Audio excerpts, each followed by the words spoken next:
All right, hello everybody. Hope you guys are doing well. Wait, what? It was just working a second ago. Reactivate. Hello, hello. Okay, not sure what happened there. Happy Tuesday. Marching on closer and closer until we get to the Tacticians Cup this weekend. Today we're going to be doing groups C and D of TSI. TSI, that's just like what it's like MSI, TFT, TFT, MSI. What up, Doug? What up, Blaze? So today we got title. Actually, I should put that in somewhere. I should just like put all the world champs in. All right, so let's get started, shall we? After that, we'll probably play some ladder games. I gotta climb. People have been making fun of me in my LP, and I'm starting to get a little annoyed. Everyone's like trash talking me. Frodan, why are you so low LP? You have to show up.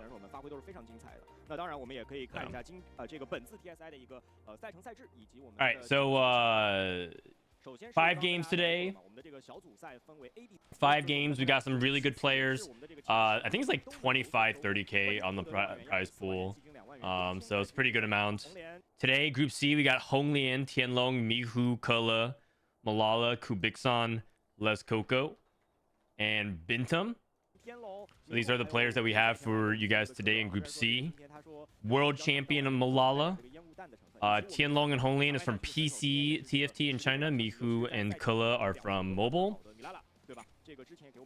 And then, of course, we have APAC's greatest player of all time, Mr. Binteum himself.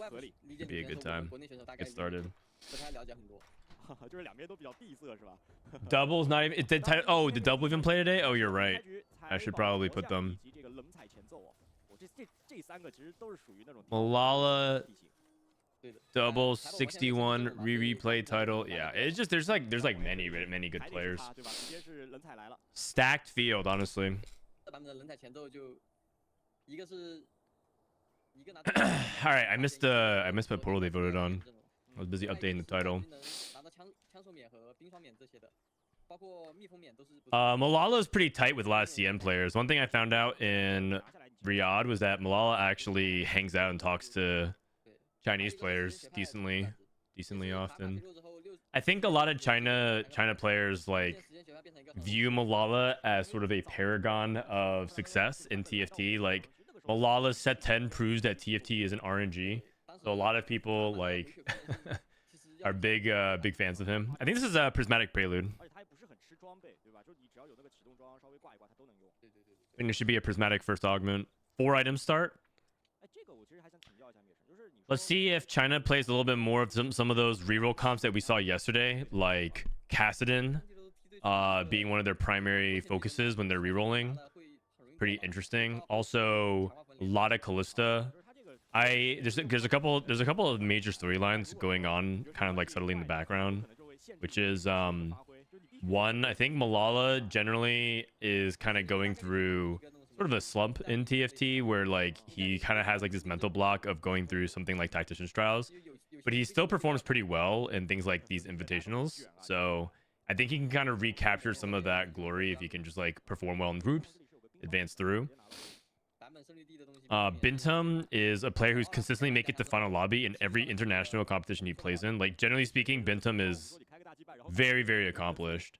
Oh, upgraded adventure, probably not, right? I don't think you take upgraded adventures, probably just Tiniest Titans.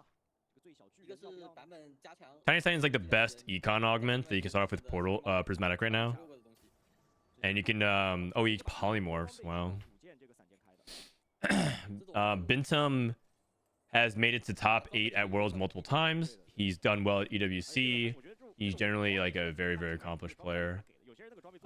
Coco is also another accomplished French player. It's just like there's so many good French players, and he's just like one of many that does well, but he kind of flies under the radar compared to Double, Volta, Canbiz, some others. I watched a Milala vlog, the Fnatic one. That's good. He asked me to retweet that. I might do that tomorrow. Okay, we got Portal Star here from Milala. Shojin. I wonder if he could actually get away. So there's been a little bit of discussion of whether or not Portal can actually play Ezreal as like a duo and like, you know, just slam 80 items on Ezreal. I don't think so, but he does have extra glove and sword. You could like Shojin IE Ezreal and then like late game just have him duo with somebody else, like rise Ezreal and then play Rumble, but I don't think that's a thing. I don't think that's a thing. All right. Honglian, Shiv, DFG. Probably just playing generic OAP. Honglian's a pretty popular streamer. He's kind of woke. Honglian reminds me of like an evolved version of Box, where like this guy just, it feels like he's for-funning in tournaments sometimes. Maybe not necessarily for-funning it, but it feels like he's playing as if he's trying to entertain an audience while competing. And like you could compare it to Soju, but Soju in tournament is actually quite different than he is on ladder. Soju's like very conservative in tournament, but very, very aggressive on ladder. I just feel like that that aggro from Box still stays true when he competes as well. Ezreal will tickle. I think Ezreal is pretty underrated as a 3 cost. I do think that you kind of unlock his true power at blasters. I mean, I played an Ezreal game this morning. Sick blaster, seemed perfectly good. And I do agree that blasters in general are the way to play Ezreal. I'm just thinking out loud here because he has extra sword and glove, which can be hard to use in Portal. Those are 2 components you don't want. Like in Portal, you want everything else. Rods. I mean, this guy slammed IE. Oh, we've been seeing a lot of China mobile players play around Varus. Varus might be really underrated in general. I think a lot of people sleep on Varus because they have the impression that you kind of need to play him with an emblem. They say that Varus is a +1 check, meaning if you don't have an emblem, you don't play him. I don't know if that's entirely true. And the way, so the players to pay attention to are Mihu, Mihu, and Kele, Kele. I'm spelling it out because I'm pronouncing it like the way Chinese pinging is.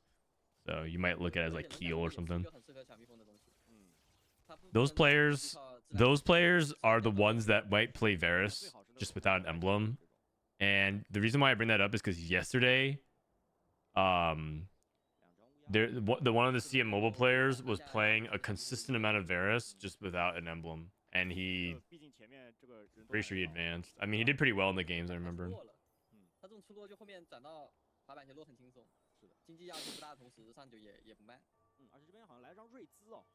Okay, this looks like me who's going for Kalista, though. He's got Rakan early with Bis items. Wow. Going long into early Rakan with Stone Plate and Warmogs. Disgusting. So good. Level 6, 5 streak. Dude, Rakan this early without anti-heal, you just 6-0 everybody. Unbelievable. So they're not gonna patch again. They're not gonna see patch going into this weekend, but they did hotfix a lot of the problems with the tie bug, so that's good. Apparently, it's not 100% fixed though. I wonder if that's the case for Tournament Realm. I don't know if they're gonna patch Tournament Realm. Oh, is Coco going for Wukong? Maybe Wukong. Oh, maybe he views Wukong Jinx as like a way to ladder into Kalista. Basically, give Jinx the Kalista items and Wukong the Rakan items. I mean, if Wukong was better, then actually that's a variation that you can play of the line. Like you play Kalista, you angle for it, you get a bunch of Wukongs and Jinxes, you see yourself in a 3-way contest, you just play Wukong Jinx instead. That would have been like a really good.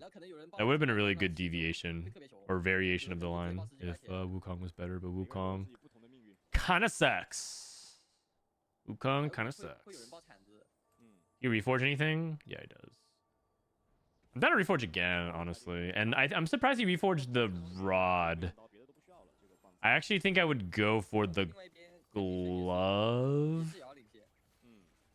I guess he views that rod is only good for Rageblade versus glove could be used for Hodge or Last Whisper.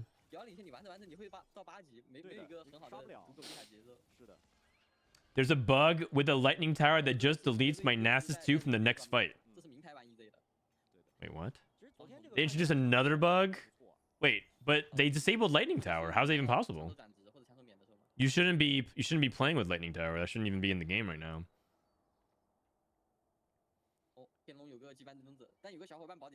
Okay, Milala takes long distance pals. Pretty underrated for Portal in general, because long distance pals lets you play like the duo carry, and Portal positioning is like generically pretty flexible with like quartering rise. Trait tracker. He skips trait tracker for inspiring epitaph. And he slams Shojin. Ooh, Rageblade Shojin? Oh, Shojin's from Milio? I see. I feel like Trait Tracker is still better than Inspiring Epitaph here. It's probably this. Inspiring Epitaph's not a bad pick by any means. It's more like, did he make is he too conservative here?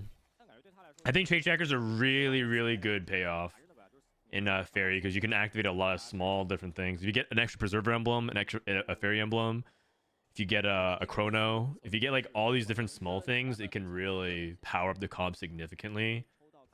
And he's playing Upward Mobility. Upward Mobility is kind of like half Tiny Titans, half level up. So it feels like he has a spot where he could play it. I'm pretty surprised he didn't take that. There must be a bug in the stream for how cute Frodan is looking today. All in. Sorry, I'm taking already, Dougal. Appreciate it, though. Item holding Warwick. Bard 1, huh? Yo, Bard's kind of nice. That was, I mean, for a Bard 1 Warwick 2 board, that's not bad. Like, obviously he's losing. He's on 5 loss, but that's pretty clean. Belt on Olaf. Man, how the times have changed. Fiora with the glove would have been insta-prio. Insta-prio. Like, you see 3 people beeline for it. Now Honglian's like, gets there, he's like, I guess I'll take Fiora with the glove. That's so sad, man.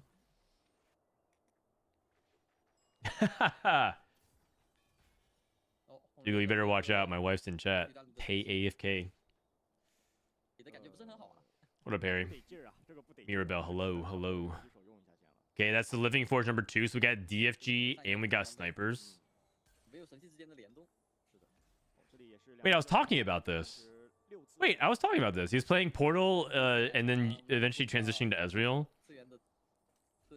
Okay, the thing is, I think he's actually going to transition fully into Ezreal reroll. I don't think he's actually going to stay on Portal. And I think if he gets a Portal emblem +1, I think he shouldn't take it. Pew! But this is in contrast to Milala's start, because Milala got a Portal emblem start, so it's different. Oh, is he a Veigar? Oh, he's level 8 already. He's level 8. Holy cow, he's level 8. He's level 8. Looks like he was protecting a streak. Trait tracker. He has another Frost emblem. And Chrono's pretty good. He could actually reforge like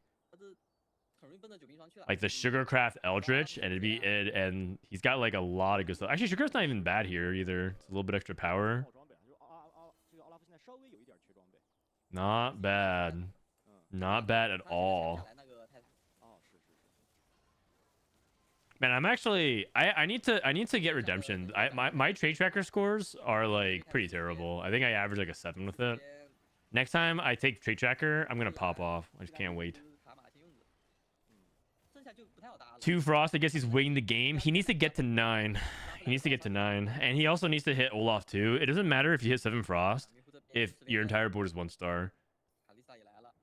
But yes, the spot is very good. His spot is very good. This guy already has Recon 2 at 3-7. What the heck, man? What the heck is this?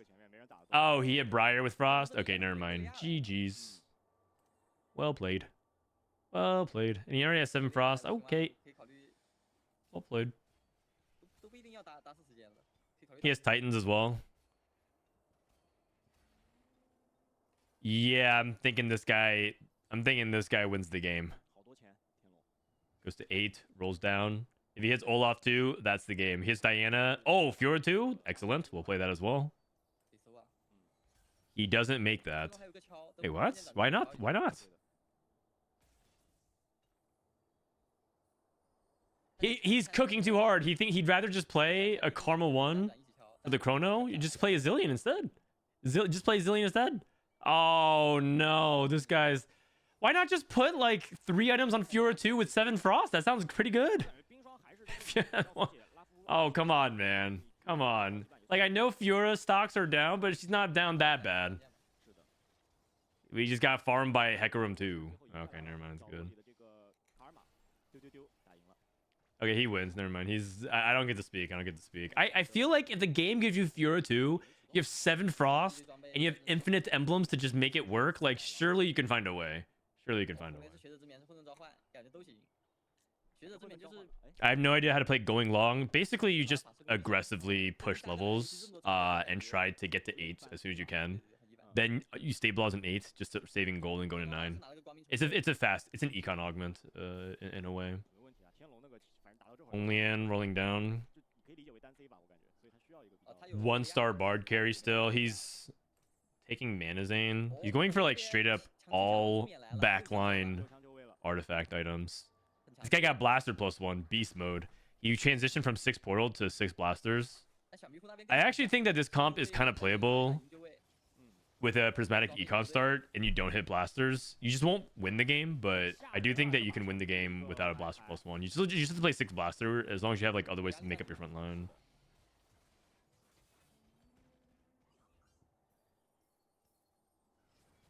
In EU, we call the going long augment going Vegeta. One French guy who consistently levels a 6 on 2-6. That's funny. You know what? In TFT, if I wasn't like a co-streamer, I would try to at least be known for something like that. Like the Bebe leveling, or I guess like in this case it's going Vegeta. That sounds funny. At least you're like known for something. Preserver Rise. Preserver Rise. Yesterday, Dish Soap dropped me the Rise Bible. I might be back. I think if I play some games today, if we have time to play some games, I'm ready to get infinite LP with Rise. On the TFT Academy podcast study hall, he dropped me the Rise Bible. Oh, but Sniper's Focus Rise is not good in the late stages of that fight.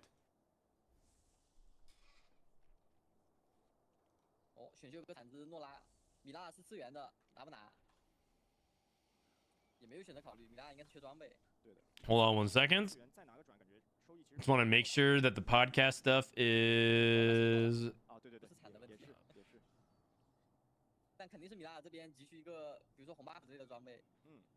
Okay.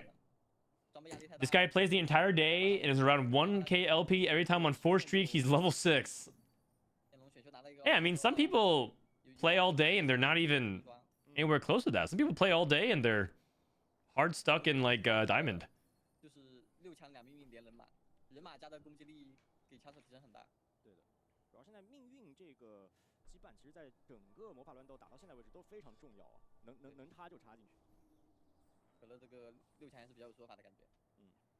Not true. I'm stuck in Emerald. Okay. Okay. It's not a competition of self-owning, but right now you are in the lead, Spartan. Is this on YouTube?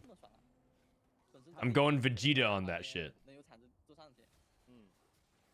I don't think we're talking about the same thing, man. The Vegeta we're talking about is a person that levels to 6 in stage 2 and nukes his entire economy for no reason.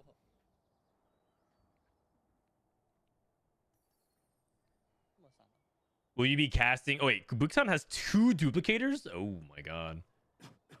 No, Milala looks like he is going 8th. He cannot find Rise. And meanwhile, Tianlong has 2-star Briar on 8. I see. I see. That is not looking good. I mean, this game lobby, the tempo of this lobby was like pretty freakish, isn't it?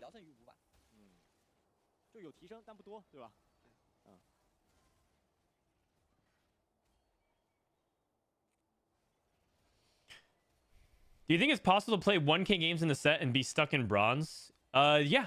There's 1K. There's people who have like legitimately 1,000 games and they're like in silver gold. Yes, there are. They're not that many, I think. But Mortdog always finds, like, you can just actually find them. Some of the most played games, and you just like scroll down. You'll eventually find some people who are like silver, gold, plat. But I don't know about like iron. Like iron, to truly be hardstuck iron in TFT, I feel like you have to be like someone that just doesn't even understand the game. Like you're like a 6-year-old who's like learning how to use a computer mouse type of thing, because I feel like you're just not understanding like what wins in TFT, nor do you understand strategy games to be like truly hardstuck iron.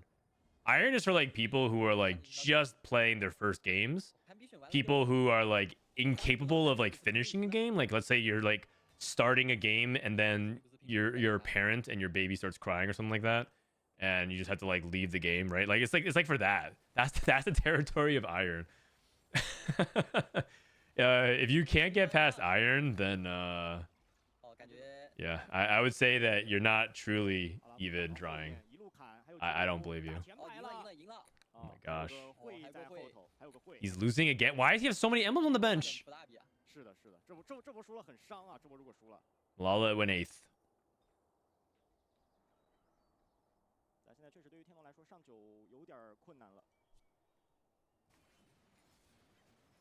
Replay on a black screen. Is the Iron Frost guy going 8? He can't get to 9 Frost. The problem is that he's stuck on 8, which is what I was saying. Like, you can get 2 emblems, but if you can't get to 9, you're not gonna get to 9 Frost.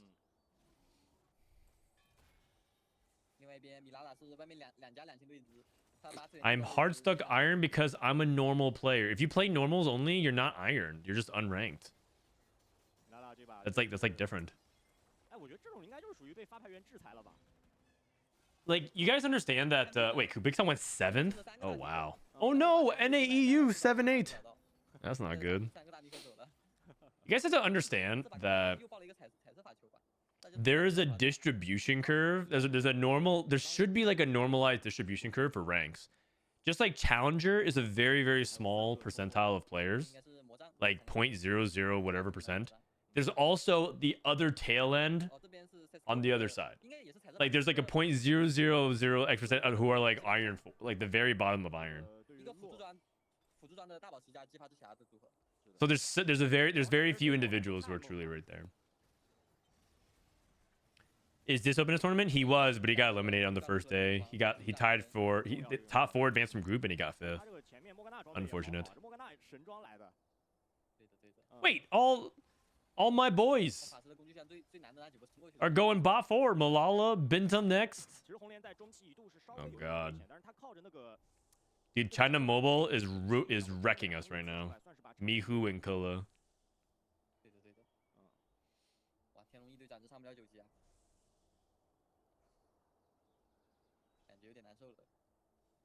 Are there any standout players so far? From the first couple of days? The first couple of days, I mean, I was really impressed by some of the comps that Flancy was playing. Relic and Michael did very well, but they were playing in a 7-man lobby, so it's kind of weird. Oh wait, this guy got Radiant. Oh, he got the thing for his Briar now, the Salvager. Wait, Last Whisper? Are you sure? Pretty sure we could have gotten BT. That would have been a lot better. And Briar's dying. okay. Oh, luckily the Briar traded with Rise. Okay, it looks like we got there. We got there. Okay, I mean, he just has so much stats now. You should be good to go. You should be good to go. I mean, trade tracker in a nutshell. Wait, Binteum went 6th. Binteum went 6th. No. Uh-oh.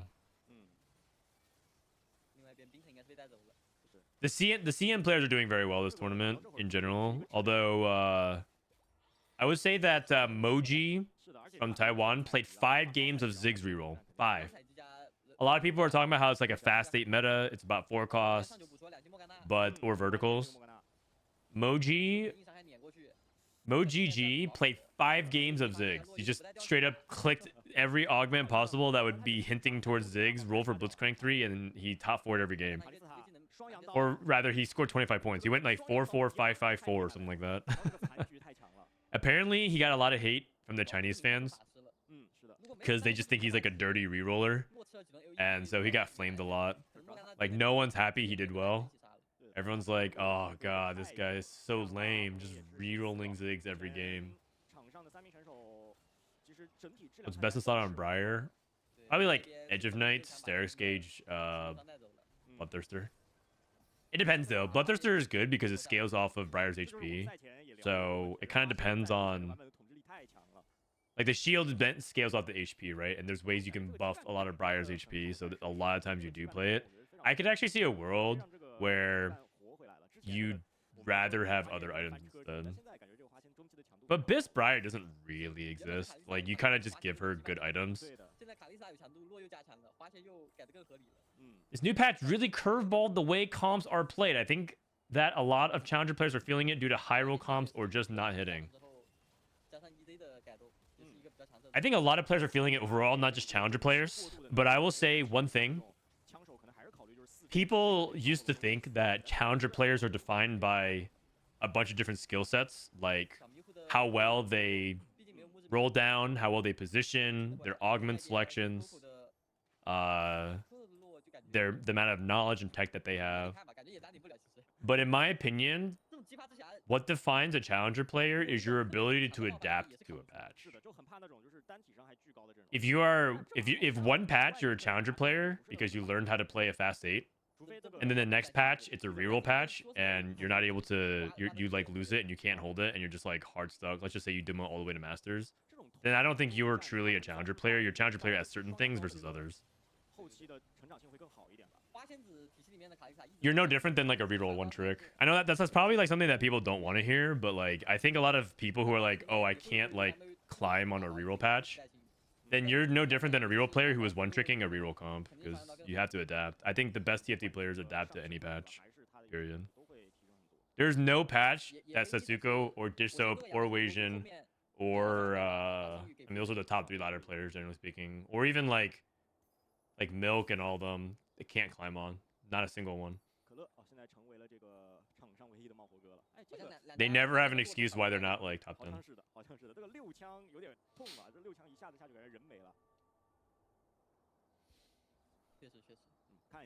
I sort of miss when games didn't have ranks. It was entirely determined by competitive play. Like, you don't get into the NBA by grinding ladder.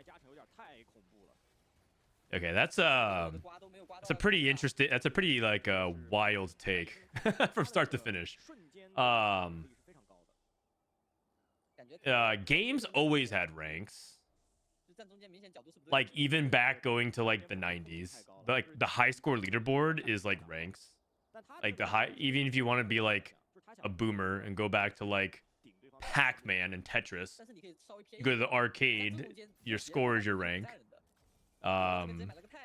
Games always have had that, and some people didn't a lot, but I think what you mean is the culture of not caring about rank too much is probably what you're describing. But even then, that's not necessarily true. People always generally were very competitive about games, even going back to things before video games. The second thing is you don't get into the NBA by grinding ladder.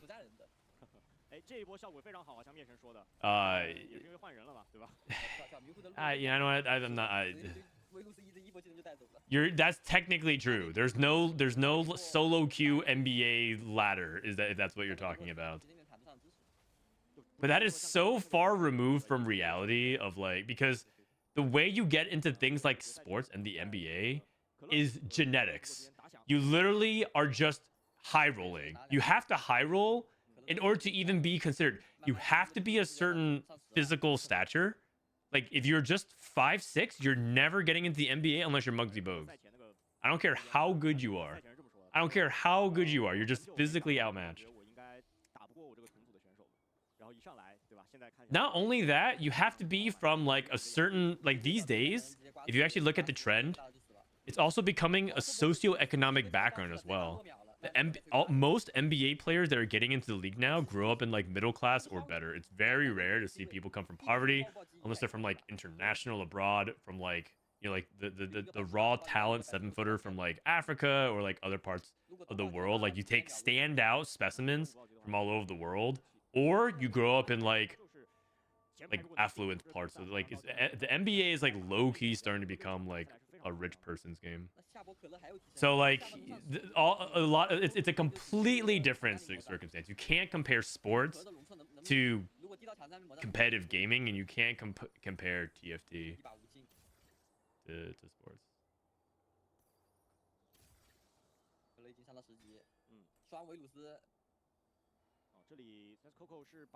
Yeah, we got 6 Blaster Ezreal versus Fairy. I actually want to play more Blaster Ezreal. Like I know that this guy kind of high rolled his Blaster +1, but I actually start to think that this comp is playable as long as you have a lot of econ and you have like an IE start. I'm a big believer. This guy wins. Wow. Get cleared. Double Varus on 10. Beast mode. Dude, this is China Mobile, and I said they want to play Varus, and I was technically right.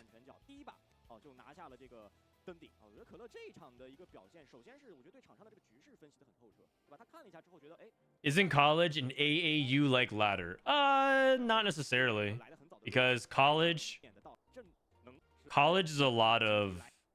It's not necessarily a meritocracy either. Oh, they already went to game 2. All right, let's run some ads here. So Kula number 1, Coco strong. Number 2.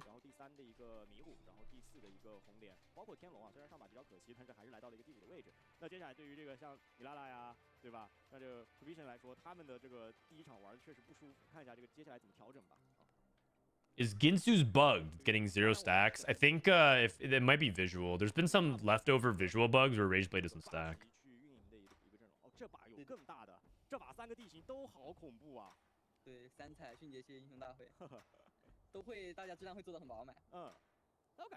Steph Curry isn't genetically gifted. Trust me, he is. He is. If Steph Curry was 5'1", do you think he would be as good as he is? Prismatic party. Oh god.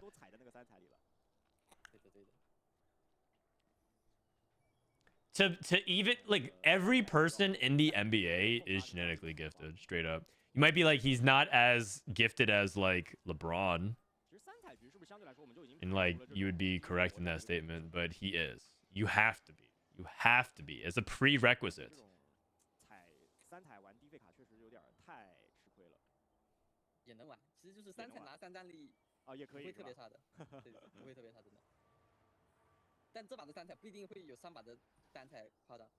Okay, so Prismatic Party, you know what you know the number one thing I think about a Prismatic Party? What the Forge. I expect to see multiple What the Forges.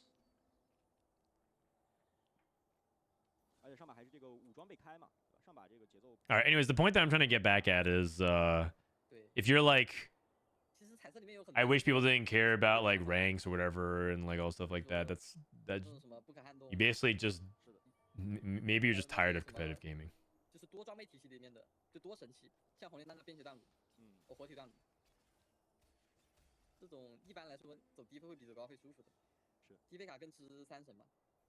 I guess you agree that Magnus Carlsen is genetically gifted as well then.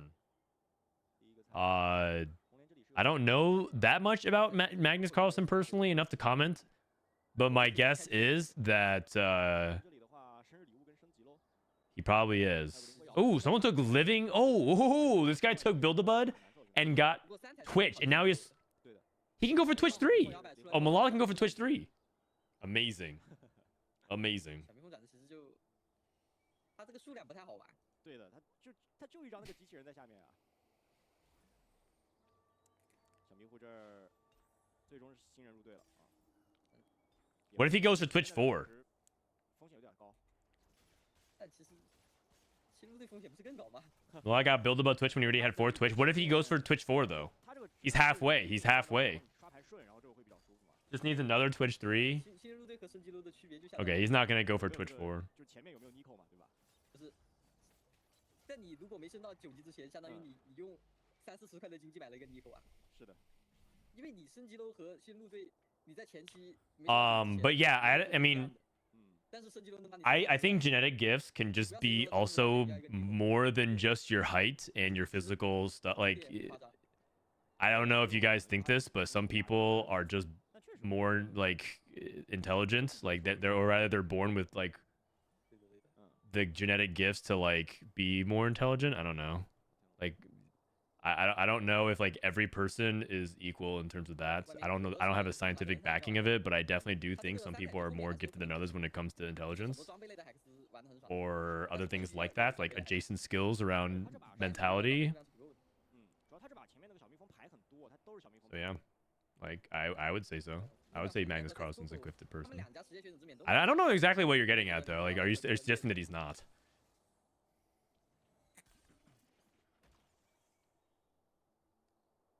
Or more specifically, do you think anybody can be Magnus Carlsen? In that case, I would say no.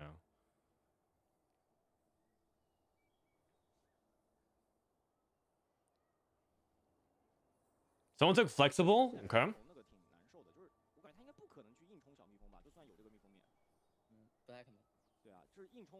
Prismatic ticket?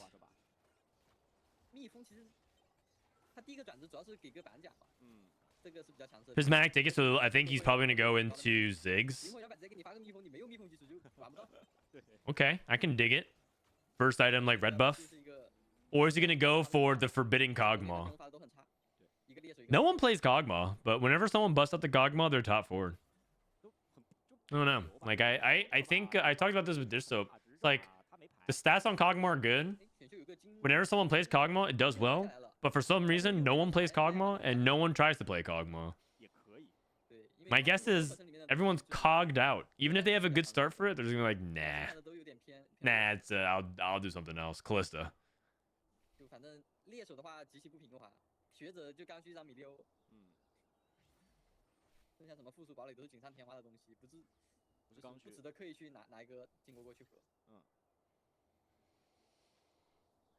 This guy has a Honeymancy emblem. Probably not going to lean into that. Just forge it later on. I feel like Cog became stronger, but it seems like people don't want to. Yeah, I know. I think people are just cogged out.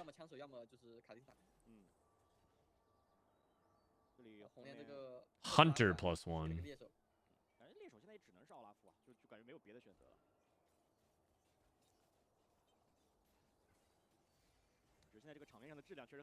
It's just one of those things that's super relative, but surely you need mental skills that most don't have. I don't know how much about chess, but it sounds like he is perceptive and quick-witted.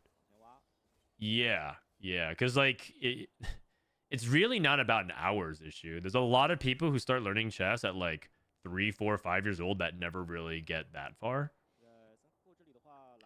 So I don't know. Listen, I haven't done a ton of studies into this. I think regularly about whether or not it's like a mixture of hard work or dedication, but like I think it doesn't really matter very much. Personally, I think that when I say it doesn't matter very much, I mean like I think it doesn't change much of what's going on, because if your conclusion is that person just high rolled like their genetics, then I think you're already in a losing mindset. So just focus on what you can control. You can't control like the XY chromosomes that spawned your fetus. You know, you can't worry about that. What's in the orb is in the orb. 应该是被冰藤断了。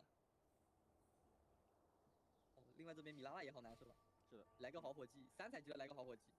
你开快个3星1飞是打。It's 100% about innate skill at chess. As a person who has put thousands of hours, GMs have plateaus that are totally determined by the skills. Okay. Like I'm a very casual chess player. Like I'm 1100 blitz rating. I am terrible. Like I can play the Sicilian for the first 9 moves, and then you just do a minor tactic and you got me. Like yeah, you forked my rook. Nice. All right. I'm out. Like that's I can't do much more than that. But I know enough that chess is definitely not like a game where it's just an effort question. It's that there's definitely elements of it that are beyond me.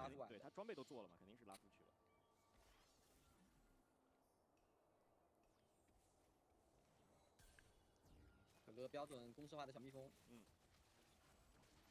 但装备数量太少了。 Frodan, when are you guys gonna update the website with fairy requiring 3 units for the first crown? Where does it say that that's not the case? 毕竟小蜜蜂前面装备为主，肯定是机器人3层更重要。 You mean the builder? If it's the builder, I can pass. Are you talking about the builder or the tier list? 6级的米拉拉打赢了。天龙好像是把，应该是合了个银血，银血敲掉，敲了个坚定之心，把蜜蜂转枪成冰霜转。All right, we got Prismatic number 2. Any what the forge is? Any Binteum has what the forge. Binteum has what the forge. Coco missed. Berry treasure to what the forge he missed. All good. Oh wait, Binteum has fairy +1. Ah. Milala. Milala took living. He took Build-A-Bud. I keep calling Build-A-Bud Living Forge because the icon looks so similar. Wait, what on earth is this? Milala is playing Morello Adaptive Twitch 3. Oh my god. Oh no. I've never seen those items on Twitch ever. Holy cow.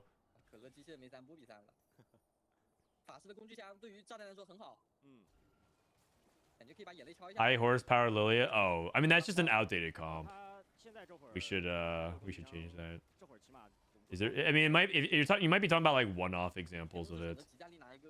Okay, I'm not gonna lie. Disop and I need to look at C tier more often. We just know that the comp isn't played, and neither of us know the optimal version of playing it now. So I think neither of us have touched it. I can update it later today.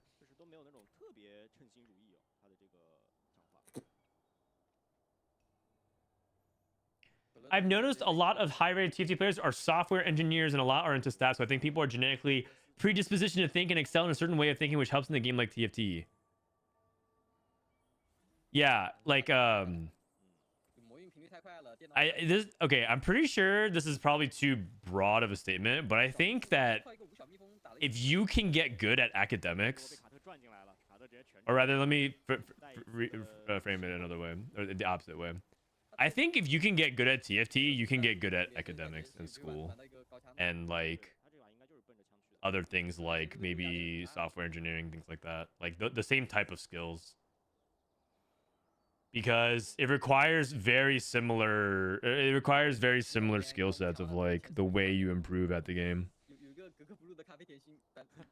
It doesn't surprise me that a lot of people who excel at the very top ends of TFT are like giga nerds and like people who are very academically inclined. What's the SW? It's a software engineer. Because it's a lot of like, I mean, if you really think about it, TFT is just basically a spreadsheet simulator. If you really, really want to boil it down. Like what it comes down to, it's a bunch of numbers and stats and simulations and like everything like that. And it's just like, you could apply a lot of those skills to really useful things like, you know, literal rocket science, or you can optimize, is it Bloodthirster or Hodge on your carry? and it like does actually require that level of granularity of analysis and understanding, and it's like but one is way more fun than the other for a lot of people. So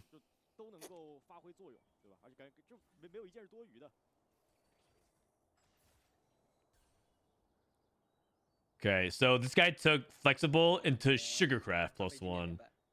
Okay, this is what I was talking about. Honglian is a competitive player. He's gotten the worlds multiple times. He's even won regionals. But I swear that this guy takes for fun line in tournaments, as if he's like trying to entertain a stream chat while he's playing. He just takes flexible into sugarcraft +1, which is a good combo, but his chances of going 8th are so high. They're so high because it's sugarcraft and triple prismatic. I respect Honglian a lot. He's actually kind of like my spirit animal. If I was a competitive TFT player, I think I would want to play like Honglian.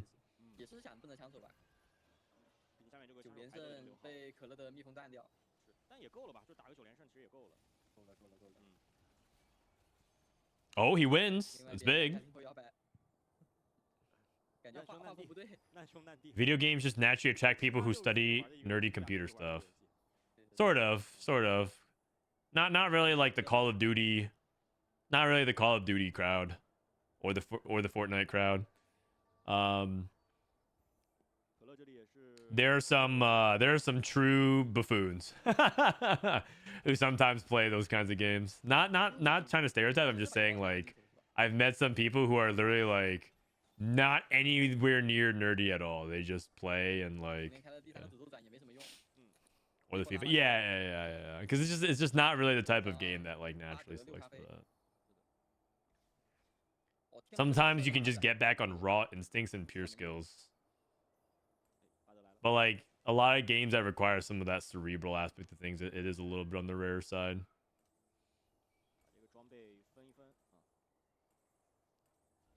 Okay, Honglian 6 sugar. He got the Gwen. He's level 8. 3-item Gwen. I mean, his board doesn't look bad. As long as if he wins out this stage, he gets what the forge here, right? What the forge here would be insane. What the forge here would be so big for Honglian. I think he can get it and win out.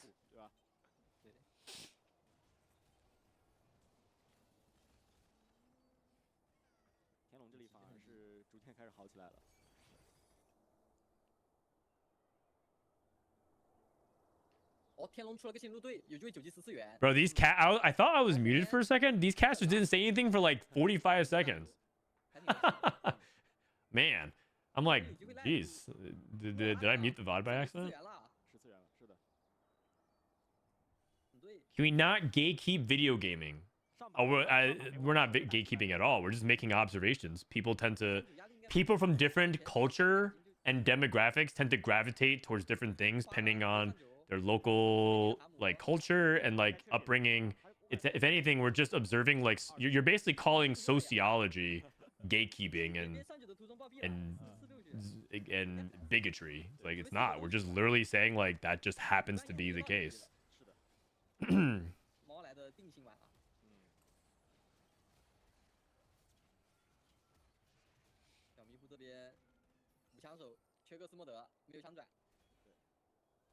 I mean, I do agree that video games for everybody. Like, I don't think anybody views it otherwise. If you view it otherwise, then you are a sad person. Okay, we hit Casio 3. The Ziggs build is online.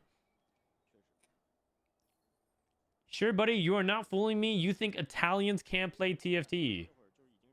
Nah, I watch I might be one of the only people in North America who has literally ever watched an Italian TFT tournament.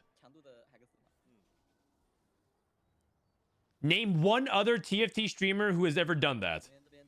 One. They probably don't even know that Italians have their own TFT tournament. They probably couldn't even point out Italy on a map. They couldn't name you 2 cities in that country.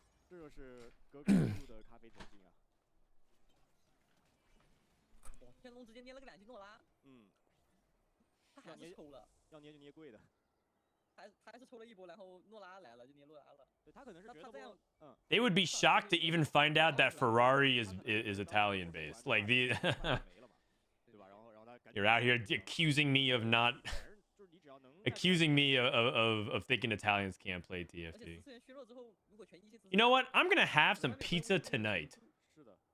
in defiance of that. I reject that statement.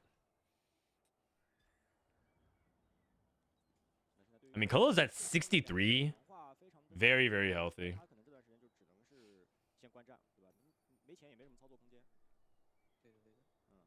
This guy took Sniper's Toolbox into Spellcaster, or Sniper's Focus into Spellcaster's Toolbox and got 4 artifacts. That's funny. What the Forge at home? This guy just takes all the artifact prismatics. Oh man. 1 item, Rise, 2-star Nora. Pizza for dinner. Oh yeah, sounds good. What do you think? Oh wait, what's Frodan doing? Oh, Shining Star. Thank you for the rate. Wait, I just got rated by an Italian player. Whoa, look at that. See, me and the Italians are cool.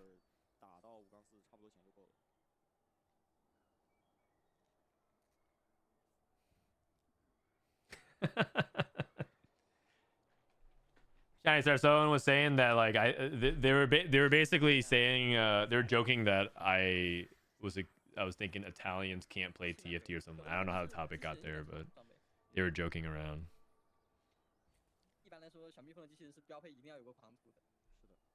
All right. Anyways, welcome viewers. We're watching TSI. This is TFT MSI. MSI being the Midset Invitational. Whoa, he took What the Forge. Wait, he did. Honglian got it. He got flexible into Sugarcraft into What the Forge. This is the Woksh line. I was telling chat right before you guys joined, but Honglian is basically, I mean, he's basically like Soju if Soju actually played in tournament the way he played on ladder. Oh man. Oh man. He got 2 Blighting Jewels. That's a little unfortunate. He's playing Prowler's Claw Jinx. What? That doesn't even make sense. Okay. Prowler's Claw Jinx. Holy cow. He's a 4-fun player, but the thing is, he's won regionals, he's made multiple world championships, he's made to the final lobby at Worlds.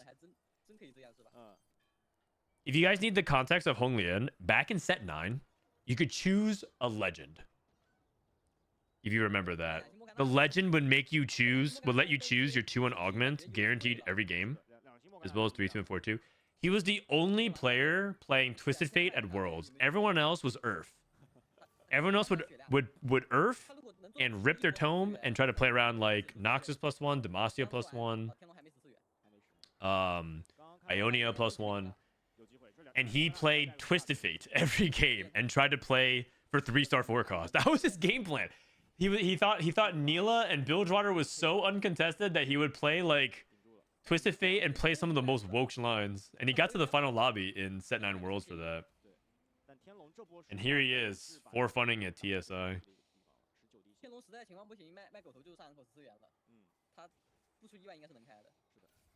13 HP. He's technically at 1.5 lives. Technically at 1.5 lives. 7 fairy.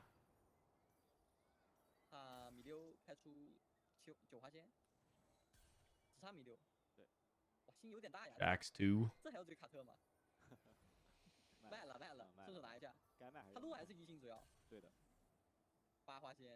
万事俱备，直登米六。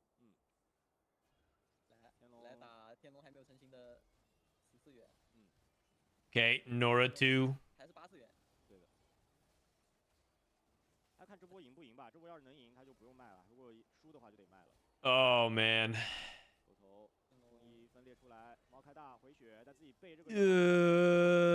Tianlong is barely going to die. Wow, this Callista. Oh my god, it's too insane.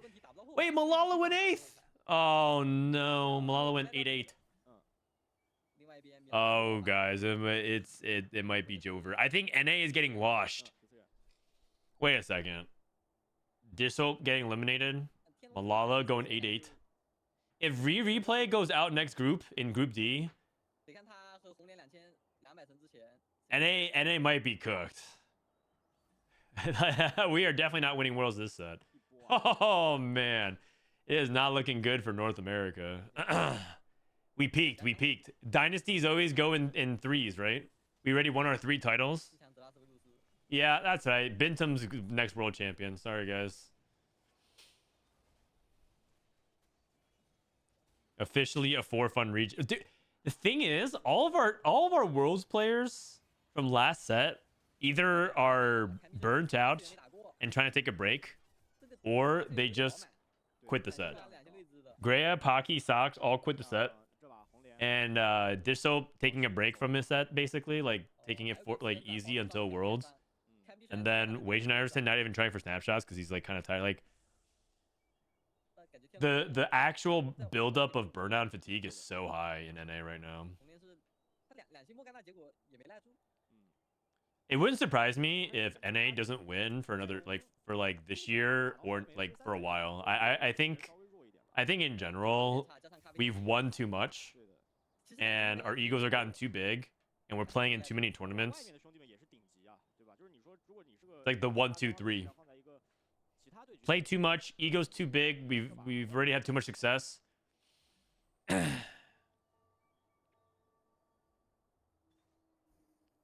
But you know what? That's actually good for TFT long term because it's not even fun to just keep winning, you know? Like if League was only won by one, like at least it's China versus Korea, but if it was like only Korea or only China, it wouldn't be interesting. So like this is actually good for TFT in the long term that NA goes 8888 because then it becomes fun to kind of hate watch NA for a bit. Like Mortdog can finally feast. Mortdog's been praying for North America's downfall for like 5 sets now.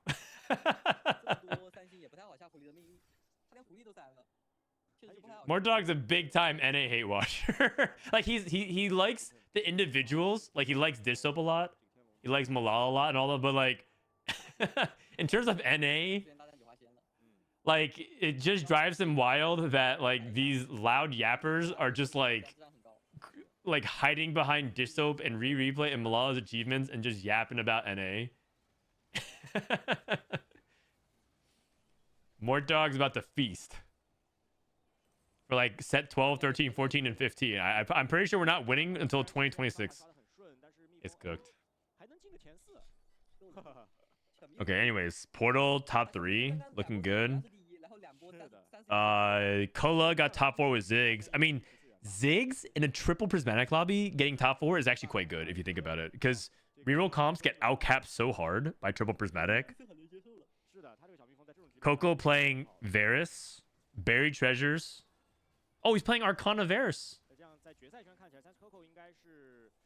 Arcana Varus with 4 blasters. Oh. Guys, I think Varus might be underrated. I think Varus might be underrated. I think the jig is up. This guy's the star. He has the star. Wait, but what is he 2-star? He 2-stars Smolder. Okay. 9 portal, 10 portal. Well played. Well played.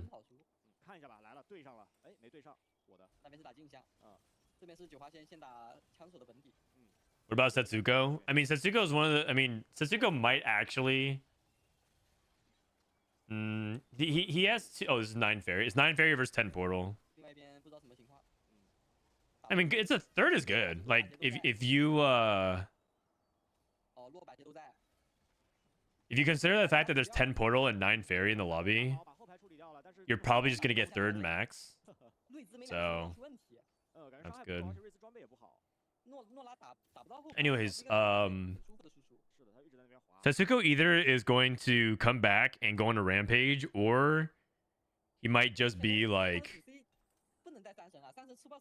I don't know, like the future of his hand is in his hands, where like how I think is panned out. But I could also see a world where Setsuko just kind of turns into like a influencer streamer, you know, and like cares less about competitive, just less invested in TFT competitive in general. Okay, who wins? 10 portal versus 9 fairy. Everyone says 9 fairy beats 10 portal. In a lot of the screenshots, it does not look like that is the case. Holy cow. Wait a second. This Rakan is actually immortal. Okay. Okay. Oh my gosh. The problem with 9 Fairy is that you can't just have Callista and Rakan. You need to have like other units doing damage because it's 2v9, 2v8. If it's like just Nora and just like Tarek versus Callista and Rakan, I could see it. Also, there's a lot of RNG. Oh, we summoned Radiance.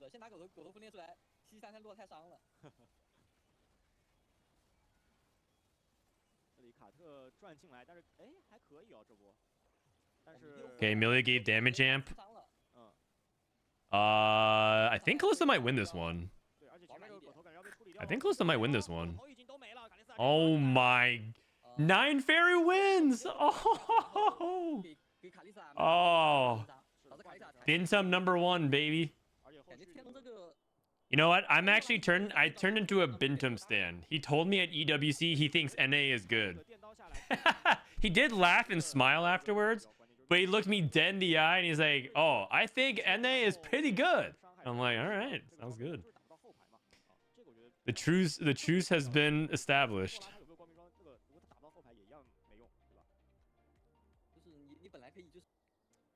He extended the olive branch. I'm a Binteum fan now. It's because the Radiance he got sucked. Yeah. But Radiance I mean, sure. I mean, Jaksho can't be that bad on Rise. Jaksho can't be that bad. But he also was on Rise 1. Okay, Binteum. Right now it's CN, EU, APAC, and CN. Milala with an 8-8. Oh, no, man. I think 25 is the projected cutoff, and Milala will have to go 1-1-1 or something like that. 8-8. Kubikson looks like he is dead as well. Oh, man. It's not looking good. Well, let me rewind a little bit here. Let me rewind.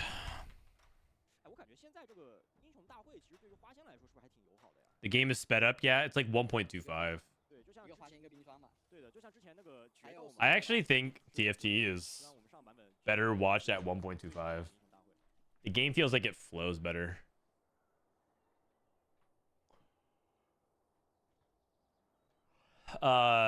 This looks like not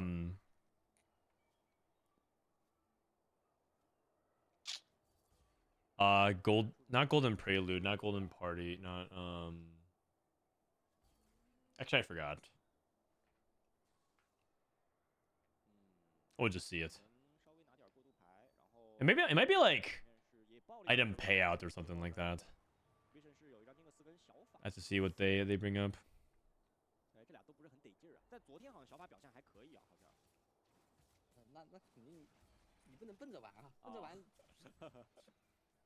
Pot of gold?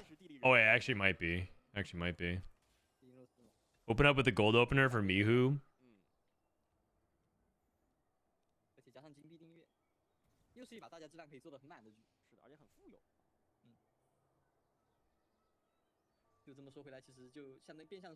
Actually, I think it is pot of gold.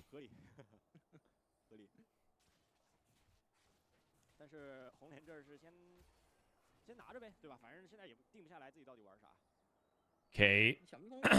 Everyone's starting off with a nice 2-item gold opener. Beest friends. I know what MoGG would do. Roll 1, roll 3. Beest friends. Oh, this is gold subscription. Oh, you're right.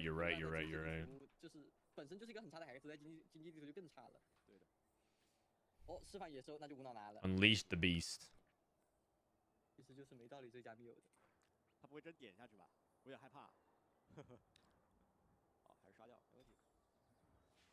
Yeah, you're right. Wow. Okay. Makes 20, polymorphs into Caston 2, unleash the beast. Okay. Heroic grab bag 2-1. With Bo and... Oh, he's going for Ezreal. Dude, China loves Ezreal. I mean, I do too. 加上 I mean, Ezreal has historically been one of my favorite champions in League. 也可以就是带小炮过去都行啊。 I'm down to jam Ezreal. I think he's fun. 来说，前面吃个连败，养一下经济，拿点装备是最舒服的一个节奏。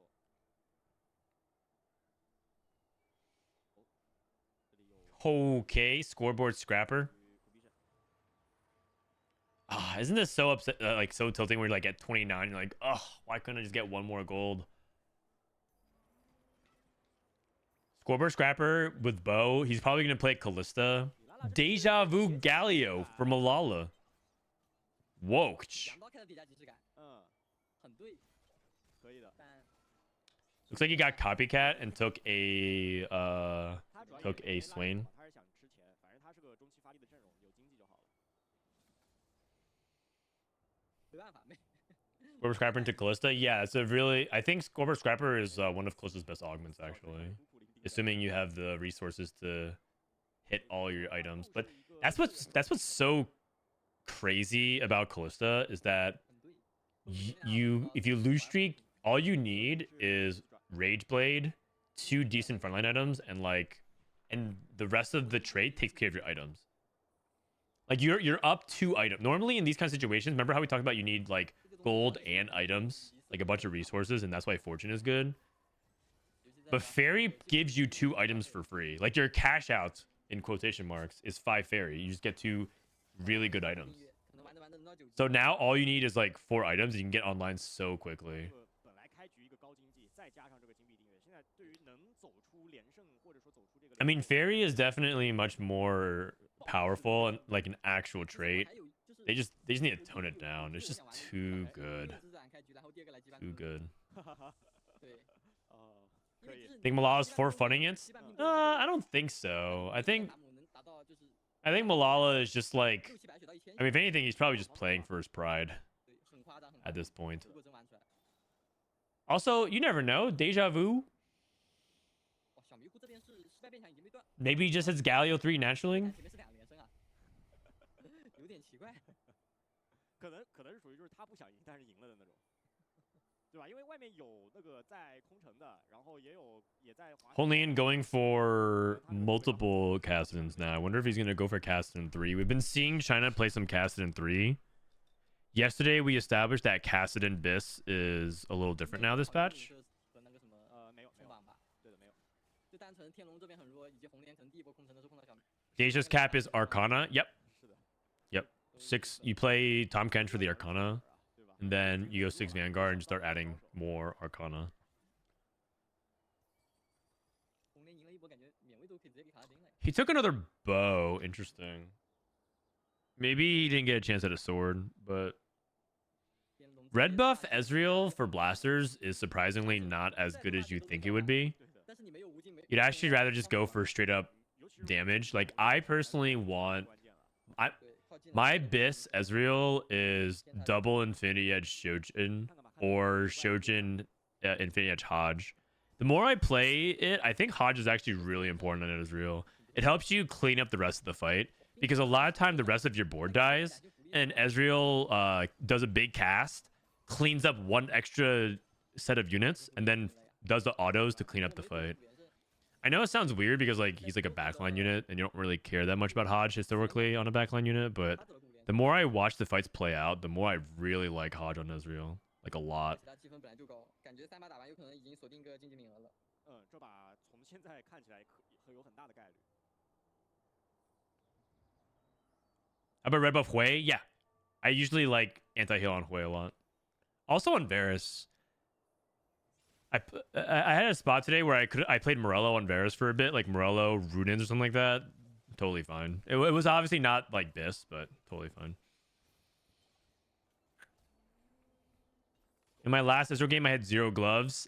I would say you don't commit to Ezreal if you don't have gloves, though. Like, 有个存装单刀器， if you have unless you have like an Ezreal pair or something like that, 留了钱，但是这段 maybe. But I would still. Oh, yeah, baby, that's what I'm talking about. Anvil into Rage Blade. 要么科技 That's my goat. That's my goat.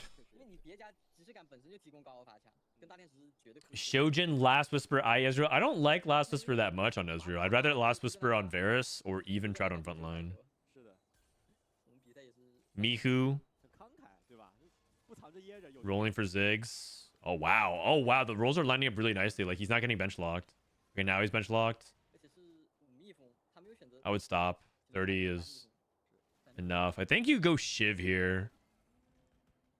Oh wait, he's playing what doesn't kill you. Never mind. He's good. Okay, what do we want from Milala? We want shields up. And shields up. Milala has... 哦，红莲有一个金色的 Wait, 球 Binteum DC'd? 但是你释放野兽其实拿辅助保护就行。 Oh, portable forge from Milala. Portable forge from Milala. 缺过了 Portable forge. 他 Okay, the thing is, portable forge is gambling because there's a you don't know if you're gonna get the right 冰冰冰月的金色地球呢？ artifact, but artifacts are generally really good for Galio. Like there's so many they can use. Rapid fire, sniper's focus, 刷可乐呢？ even fish bones, 小迷糊也不敢拿。 Zonias, Wits End. Yes, exactly. He actually used so many that I actually think that portable forge is quite good in the 哦，天 line. 龙这边很 But 伤啊反 I 正 think Milala is a little bit risk averse. He doesn't want to take like he doesn't want to get stuck in a spot where like he has like 4 unpickable choices. 哦，坎必胜是 So he just takes Combat Caster, and Combat Caster is quite good because Combat Caster has a lot of synergy with Vanguards. So it's the responsible play. 没刷出时间全派转。 But is it not like more woke to take the portable forge?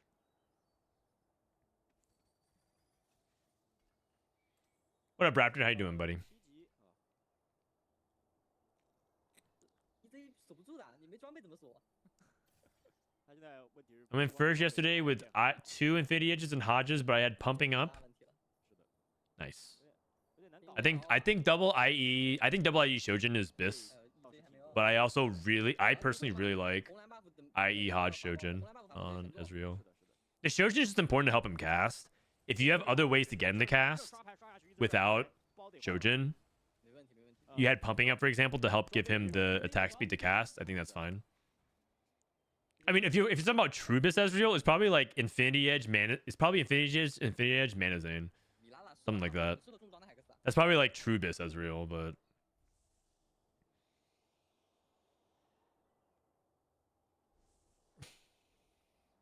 if you want Giga Biss, it's probably like Radiant IE Mana Zane, 是很法宝，也很伤。 Sniper's 这 Focus. 看也是个下策。 Oh, Gold Collector. Yeah, maybe Gold Collector. 在这个符文的强化这个前四率上， Just some other artifact there. That's probably Giga Biss. 但是 Coco 的这个前四率是高的有点可怕的啊。哦 c s Coco 已经无敌了，无敌连胜加小伙伴加。 Okay, surely we hit Galio too. 这个其实不用看数据了， And Galio too. Nice. 是吧？你看着这3个东西组合在一起的时候，连胜4元加小伙伴，你就知道这把包前2了。然后再加上这把是那个 Thoughts on 3 Honey Messy being better than 5? 对吧？都是富有局。 That's just like that's just actually a really common occurrence. 对的。 It's like 怎么玩怎么哇，他3张3配啊，真的是。 3 portal is actually better than 6, except for like different parts of the game. 大家都讲是这个 Um, 一般才是随便用的。用着肯定是 like 2 chrono is better than 4 in a lot of parts of the game, 关注一下 except for like parts of 它因为 stage 经过了 4. 经济所以 That's just like 呃 how it works a lot of times in TFT, because like 直接变成不按 the way they want to structure it is that 175 的 they don't want to make the mid breakpoints to be so good that it feels like you have to always build vertical. But if you do build vertical, they want to reward you for it. So 3 multi-striker is probably what you're going to be playing a lot of times, or 7, not 5. So on and so forth. It's actually just quite a common like numbers thing that they want. 一向那边小伙伴 The problem with making these mid breakpoints too good is then you're just punished for not playing more vertical. Like if you ever play 3 fairy, okay, right.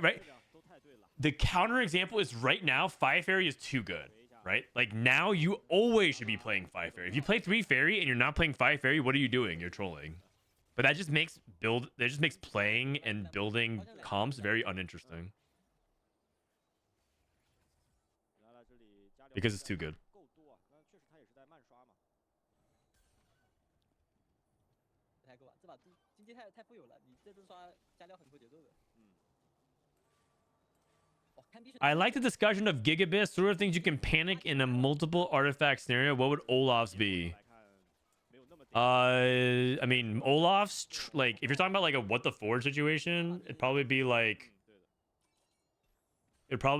Death Defiance, Prowler's Claw, like Spectral Cutlass, something like that, like some combination of that. Mittens maybe. No wait, but does Mittens even matter for Olaf? Maybe like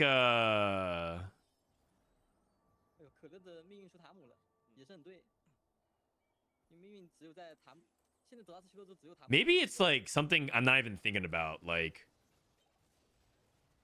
Silvermere Dawn. Probably not. I don't know. He's not a caster, so yeah. I have to actually look into that. That stuff is like fun theoretical, but it's like really impractical to expect that often, so I don't really spend a lot of time on it. Milala lost again. That's not really good. Like Milala needs to be doing well on stage 3 and stage 4. This is bad news. Oh, anger issues from Milala. It's probably support golem. But anger issues, okay, anger issues is good in Galio if you don't have the rage blades, but he already has them, so. Oh, Nora off the Golden Quest? Yikes. Yikes. Yikes. What are you doing? Roll, buddy. Roll. Roll. He's going to 9. No, this guy's forfunning. He's forfunning. Wait, this guy's going to 9. Holy cow. Oh my god. Oh, he has a duplicator. So he's thinking I have a duplicator and I have to play for a win out. But what he's not thinking about is his likelihood of surviving.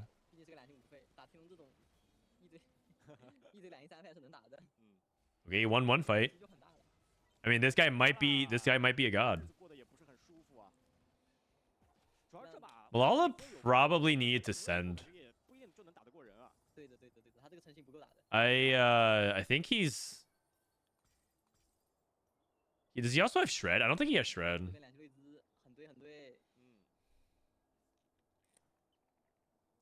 He's a psycho. Yeah. I don't think Honglian. I don't think I could play like Honglian. That's what I was saying, man. This guy's my hero. Arcana Rise.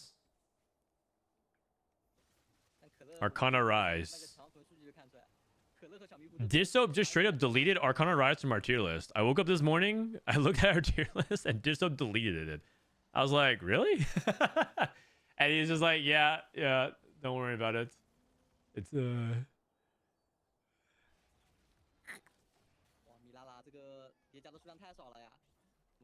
Big Son is going 8th. Guys, I think NAEU is going 7-8 again.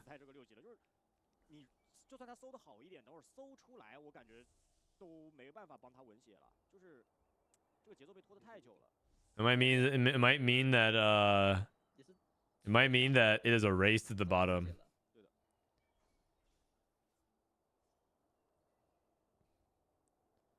But we did just post some Rise tech. Hold on one second. Check this out, guys.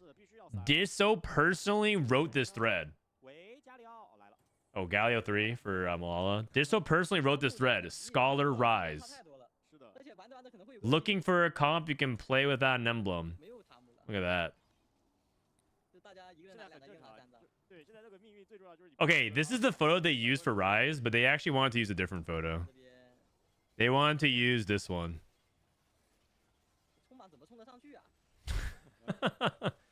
And I was like, yeah, but they but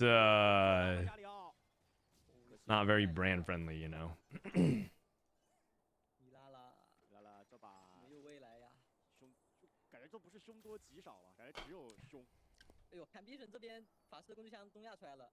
Anyways, I'm retweeting that. I'm smashing that retweet button.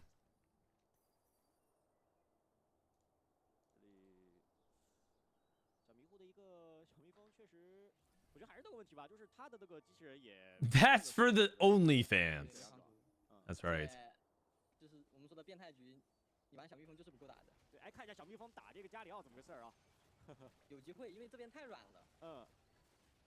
Man, no shred Galio. This is just so sad. 强化符文，然后 No shred Galio. 伤害来得太慢。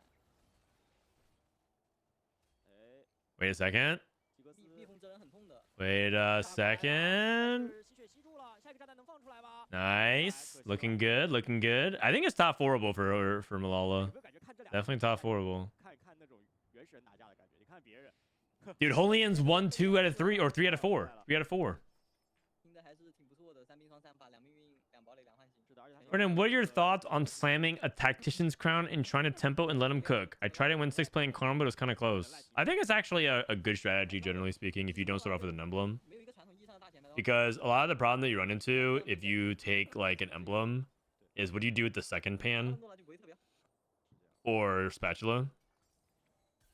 I think it's actually good. I've done that 出来诺拉很关键。 and gotten top 2, top 3 a few times.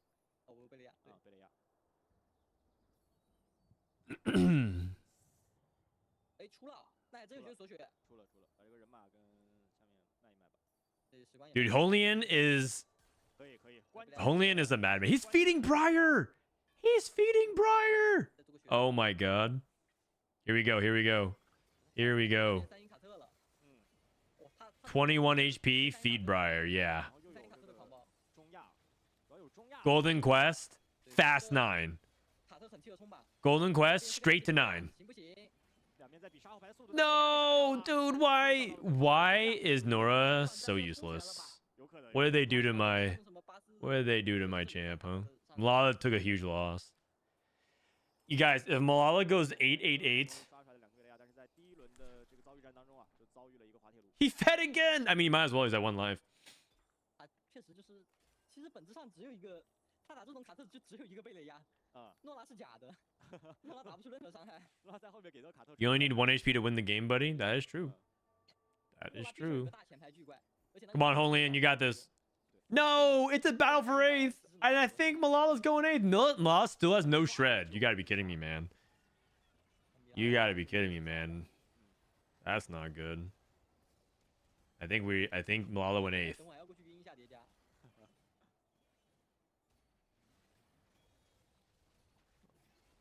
Oh no. No.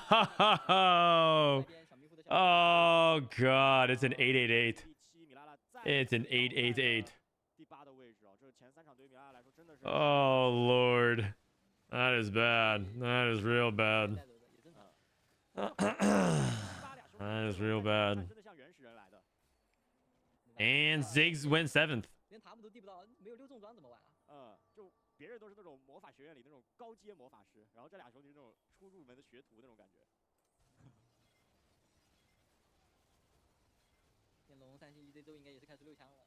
而且因为前排有一个3星的。This is Cat 3 Preservers. Wait, this guy kind of cooks. Kubixon went Cat Karma duo. What happened, man? I thought there was an agreement. Wait, Kubixon. I thought there was an agreement. NAEU holds hands. 1, 2, or 7, 8. This guy backstabbed us. What happened to the pact? What happened to the pact? Come on now.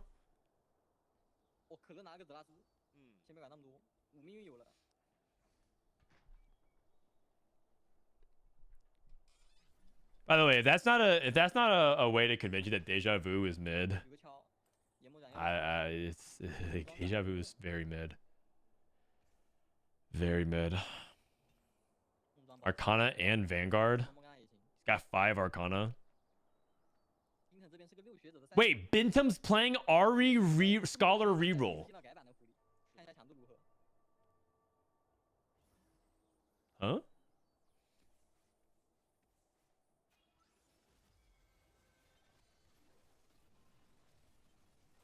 Six scholars. Scholars Aerith. 但是这波猫的输出打得很足啊！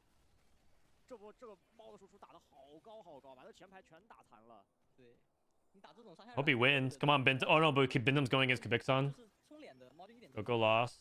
Binteum lost. Dude, there's some woke boards here. 确实不太行，六学者狐狸不太行。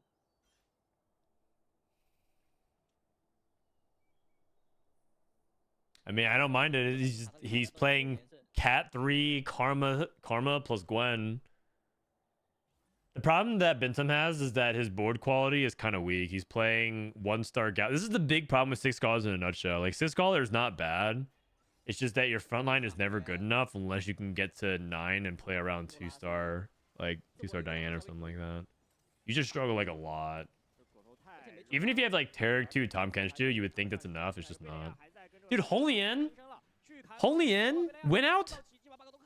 Kipik-san after all that, buddy. No. I mean, I guess it's not a NA EU 7-8, but we both bought forward. Ha! You guys are stuck with us. Bot 4 buddies. Come sit down next to us. Come sit down next to us. EU, you can sit right here. And bot 4 with us. Sorry. Better luck next time, guys. Better luck next time.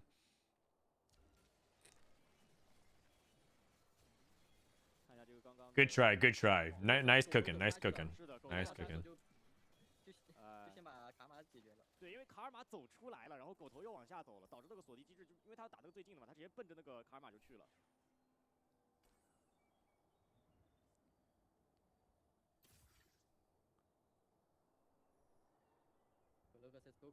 All right, so Binteum top 4s with Ari Real is pretty good.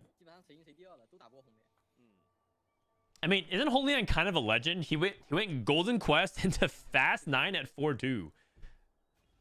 This is actually like the Soju special gone right. He went to 9 with 10 gold. He went to 9 with 10 gold, bought out his shop, somehow won that one crucial round at 4-2, and then stabilized and hit Briar 2, and then the rest is history. Oh my god. This guy is an actual legend. I don't get it.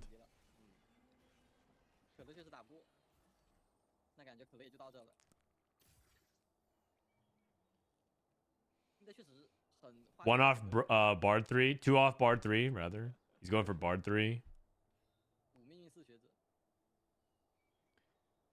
Honglian. The problem with Honglian right now is that he doesn't actually have a lot of utility.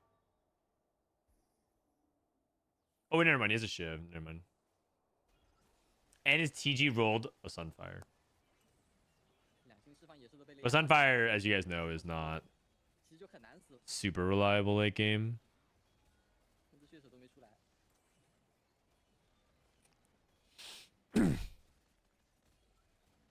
All right, Honglian number 1, baby. It's an actual 1 HP win out feeding the Briar.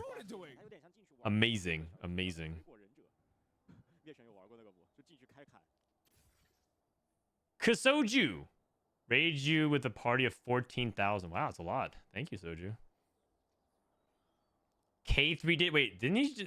I thought he started streaming like a few hours ago. 3-digit raid. Damn. Ice cold. We're watching TFT MSI. TSI. Summits, whatever you want to call it. And NA is off to a great start. Milala went 8-8. That's not good. We're right now going 8-8. We're losing to EU. That's okay though. EU bought for it as well. Milala opened up first game. Portal +1 on 2-1. And it didn't hit Rise. Went 8th. Second game, he took Build-A-Bud, which is the 3-star 1 cost. Gets Twitch, slams Adaptive Morello Twitch 3, goes 8th.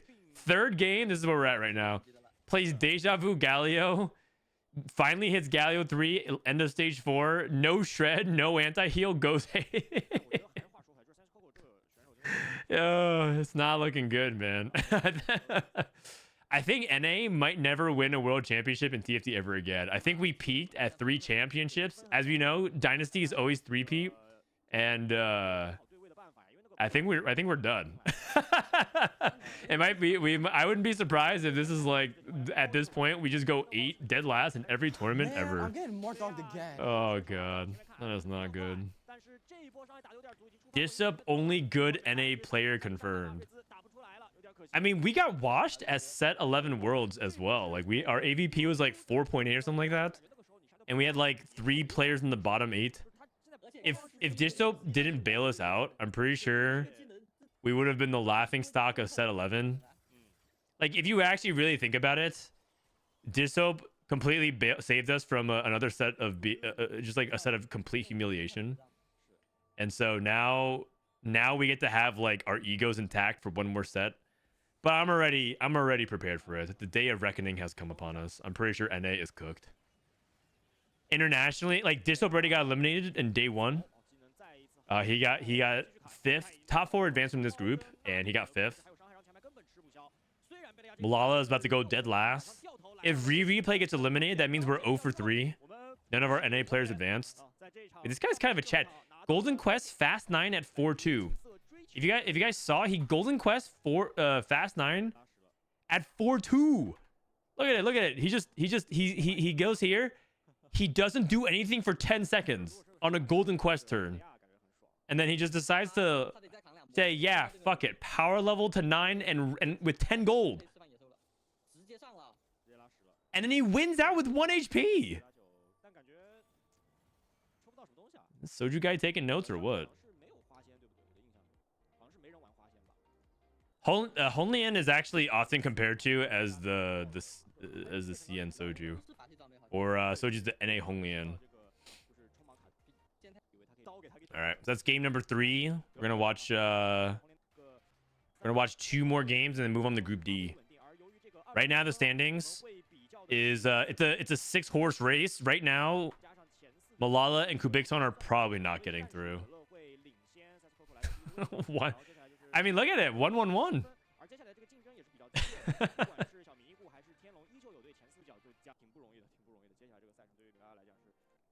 All right, so 10-minute break. Fast forward. I mean, this is why watching VODs is best. You get to just skip all the yapping, all the ads, all the Gamba ads.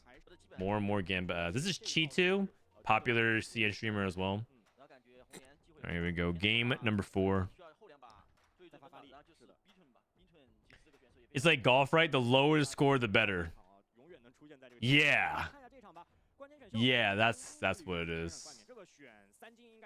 Okay, this is Golden Party or Golden Gala. Like they're all standing on it. Do you agree with first getting 9 and not 8s? Not really for the most part. Not really for the most part.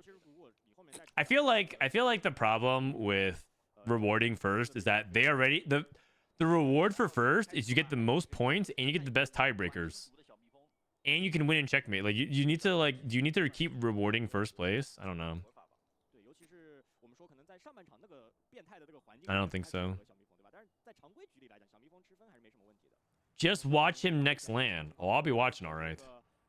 I'll be watching. I don't know if you guys told you. I don't know if he told you guys, but for the next LAN, I'll be basically running the co-stream on my channel and Soju's channel at Macau, or as Soju would say, at Macau.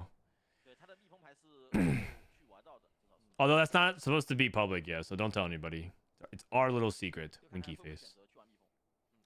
So while Soju is busy, he'll be too busy to join the co-stream because he'll be crushing it, as you guys know.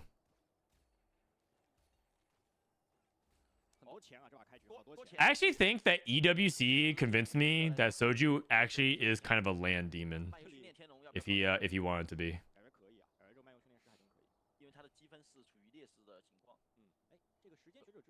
Is it because Soju's gonna be making such a deep run? He's gonna be playing every day. Yeah. Oh, someone else says deja vu. He skipped it. Okay, Milala, what are you gonna pick? Category 5, right? Category 5 into Ash. He has a bow. He took Epoch. Combat caster, Witchcraft +1. Wandering Trainer into Hunter Bastion. That's not good. Multi-Striker +1. Oh, he probably scouted Mihu. Doesn't want to contest. Multi-Striker. CN's been playing Kassadin a lot. I'll be interested to see if they play around Kassadin in this game.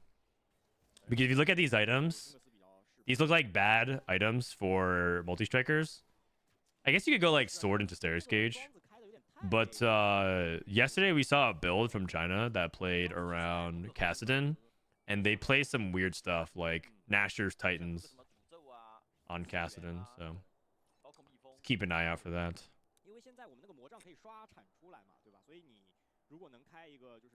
Witchcraft +1. Dude, China has, if you guys haven't seen it before, China actually has stats on their augments in their production. Like it shows you the average top 4 rate. Pretty cool, pretty cool. Whoa, Hunter Bastion Shiv Slam? Hunter Bastion Shiv Slam? Hunter being AD focused?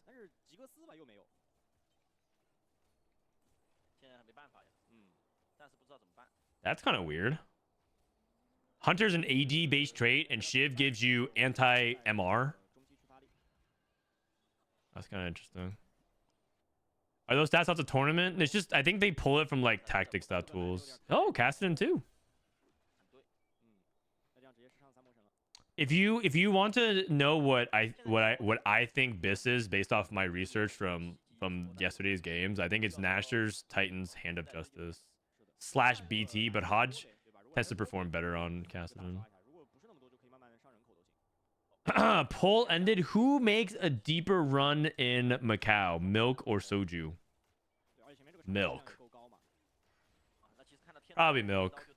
Probably Milk. Because Soju probably... Soju will probably struggle to pull himself from the Baccarat tables. And then Milk is just going to be asking, is it Nunu or is it Rumble? Is it Nunu or is it Rumble? At the boot camp for EWC...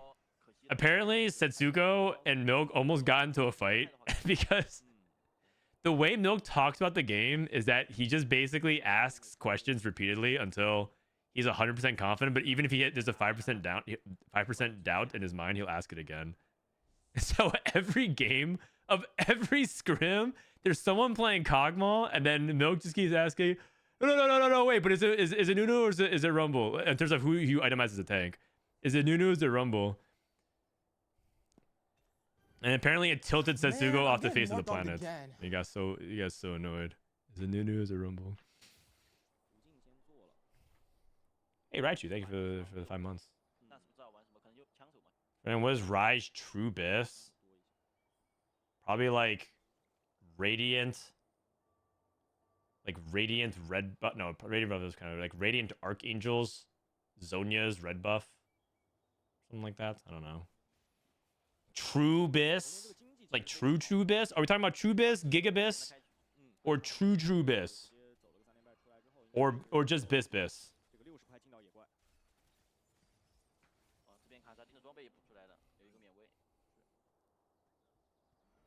Okay, Kassadin too. Oh, Radiant Shiv. Yeah, you're right. Radiant Shiv. That is very good on him. You're entirely correct. Radiant Shiv is very good on Rise. Thank you. I knew I was missing something.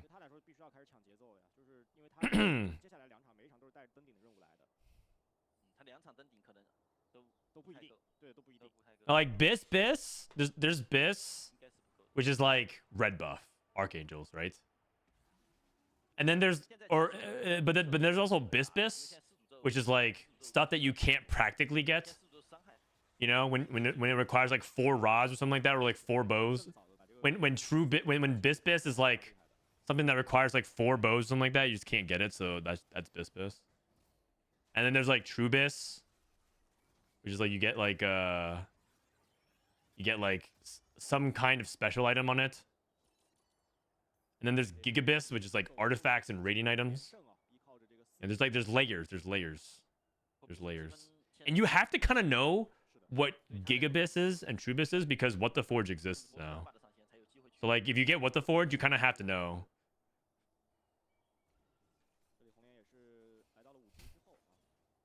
Milala's probably gonna play Blasters. Maybe. Rageblade Runins? Is this guy playing Jinx? Is this guy gonna play Jinx?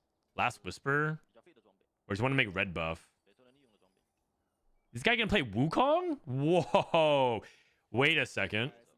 We might see some Wukong action. Okay, he makes crown. Oh, he got dropped infinite rods. 3 rods. Okay. But it looks like he is dynamiting Cassidon, by the way. It looks like Cian's playing around Cassidon. Shiv Morello. What? Shojin? Stoneplate? Okay. Sounds good to me.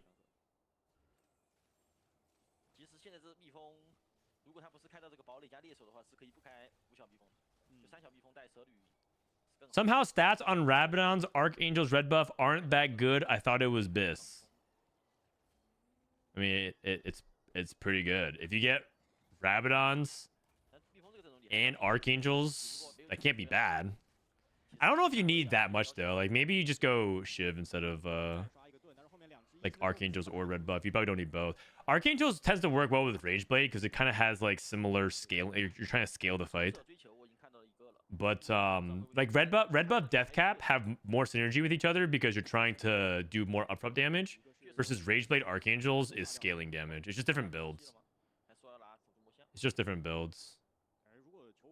A lot of times you have to think about like synergy amongst what your items are trying to accomplish. Bifrost. Oh, winter is coming. Okay. Epoch. He has like free rolls. He could roll like once here. He has Zillion pair, Swain pair. I think he was at Warwick pair, so you have 3 pairs. Played Silvermere, Prowlers, Hecarim 3. Well, that sounds pretty good. I never actually seen double Silvermere Dawn and Hecarim, but I'm pretty sure Silvermere Dawn, just one of them is true Bis Hecarim. In general. Quicksilver. We're going the old Cassidon build. I mean, it's probably not bad. I think Death Cap Cassidon doesn't sound bad either. But he has Morello on the bench, so maybe he just ends up going for that instead. This guy took Trenchcoat.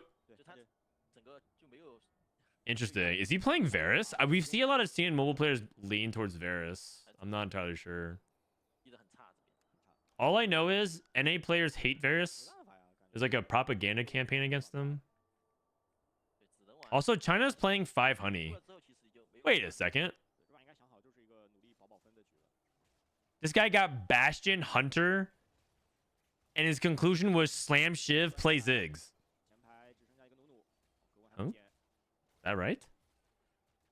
Is that right? 5 Honey as well.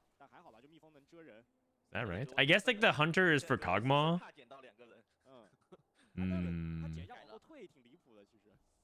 That's that's a bold call. Does Cassie need a vamp item? Ideally, yeah. But if you get 7 multi-strikers, sometimes you can get away without it. Because you have built-in healing through the trait, but you would prefer him to have a vamp item.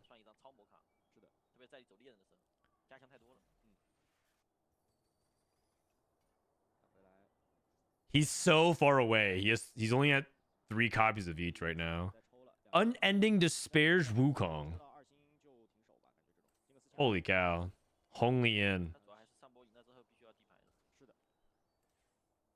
Going GS Jinx. Last Whisper Kog'Maw. You don't want Last Whisper on your Jinx. You can also greed to see if he gets a second Runins for Jinx, but I think this is just better because what are you going to do with the other sword? Maybe make an Olaf item? Probably not. Is Unending Despair's good on Wukong? Maybe. He does gain a shield, right? I just don't know. I know Innervating Locket used to be insane on him. We got another Jinx. Oh right, the next cloak has to go on Wukong. You're right. You're right. He can't greed for Runins. You're right. 5 Jinxes. 5 Honeys.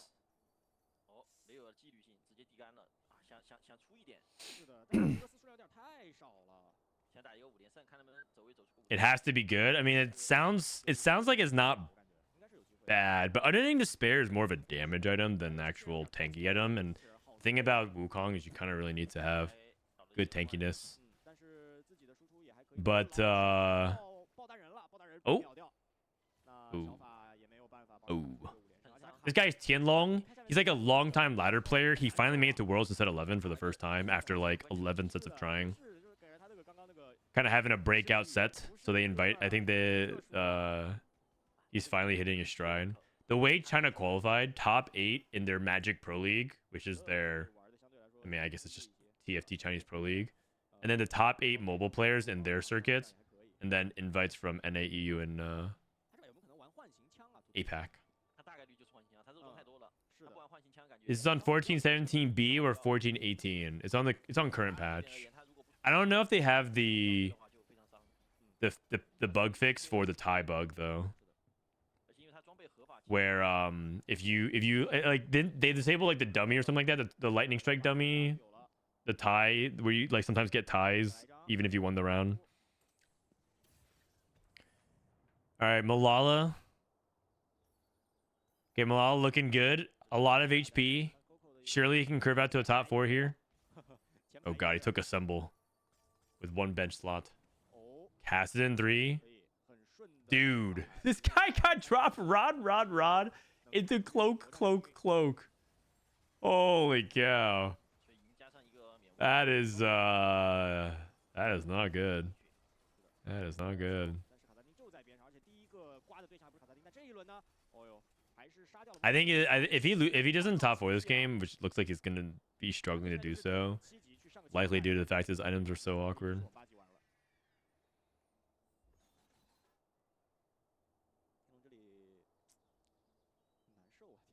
All right, buried treasures for Honglian. Binteum took Ascension. Oh, he's playing fairies. He's playing fairies. Arcana +1. You have my sword. Oh, he's playing old Kassadin. The stats on old Kassadin are not very good. Let me show you. Kassadin, 3 items.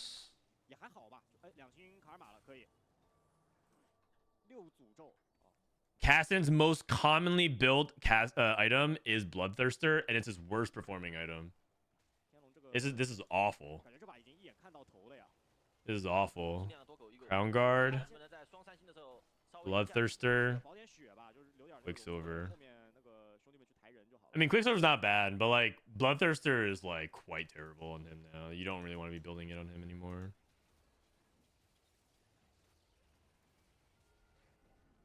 Where can I watch this VOD? Anywhere. If you have an internet connection and you have a mobile phone, you can watch it anywhere. At your home, at school, at work. Probably not during work.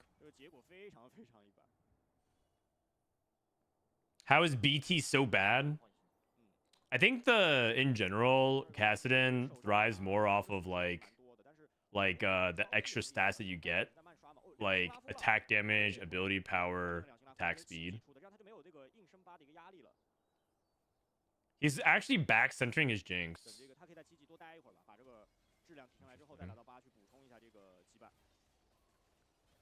Wait, Binteum is gonna go 8th? What is Binteum skin? Binteum skin he's got the T1 Oriana Faker skin. He's got the Faker. It's a $500 Faker skin. It's actually like so hilarious that they released the Hall of Legends Faker skin. How much was it again for like the signature thing?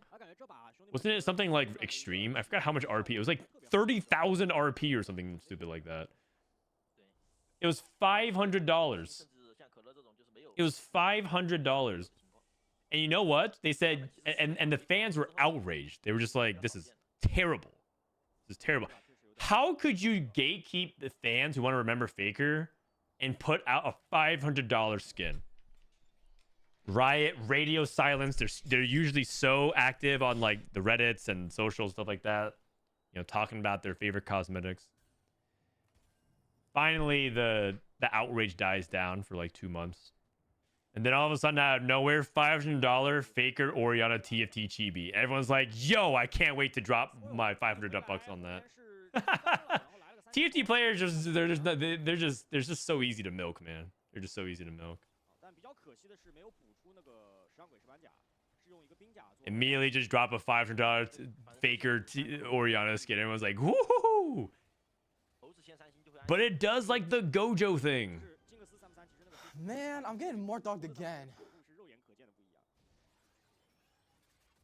Would imagine they for 10 months. Is it chibi actually $500? Yeah. Yeah. It is. It's 500 buckaroos. I mean, I was talking about it yesterday. I mean, you could pay rent or you can impress all the uwu girls with your T1 chibi Oriana.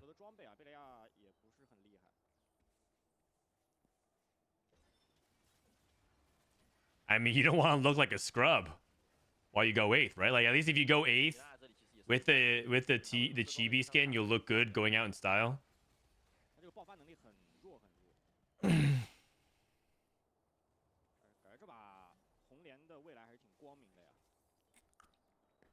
Wasn't Bloodthirster recommended on casting a few patches ago? Yeah. Yeah. At the beginning of the set, yeah. But that's just the nature of TFT. Things change a lot. Just they nerf things, they restructure traits, the meta shifts. Another way you can think about it too is BT on if you don't have BT on casting, you know, you can go on Hackaroom. Amazing. Why put BT on casting? You can put BT on horse.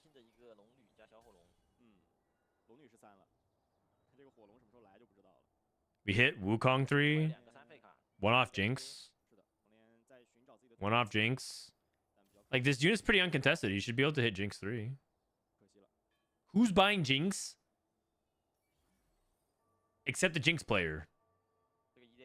This guy's playing frontline Ezreal. He's playing BT, i.e. Hodge. Holy cow.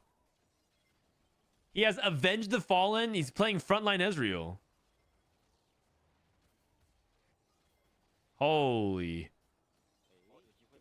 Looks like he wins this fight. Dude, is Ezreal... Is frontline Ezreal for real? I guess we're about to find out. I looked at the stats. I don't know why, but cast individually with BT is really bad, but a lot of 3-item cast builds like BT. Do you know why? Yeah, because people are just creatures of habit, and they just build what they think is good historically, because they... A lot of people play TFT without looking at the stats. So they just build things incorrectly.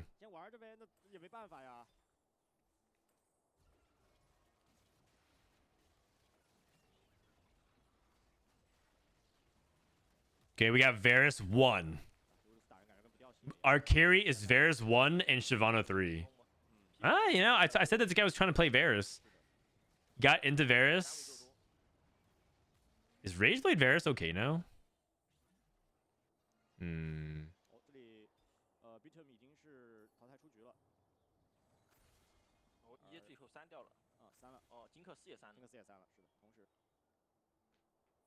Okay, we hit Jinx 3.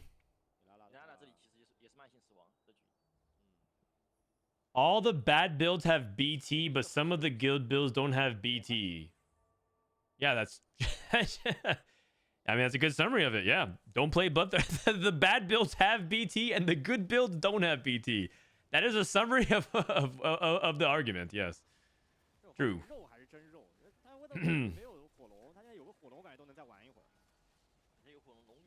This guy took a Moonlight Ritual and got at least 3.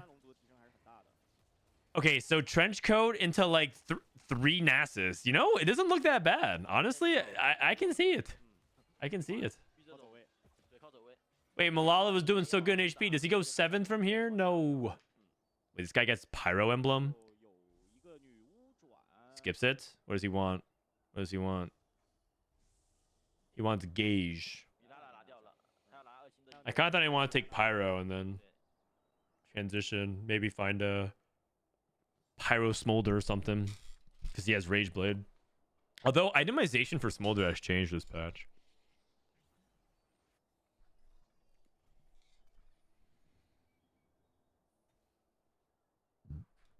Diana 2. Wait, Milala has Diana 2. But he has no Frost Emblem. 7 multi-striker Caston looking good. Ezreal 3. He's not solo frontlining because he's playing Unified. He's just playing frontline as. Straight up frontline as versus 7 multis. Ezreal like always blinks to like A2 though, right? He does. Like he'll always blink to the same place every single time. So if you know he's gonna solo frontline center, you could probably like try to play around the AoE, but I don't know. I don't know if that actually. He actually might just win the game. Okay, this Varus 1 is looking kind of bad. Oh, he took a gauge for Brian.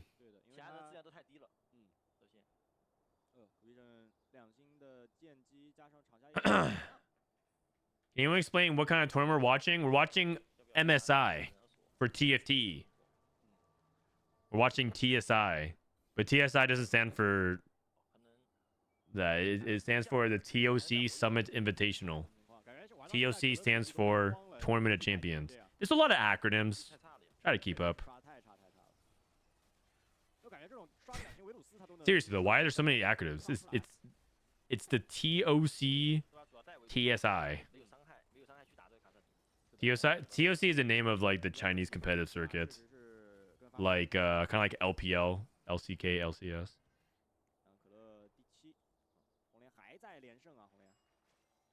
Kolo in 7th with Varus 1.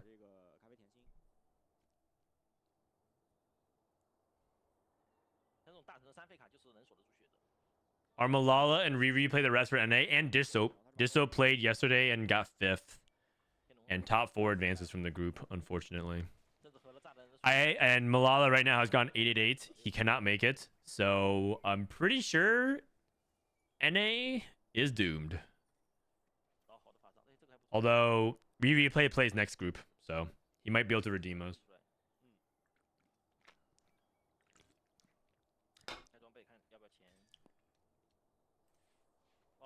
Okay, if this guy goes top 4 with Ziggs off of Wandering Trainer, Bastion Hunter, Shiv, Morello, Kog'Maw, is Ziggs not broken? Wait, look at this positioning. Oh. Wait, look at this positioning. The Ziggs to the top right. Oh, ho, ho. Wait, we lost. Never mind. I mean, it was cool, though. It was cool, though. Milala went 6th.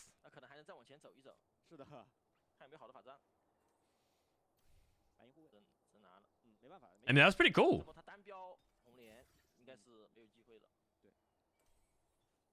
I'll remember that one. A1, A2, A3, B7. Milala played Arcana Varus. And he lost to the Blaster player. He lost to another Varus player. Wait a second. Honglian might win out with Jinx 3, Wukong 3 with Unending Despair. No Stoneplate. Category 5. True Bish Jinx. Or Bish Jinx.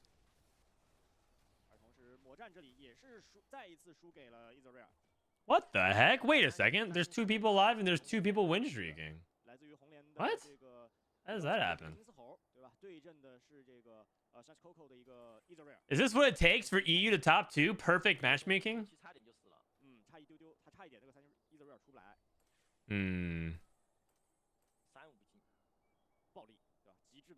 Wait a second. Look at Coco's Varus. 3 Infinity Edges. What the heck? This guy has actual... This is Gigabyss. This is Gigabyss. Oh my god. What is this? Bro, he like one-shots the Twitch in the corner or whatever. Oh my goodness gracious. Dude. If Varus so much looks at your direction, you're already dead. Holy cow. Wait, another Infinity Edge. He does it. Wait, now remove go to Ezreal. Remove what was it, Last Whisper? Remove and go double IE Ezreal. He has 5 Infinity Edges. Oh, he went any yeah. Dude, remove Bloodthirster and just backline the Ezreal. It's okay. You don't have to actually go frontline Ezreal. Just BT Lashen or something. Oh my god. 5 IEs. Okay, actually, Infinity is quite good on Smolder now. Oh, he third rows? He third rows to Varus. This Varus is gonna nuke the Kog'Maw. Wait, Kog'Maw's already dead. Oh my god. Yeah, this is actual biz. This is true biz. This is true biz. 3 Infinity Edge Varus. My god. I mean, E's got the tech. 5 Infinity Edges. Yeah, he's buying all the units to see what these gloves does what. Smart. Okay, Honglian is trying to frontline some units that aren't his Wukong. He's literally sacking his Olaf. He wants Olaf to take the hit. No! Dude, Varus is targeting the Jinx. Oh my god! The Varus just one-shot the Jinx. Look at that. Did you see that? Holy cow. This Varus just walks up, kills his Olaf, makes him light work, and then starts targeting the Jinx. Whoa! Holy cow. Damn. I mean, Coco's kind of a beast. Alright, he's a demon for that one. Oh my gosh. Same top 2. That's true. Honglian, Coco, they're running the groups. They are running the groups. Okay, so Coco number 1 in points. Honglian number 2, Kula, Binteum. So there's a 4-person race for 4th place. 4th place goes to tomorrow for the semifinals, and they're all separated by 3 points. Kula is very much likely in, unless he goes 8th and then like disaster scenario happens, but he should be through. But yeah, Binteum, Tianlong, Mihu, Kubikson. Milala has 6 points. Don't worry about that. He's actually about to pop off.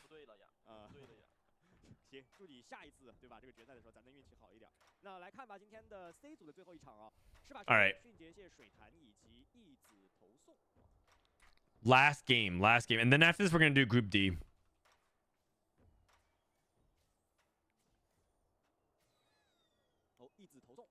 Tianlong wins.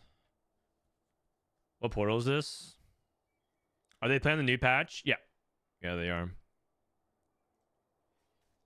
Dude, if you think they're playing on the old patch, do you think they'd be playing 5 Fairy? No.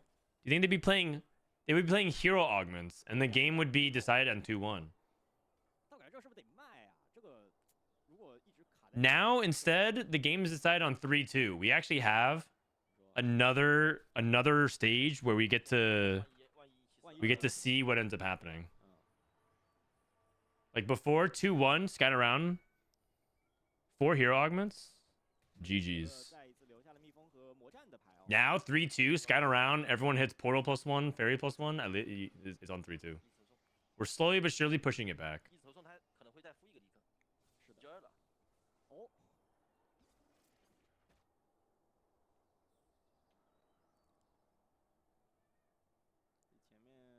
Now every comp is Arcana or Preserver. Yeah, Preserver's too good. Preservers are definitely too good. I mean, I think this patch is like problematic with the bugs, but I don't think it's like that bad. I do think that the verticals are like kind of annoying to deal with though. Especially if this guy gets like Wandering Trainer into like a +1. So you get Wandering Trainer into Frost and you hit 9 Frost on stage 4.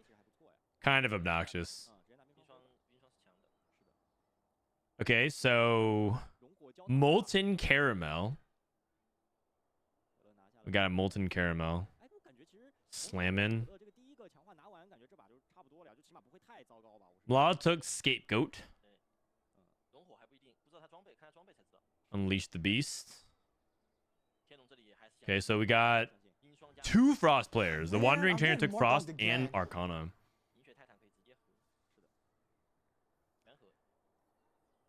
Hampus, thank you for the 4 months. You have now been blessed with some TFT luck. Thank you. I could use some. Same's Titans BT Blitzcrank. Okay. Titans BT Blitzcrank. Okay. How many hours until next day playoffs? Probably like 13, 14. 13, 14 hours from now.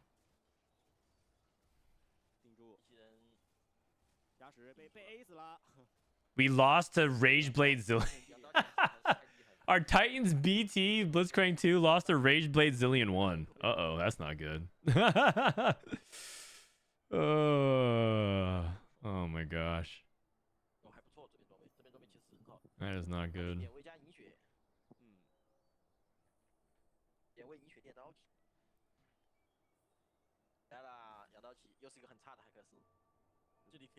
Okay, so we got Rageblade Cassio. I wonder if he's gonna try to play around Cassio. I don't think so. No one's really played much Cassio reroll this tournament so far. So far, the surprises have been Varus, a lot of Ziggs, Kassadin. Not much of like Cassio reroll. Surprising lack of Ashe as well. Like I feel like a lot of people don't play Ashe Jacks very much. They play like Kassadin.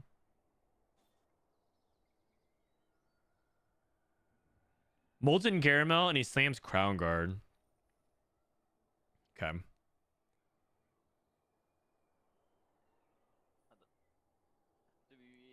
We've actually seen Jinx a couple times as well. That's 2 Jinxes that we saw that was like doing pretty well. I'm guessing if you have the spot for it, like category 5 Hunting Frenzy, you could probably play for it.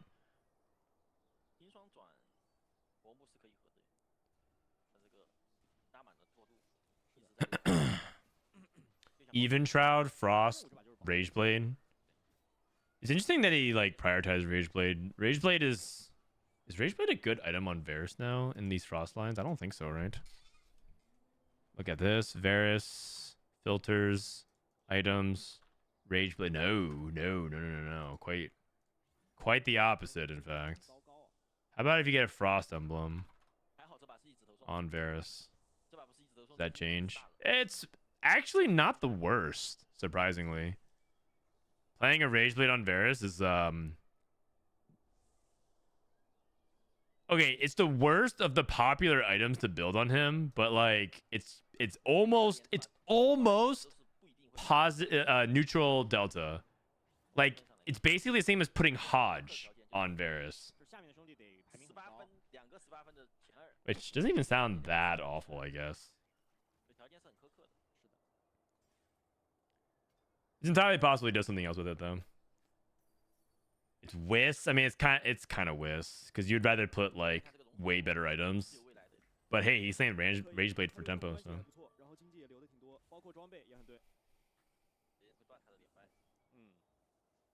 where's Title? He plays next group. This is the last game of Group C. Next group is replay double 61 Title Ice. Really good players. Some really good players. I mean, every group has a lot of good players. Replays our last hope for North America to not embarrass ourselves. To be fair, in set 11 for TSI, we had only 3 players, and all 3 of them went to the final lobby. Replayed Dish Soap and Milala all made final lobby. So it was. I mean, we were bound to like low roll eventually, and we just all happened to be low rolling in the same tournament. Just get it out of the way.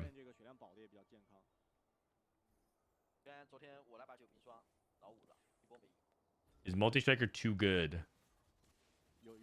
I mean, I think that Fairy is too good, and like a lot of the vertical traits are too good. I think Hecarim is too good. I don't think multi-striker itself is too good,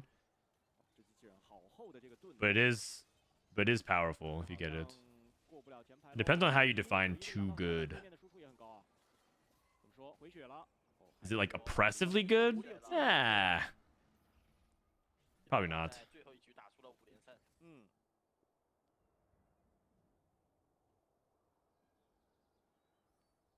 What happened this set? You guys didn't make it? What do you mean? We made it all right. We already. What are you talking about? You guys have. We already made. We won 3 of the past 4 world championships, and we won the LAN. Like, what else do you guys want us to do? Win again? That'd just be boring. Come on now. People get tired of dynasties winning over and over. You need to spice it up. Let others have a chance.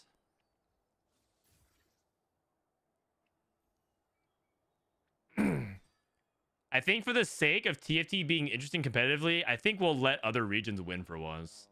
Maybe just take like a year off. And then the rest of 2024 is cooked. I think we'll take most of 2025 off, but 2026 we'll be back.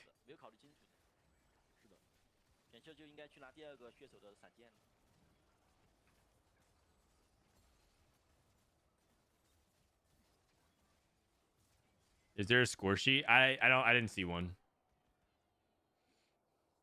Do it like MJ, take a 2-year break. Yeah, we'll go play another game competitively. Oh, Golden Quest?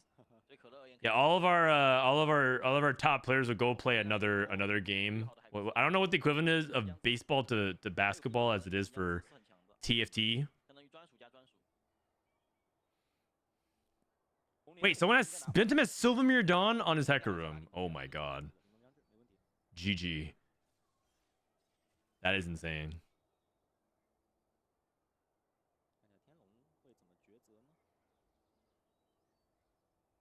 Soju on Yone. Yeah, apparently Soju's kind of getting back into League and been playing a lot of Yone, and he keeps.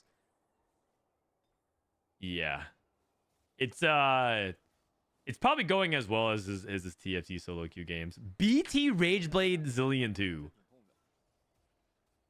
Holy cow. BT Rageblade Zillion 2. I mean, it kind of slaps. I'm not gonna lie. What the heck?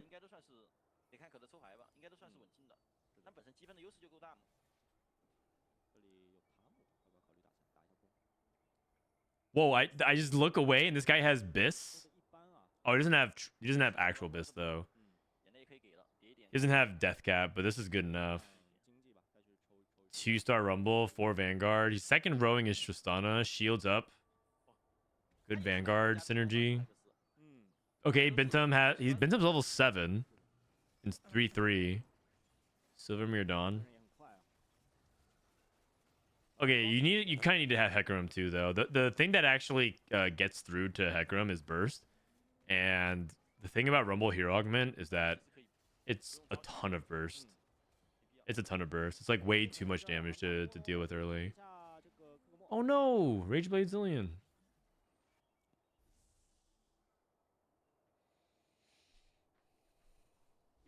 What is the second augment on the Frost player? Was it Winter is Coming? I'm talking about that one. It's the one that summons the wolf, the doggy.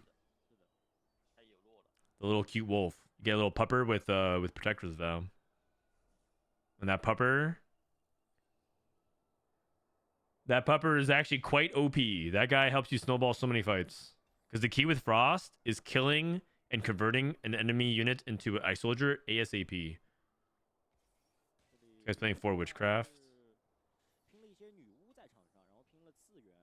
Do these tournaments get a lot of viewership in China? I don't think so. In China, TFT is kind of like a it's kind of viewed as a casino relaxation game by a lot of players. Like the way people view TFT in China is like life kind of sucks and their job is like very boring, and it's also kind of expensive to go out and smoke and drink with friends these days. So you can probably just like play on your phone and play a bunch of mobile games. And so a lot of people like deal with the monotony and boredom of life by playing mobile games, and TFT is like a really popular mobile game. And they just want to like 3-star their favorite champions and play Fortune. So when you guys look at all these reviews from China about like how like people think set 12 is like the worst set ever, or set 10 was like the worst set ever, is because They just like want to have the for fun mechanics because that's what TFT is to them. They aren't trying to sweat. Like they don't give a shit if like, you know, 10 portal is too strong or like 5 fairy gives you too much. Like they don't care, man. They just want to see the 4-star 1 costs. They want to see 10 mages. They want to see Golden Quest and Fortune and Golden Egg all in the same game. Like that's all they want. Like China actually hates the yapping. Apparently, people who like complain about the state of the game are like not popular streamers. People who are like yapping are like not very popular in China. They just like think they yap too much. Like 60-second is like he's like a god, right? But he's kind of like known as being like a rager, and yeah.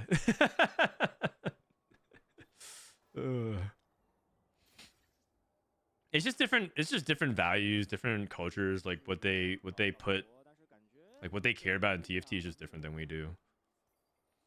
If like augments are 4.7, that is like an egregious sin for us. But for China, for a lot of the player base, the egregious sin is like not having a fortune trait.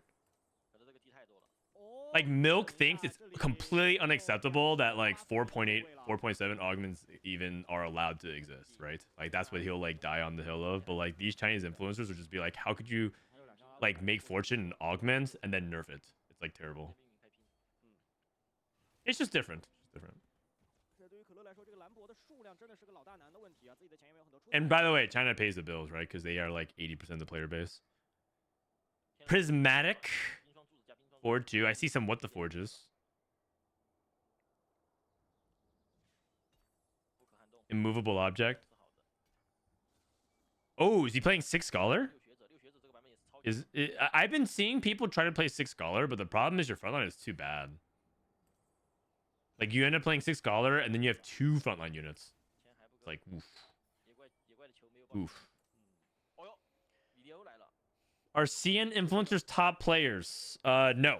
CN influencers are like basically the equivalent of TikTokers, and they do like a 3-star 5 cost like fantasy brackets. Like the CN influencers do like this, like Nora 3 versus Diana 3, and then people like wager on it, and then they like play it out, and that's like their content.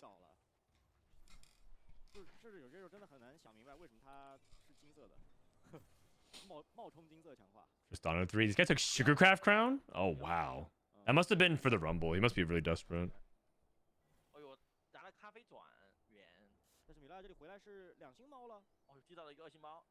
I mean, China influencers actually... Okay, so people are saying, isn't Honglian an influencer? Not really. He's like the biggest streamer of the... He's like one of the biggest streamers of the competitive players. I wouldn't say that his viewership is like really big. I'd say he's just like one of the more popular ones out of the competitive players. I think his viewership is probably more comparison to like Dish Soap Robin songs area, which is like definitely like someone noteworthy, but I don't know if he's like that big. Also, China is kind of cooked with their format. So you guys know how I talked about China has Pro League? Their Pro League was fan voted. So they have invitations to like certain people, and then the rest of the slots is fan voted. And this Pro League qualifies you to regionals. And so what ended up happening was there were some players who were on the bubble and they paid other streamers to get them into Pro League, and they were fundraised to get themselves in. And so one player missed. He paid Jackie Love to try to help get him to vote, and so he did. But then he like missed anyways, and they invested like thousands of dollars to try and get into Pro League, and they like missed. Yeah, it's actually a really controversial thing happening right now. I think yeah, if you guys think the format in NA is cooked, you just yeah. It could be worse. It could be worse.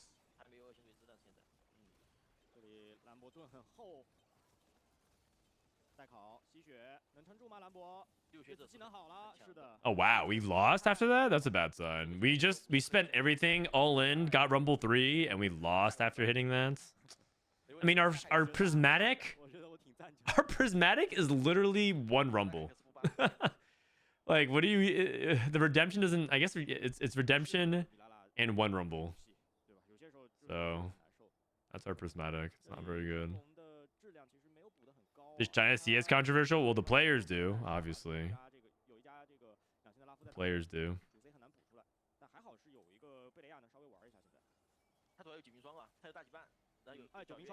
I think the way a lot of the viewers see it is like it's just an entertainment product, and like China actually does get live audience, but it's usually through chibi giveaways. So it's like they're like bribing the audience to come to come. They're like, hey, we'll do like a finals in studio, come through, and then we'll also give away some chibis. And the studio is packed, man. There's actually a lot of people watching the regional finals and stuff like that. And then they give away the chibis, and then like half the people leave.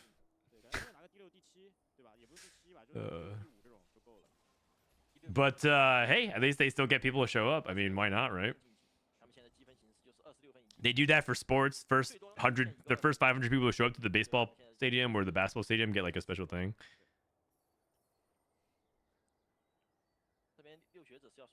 Who is the soju of China? I mean, the most equivalent is Honglian, the guy that's currently #1 in HP at the moment. But soju is very interesting in North America because he is simultaneously the biggest TFT creator and influencer while also being a competitive player. Before you guys laugh, soju is a competitive player, and like it is actually rare for you to be both. It is rare for you to be both.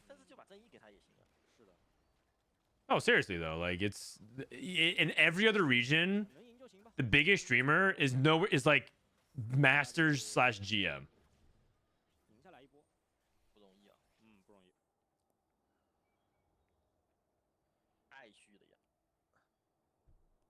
Shut the F up and show Kubix.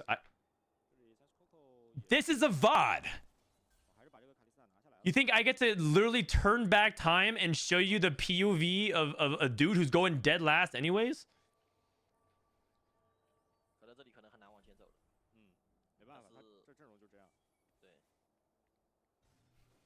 What do you want from me, man?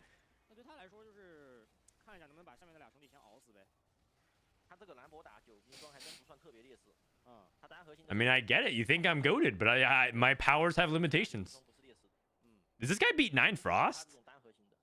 Holy cow. Wait, Rumble Hero Armin just beat 9 Frost. What? Really? Is 9 Frost fraudulent? Like, what is going on here?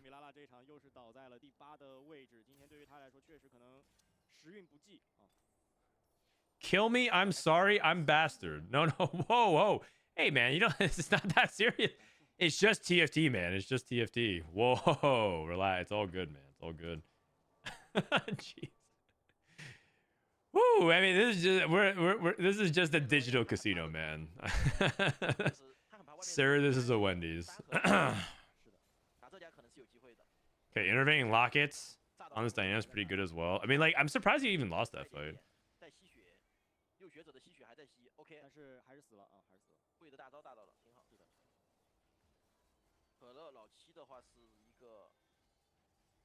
Okay. So he ends up winning this fight. This is really, really close. Milala went 8th again. Oh my god, dude. Milala went 8-8-8-6-8. Oh no. Milala scored 7 points in 5 games. Oh no. Oh god.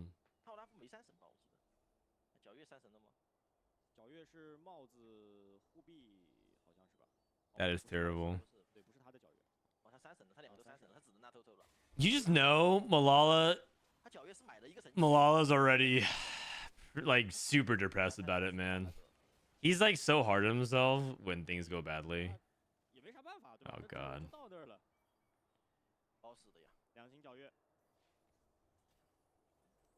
He matched Juanmei and Chuchi's record. Yeah, I guess it could be worse. He could have gone 8-8-8-8-8.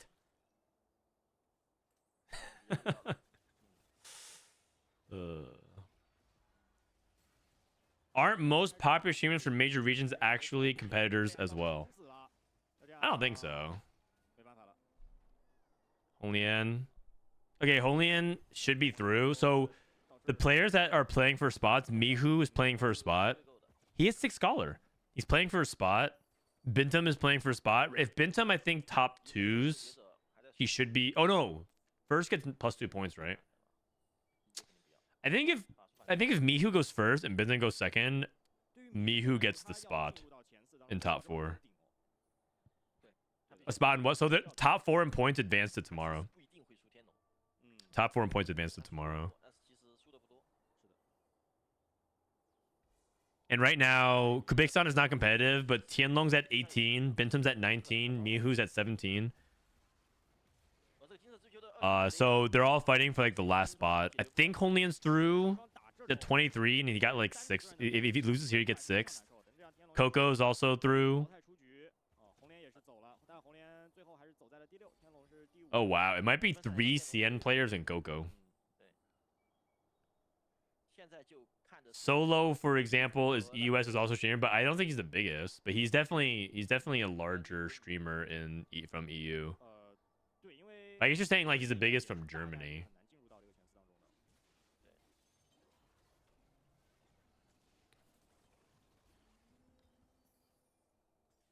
I mean, China, that's just not the case, man. The most popular streamers in China are people who just go in custom lobbies and try to farm 3-star 5 costs and have them face off and play like crazy strategies. Crazy strategies. Like if it was up for them, if it was up to them, they would make TFT just a straight up like 10 Heartsteel game every game. Is Group D as this? Yeah. Yeah. Group D has title, double 61. Ice. Replay.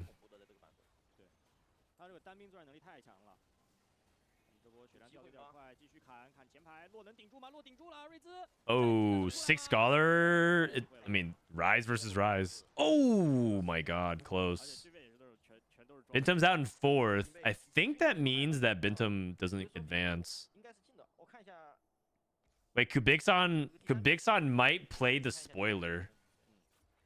It kind of depends on if Kubiksan like eliminates Mihu.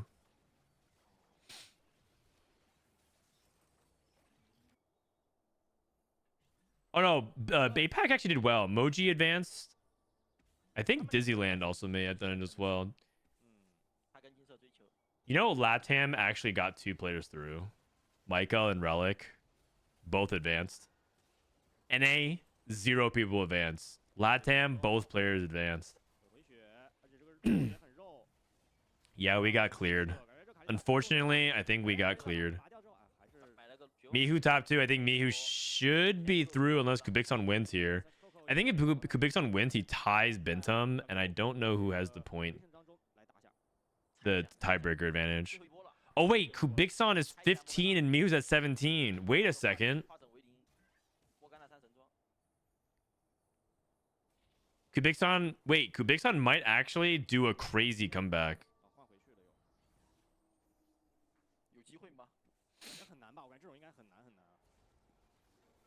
Kubiksan's kind of infamous in my mind for like saying that I think he said something like Charms was like the worst mechanic of all time or something like that. Oh wait, is that Desperate Plea? Oh no, he's alive.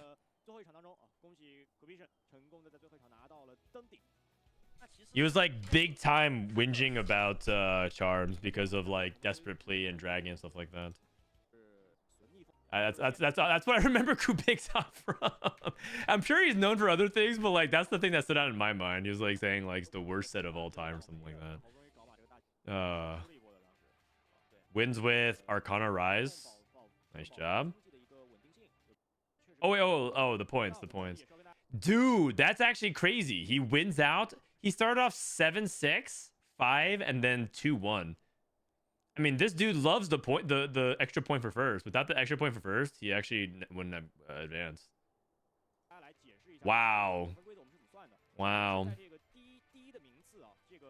Milala strong 7 points. Milala 7 okay. If Milala tripled his points, he still would be in last. That's not good. I would have scored the same not showing up. Oh no. Oh dear. That's okay, buddy. That's okay. See you in set 13. Hey, I couldn't help but notice, but next set there's LAN. And as we know, Milala shows up to LAN. All right, okay, that's Group C in the books. Coming up is Group D. Coming up is Group D. Group D has some has the last of the players. Group D has replay, double 61, title, ice, and then other good players, Li Xiao. BBTY is from LATAM, or no, sorry, APAC. 最后经过位没王彩，因为经过这个版本，你出门如果选了的话，后面基本上来一个转职，你就是可以随意的操作，不然是它是能合成的，不能合成你都能操作的，很容易出大羁绊。主要现在确实这个金锅锅出来，大家都很爱啊，对吧？大家都觉得很有意思。是的。All right, so this is complete item Anvil. Start things off. Completed Anvil. 但是我觉得你求稳的话，那我就可以不求稳，打上线，可能能有一些发牌员的奖励给你。All right, Li Xiao. Li Xiao is the first player to ever make it to both China regionals for PC and mobile. He also won EWC. So he's become very accomplished. We got title from Japan. I think doesn't need much of introduction. This guy broke the NA dominant streak. Like it was NA, NA, it was NA and then title and then NA, NA, NA.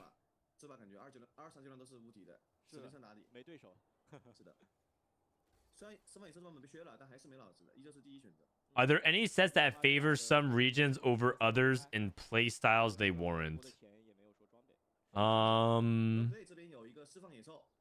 Maybe TFT's kind of evolved to the point where there's not really like play styles nearly as, I mean, there are play styles. Sorry, let me rephrase. The top players play everything, and and they have to play what's good in the meta. And so the good players just play well. They like have to play all the comps. They have to reroll. They have to fast 8. They have to recognize when they like pivot. They have to recognize when they can fast 9, right?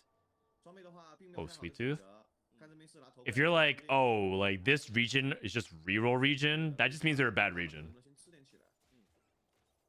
China loves reroll. That's not necessarily true. China also loves fast. They're good players, play everything. Like TFT's evolved to the point where like you kind of need to be a more holistic, complete player, because otherwise that just means some patches you're gonna climb and some patches you won't. So the game is a lot more sophisticated than that now, and so if it's a set that favors one region over the other, that kind of means that the set is only going to be favoring one type of style, aka it's kind of a bad set. Okay, that being said, there are slants. There are, like, for example, set 12 is like a little bit more reroll specific because charms naturally help reroll comps. But this patch, as you guys can see, it's not even like reroll dominated. Reroll has its place, but it's not like anything special right now, right? I don't know if you guys are playing in lobbies where there's like 5, 6 reroll players. It's pretty rare. It's probably like 2 to 3, and I kind of like that personally, but I know that some people don't.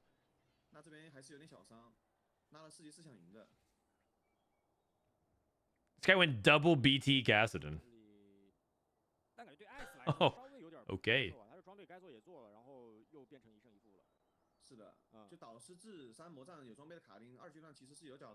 Does NA have anyone in yet? If replay gets there, yeah. If replay gets there. 该吃得吃啊。是的，他这把也是卡尔玛确定的。 Okay, so this guy is playing Ziggs with Sweet Tooth. 卡尔玛这个版本的话 Hanxing is also another player from China PC. Also Hanxing was on Weibo 法则玩60件， for EWC. He's just like he's just like a solid player. 虽然说之前这个 Most people don't know much about 顶 him. 峰时期的卡尔玛经历了严重的一刀，对吧？但是现在设计师也算是把他从这个大羁绊上给加回来了。对，以前大家玩卡尔玛都是奔着主角卡尔玛去的，这版本的卡尔玛是可以玩高。 Pan. 对，有个金锅锅， Guy's a pan. 而且还是自3块的行车金锅锅。没有了，他是射电支持，他是那个弹出窗。 BBTY goes to the pan. 这个3 I mean, the thing about pan is it's basically a spatula because most pan items you're not really trying to like make anything. Maybe multi-checker emblem. 还有一个上旋大剑， Maybe in the very rare scenarios you're making like warrior or scholar or something like that if you're playing those verticals, but not really. 这边胜负关系的话，第三波又赢的。是的，这波得拉 Two tiers. 3波胜，看下波能不能赢。而现在 Mage, 只有 dude, no one's 1 making 有 mage emblem. 满血的一个状态了。 Boleo. 所以 Boleo.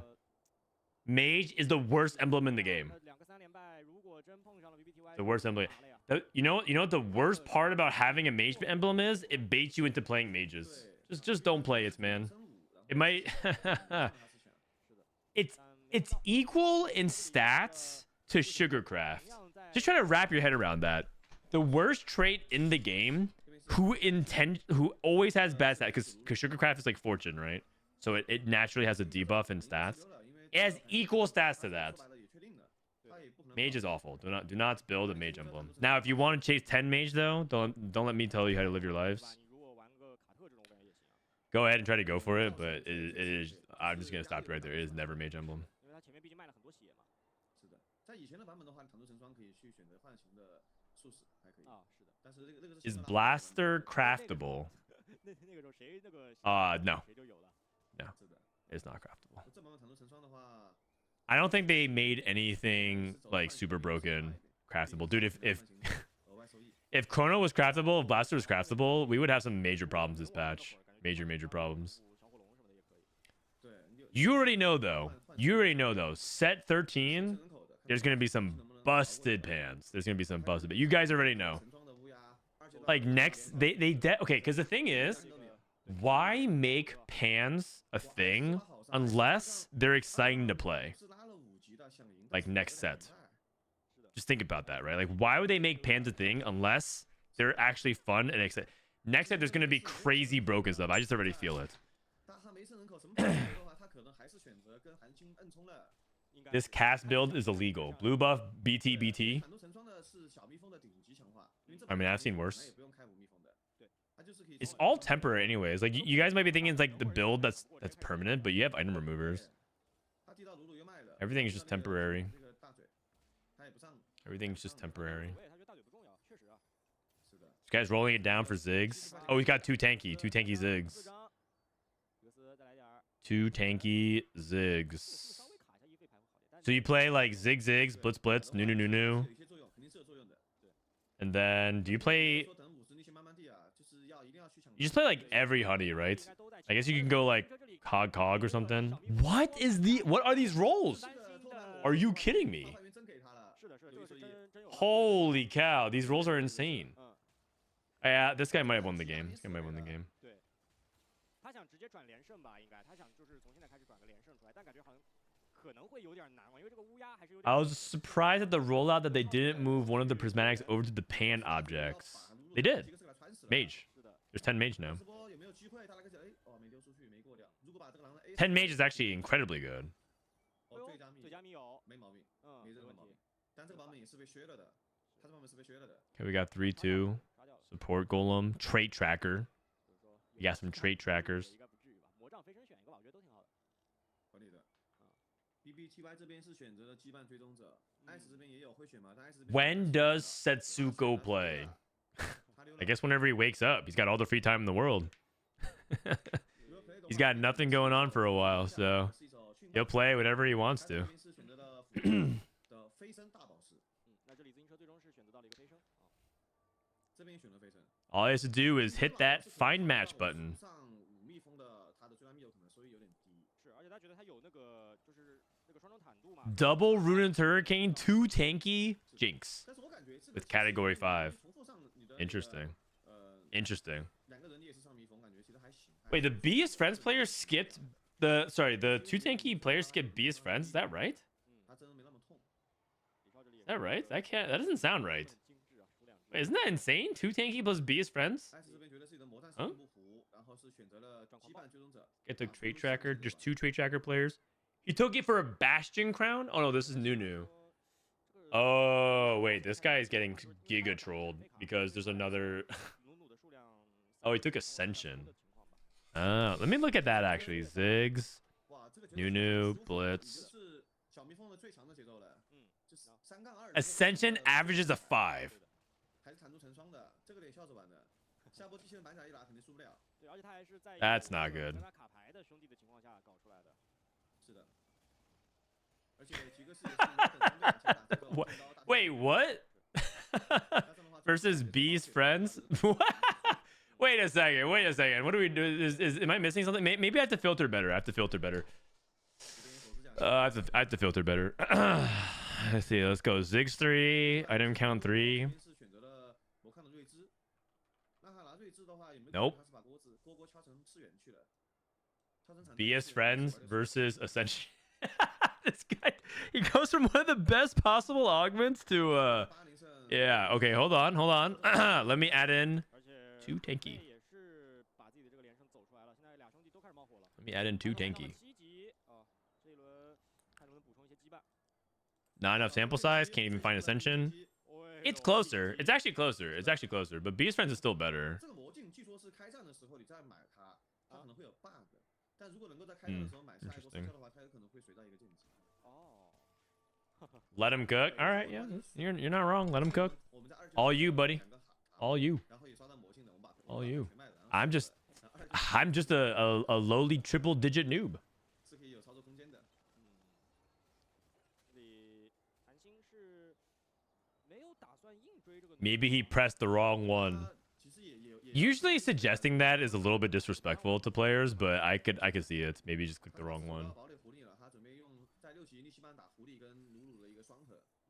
也可以。 They don't have stats. They do. They do. China has stats. That was wrong. That's right. That was true a few sets ago, but now they have stats. 李少这边的话是 If you actually look at tactics.tools, there's actually a filter. 他可能就是7级就 I'm about to blow your guys' mind. If you go to tactics.tools, you click this gear button, language.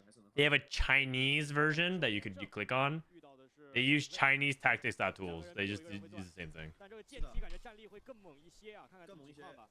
但剑姬这波的站位其实有点差，没有第一时间吃到伤害，没有放弃对的。，而且第一个技能给的是杰斯，自己在被白打。 Silvermere Dawn Fiora. 这个时候 Another Kassadin player? Oh no, just temporarily. 这波剑姬其实因为在边角，他 Replay is going for Karma. 这种剑姬是要挨打 Karma. 去回蓝放技能的。他如果第一时间 Okay, 97 HP. Okay, look, things are looking good for NA. Once more, we need replay to bail us out. Okay, 2 tanky Wukong Jinx sounds kind of cool, actually. 对啊，其实递的已经算还比较不错了。 I mean, that was the thing last patch as well, 这 right? 边递了其实很多武费，李少这边是洛拉跟那个小火龙。 No 稍微的 cloak. 话没有扬到没有反甲， Yikes. 一个眼泪。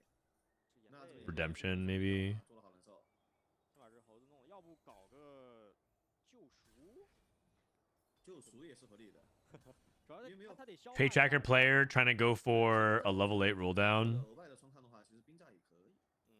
哦，金锅锅买了，买下来啊。要打上。 But with such stats, can't they be lower because low elo players are not playing right? 所以 Yeah, that's definitely part of it. That's why you filter for bigger sample size. 就会给了。现在唯一的问题就是等会儿得去搞 But 刀是 I mean, it's entirely possible stats are fake, but sometimes stats are real.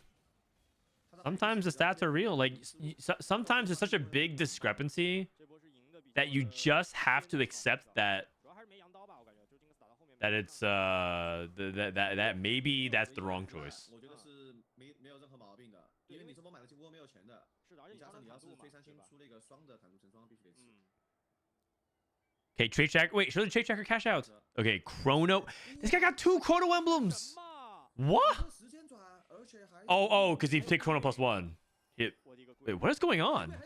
Dude, this bench is too crazy, man. This bench is too crazy. 它其实是这个版本上限最高的东西的。是的，绝对是这波里面最 Wait, what the heck is this board? He's got Preserver, Witchcraft, 2 Chrono emblems, a Warrior emblem, 如果能活到这个 an Arcana emblem. Oh my god, he has Arcana. 命定快给了连命定，去连上。好，没问题。 Okay. This guy has 6 Chrono Forms. What is this board? This is insane. 掏出来已经锁了，不可 This is an insane board. 就这版本 This is an insane board. 四复苏还带了3命运的这么多文章的。 Jesus Christ. 说实话，我不知道书是怎么写这一把。 Chill out, buddy. 追踪者加上这个时间学派灰，直接把自己的上 Is BBTY? I think he's Vietnam. 金铲餐，但是他没必要买的。 He's not CN. If he had CN, he would have CN in front of his region. 哇， Bro. 什么东西啊？你是？太关了吧，要不 4 Arcana. 你给他拍圆的？太厉害了，这这个太厉害了。 Oh man, he hits the Camille. Oh, okay, okay, okay, okay. Dude, this guy. Sometimes you're just feeling it, you know? Like I'm pretty sure he just. I'm pretty sure he's just riding the hot hand. Sometimes you just know you can't miss. 但是你看这边爱死的羁绊对标 BBT 牌，他 BBT 这边是 He's from Singapore. Oh, okay, okay, my bad, my bad. 散打的一个复 From 苏 Singapore. 然后拼一拼，对吧？拼一拼，凑一凑。 Bro, this guy rolls random emblem and gets another Arcana emblem. 配上的那个导师制啊，算是组合拳的，这儿还有差质量的。这儿还有 Holy cow. 但确实对 And another spat. 要补这个 Oh, he just skips it. 而且他拿到了一个泽拉斯，他如果那他现在好像开不了那个5命运，他得拉到9才能。 All right, man. I mean, 他现在的这个 are you guys learning? You guys come to the stream to learn, right? 因为他可以去拿泽拉斯法杖啊，会比较有一些有像战 I hope you guys are learning a lot. 就是1块钱一地，他就能马上提质量。 He doesn't need more spats? Oh, he doesn't need it. 要拆那个大羁绊要拆掉，对，要不就拆他看看怎么上吧。如果有条件， But it's funny to take. 泽拉斯那个法杖还是蛮厉害的。 He's rolling. This guy's playing Ari. He's playing adaptive Ari. All right. Get this guy off my screen. 但是都挺 Adaptive Ari is like BT Kassadin. You're living in the past. 福利也就差最后一张。 It's like it's actually Whis. It's pretty bad on her 说同行 in the data. 两眼泪汪汪，这不怎么说。这狐狸感觉感觉没什么这无路狐狸伤害啊，狐狸。 I mean, maybe he had no choice. I mean, adaptive is better than no mana item. 叠起来了。两边都飞升， I mean, he's playing Bastion Nunu with Ari. 是的，而且杰克斯也是有大天使的。 Yeah, he's going 8th. Yeah, he's going 8th. What's blue? What's Bis Ari? Blue buff. JG +1. Probably like GS. It's definitely not Bastion. It's definitely not Bastion. 走到了一个8级随缘抽牌，抽什么用什么，是没有用睿智啊。 Why is adaptive bad? They nerfed it like a lot. 八仙，那他这个摇 By like a lot. 摇得非常 Like part of the reason why it was good was because it would be giving Ari mana as she was doing her thing. 抽什么用什么。 Now, and they also changed Ari as 看 well. 到哪个做好了直接吃哪个。 So now it's like originally it was an item that like she really abused, and now 气呢？是不是缺 it's 了吗 like kind of not that good on her. 他可能觉得自己买了这金 Look, having adaptive on Ari is better than nothing on Ari. 其实装备确实20块。哦，他锁了，他锁了，锁了。他是想吃这个利益。 Yo, it looks like Riri play. Wait, they're still using Riri plays Team Liquid 这 picture. 版本装备越来越好嘛。他第3个主要是买了4倍增援，他的战力少了一个。 Uh-oh. 多人装备可以弥补一下他没有战力的缺陷。 They need to update their photo database. 经历了一波比较痛苦的时期啊，他的这个启动好像收益不是很高啊。现在这个场上的质量 Does Ari want blue with 80 mana? 他这边是走到了先 Yeah. 赶的滑板鞋。 Yeah. Also, is she 80 mana? 其实他的战力很高，他的剑期还带了一个飞升的加神装的一个滑板鞋。 She's 35 mana. What are you talking about? 80 mana? 其实有点爆。他这轮应该还是要大搜一波的，因为卡莉斯塔这个剑姬 What? 他一张听 80 mana Ari? No, you don't want blue buff on 这 her. 段时间应该就挺能打的了。很强，哇，剑气2了。啊，可以，他这个 Yeah. 手牌就对应了。然后我们再来看一下左边的韩星哦，韩星这里，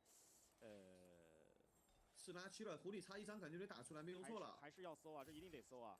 好，先买了个破法，买个战力，能不能说出来？不要有伏笔，不要有遗憾。 Okay, we got 没出，来不及了。 Nunu 3 online. We're stuck on Ari 2 though. I mean, I think we're just dead.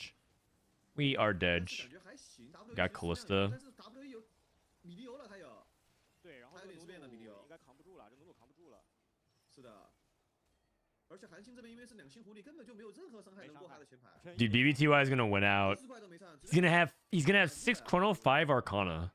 Trait tracker. BBTY 这边也是直接燃起了火苗了，没办法。 Okay, this is double 61. I mean, everyone else is just trying to preserve their HP here, right? Li Xiao, he's playing Hunter on the Wukong. Wait, what? Also, don't you kind of want the other Wukong to die? So, like, would you rather have this second Wukong like closer to the front? He's playing 6 Hunter Wukong with Hunter on the Wukong. Whoa. Hold on a second. Kind of cool, kind of cool.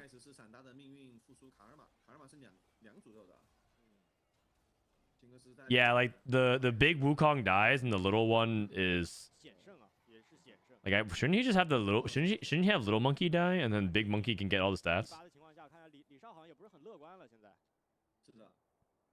Yeah, this guy's trait tracker is like nowhere near as godlike.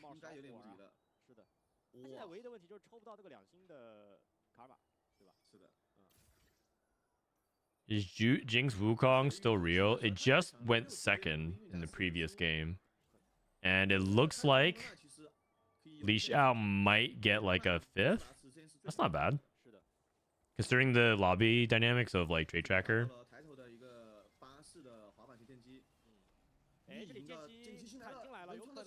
Wait a second. Wait a second. Wait a second. Wait a second. Karma's dead. Oh, wait a second. Wait a second. Oh, oh my god. 1 HP.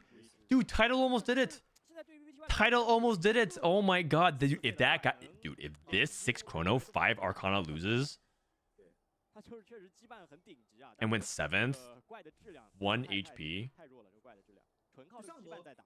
他主要一个什么点？一是泰特剑姬顶点的，二个是泰特的剑姬是那个密营的，密营是不会被眩晕的，实力学派是实停是停不到这个剑姬的，还是。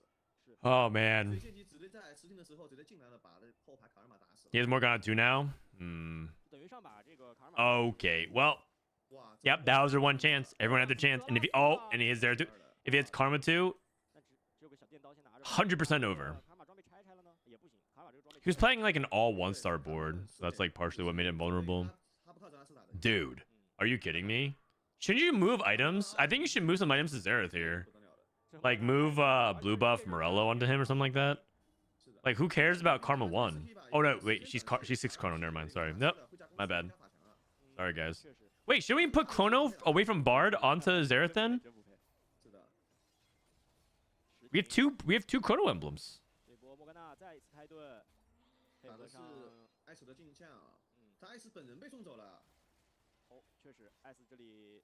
He already knows he won the game. We replay 1, 13 HP. This is the 2 tanky Ziggs player. Aspiring Epitaph is good for the comp, that's for sure.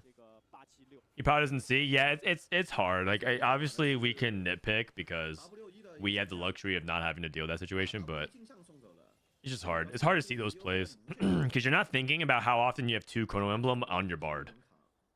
You're just not in those situations very often. The presence of mind to understand when to do certain like optimal plays is just so hard to do in the heat of the moment.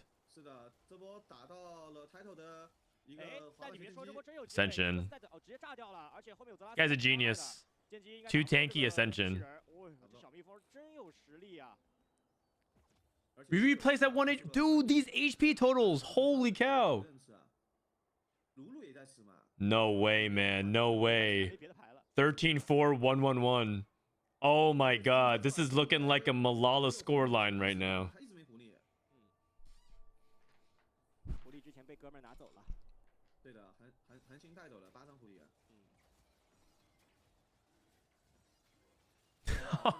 Oh, jeez.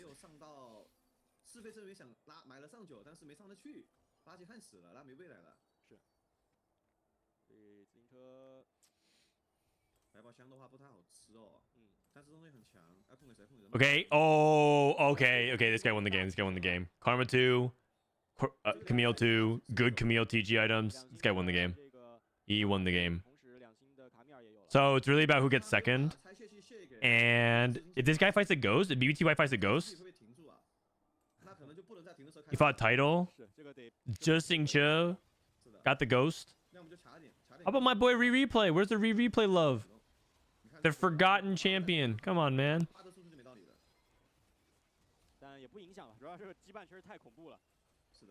Title's cooked. Justin Joe wins. He's playing a ghost, man. That's a fifth. How? Why can't we top 4, man? He was at 85 HP. Oh, come on, man. Oh, jeez. Oh, jeez. Oh my god. That's okay. We'll top 4 next game. We'll top 4 next game. 看自行车打谁？自行车最好是打 W1啊，不要去打那个 BBY。哦，来了，打 W1。Okay. Oh, the tremors? He got tremors? This charm is really broken. Oh, wait, but he's chronoing right back? But then he's tremoring right back. Oh, no, it's just Earthquake. It's just Earthquake. Never mind.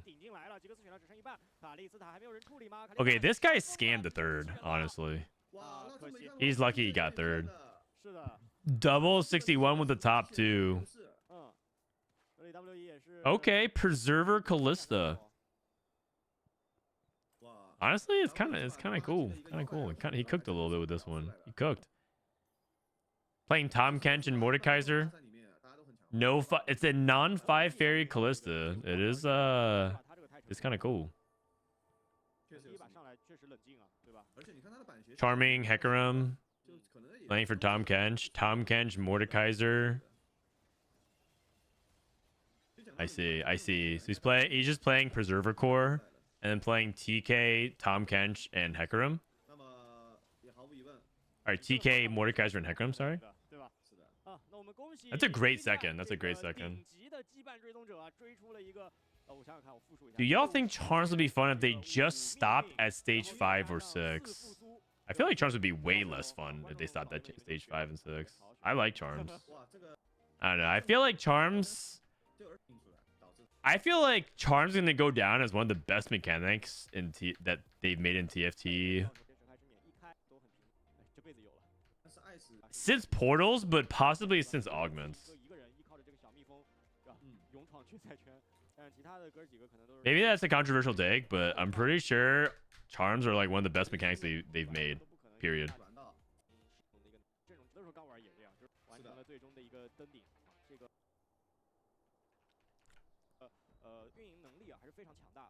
I dislike Charms. That's fine. If you dislike it, that's entirely your preference. I can't tell you like if that's right or wrong, but I think Charms personally is like one of the best mechanics they've done in a very, very long time.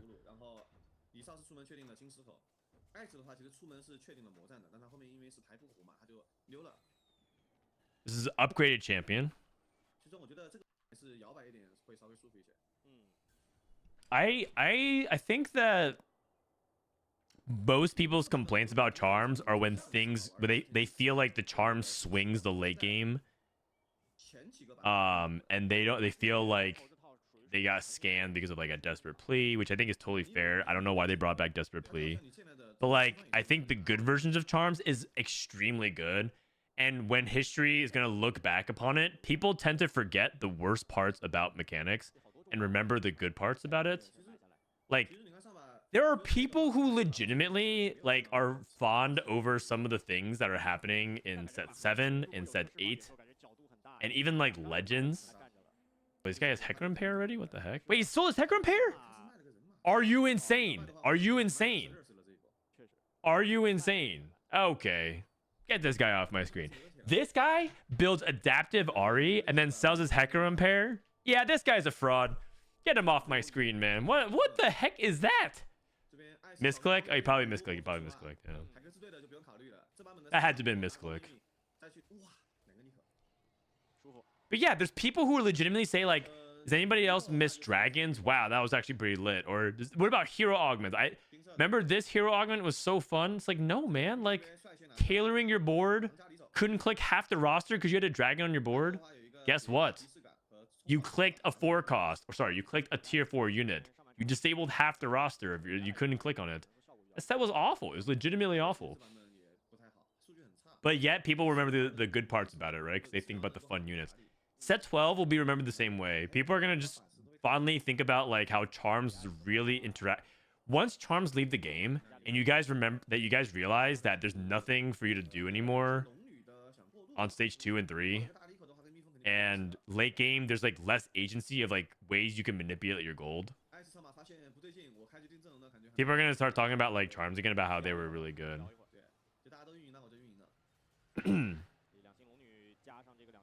I think charms.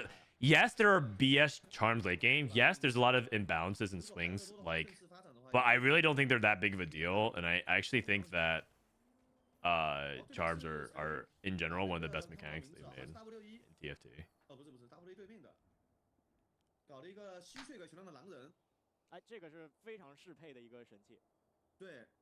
Okay, that guy's really rich. 30 gold. Cassidon 2, Zoe 2, Jace 2, full upgraded portals, and a combat augment for replay. Usually the downside of combat augments is that you don't get a lot of value off of it, but if you have fully upgraded board, I mean, in general, it's always best to have combat augments if you hit everything. Like, who cares about items and gold if you hit everything? Just have combat augments.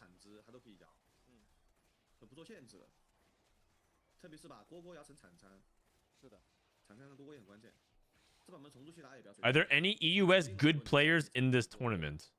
Yeah, I would say so. This double 61 guy, he's all right, I guess. He's all right.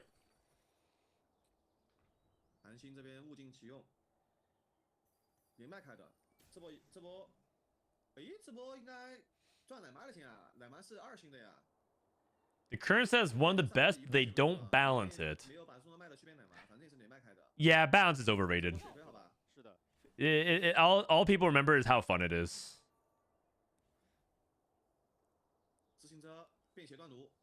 There's a lot of people who like some of your favorite sets was never balanced, actually. Like, what is the best set of all time? What, set 6? What, the set that you had, all you had to do was roll down and hit Katarina 2, and you would tax the lobby for 12, 15 damage in stage 3 every single fight? Oh, right. Yeah, the patch where Raditz hit rank 1 with Katarina. Yeah, that was real balanced. This is your favorite set, right? I mean, no flame to Raditz. I love that guy. Ray's my little bro.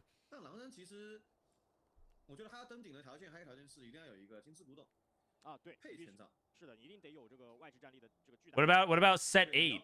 The Yumi patch. Okay, actually no one out here is defending set 8. Set 9. I mean, I just had to say one word. Legends. Moving on. Set 10. When Heartsteel was broken the entire set. The entire set. It didn't matter what you did. Just put Heartsteel in your board. But you know what? Heartsteel was like the most fun trade they ever made. Period. I'm down from the reprint Heartsteel. Who cares about balance, man? Just make a fun game. Who cares? You know who cares? The 50 people who want to hard sweat and look up and alt tab and look up stats while they're playing TFT. That's who cares about the balance. Make a fun game, man. Just make a fun game.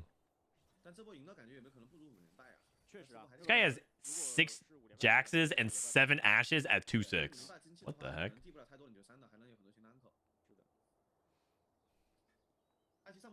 I gotta say, I love set 7.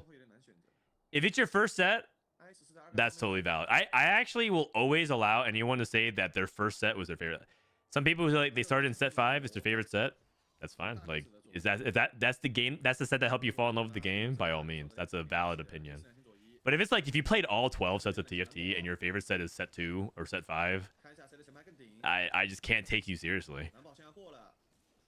It's like the people who like out here defending the prequel of Star Wars. And it's just like, you're just not serious. Like, you're just trying to get a reaction out of me.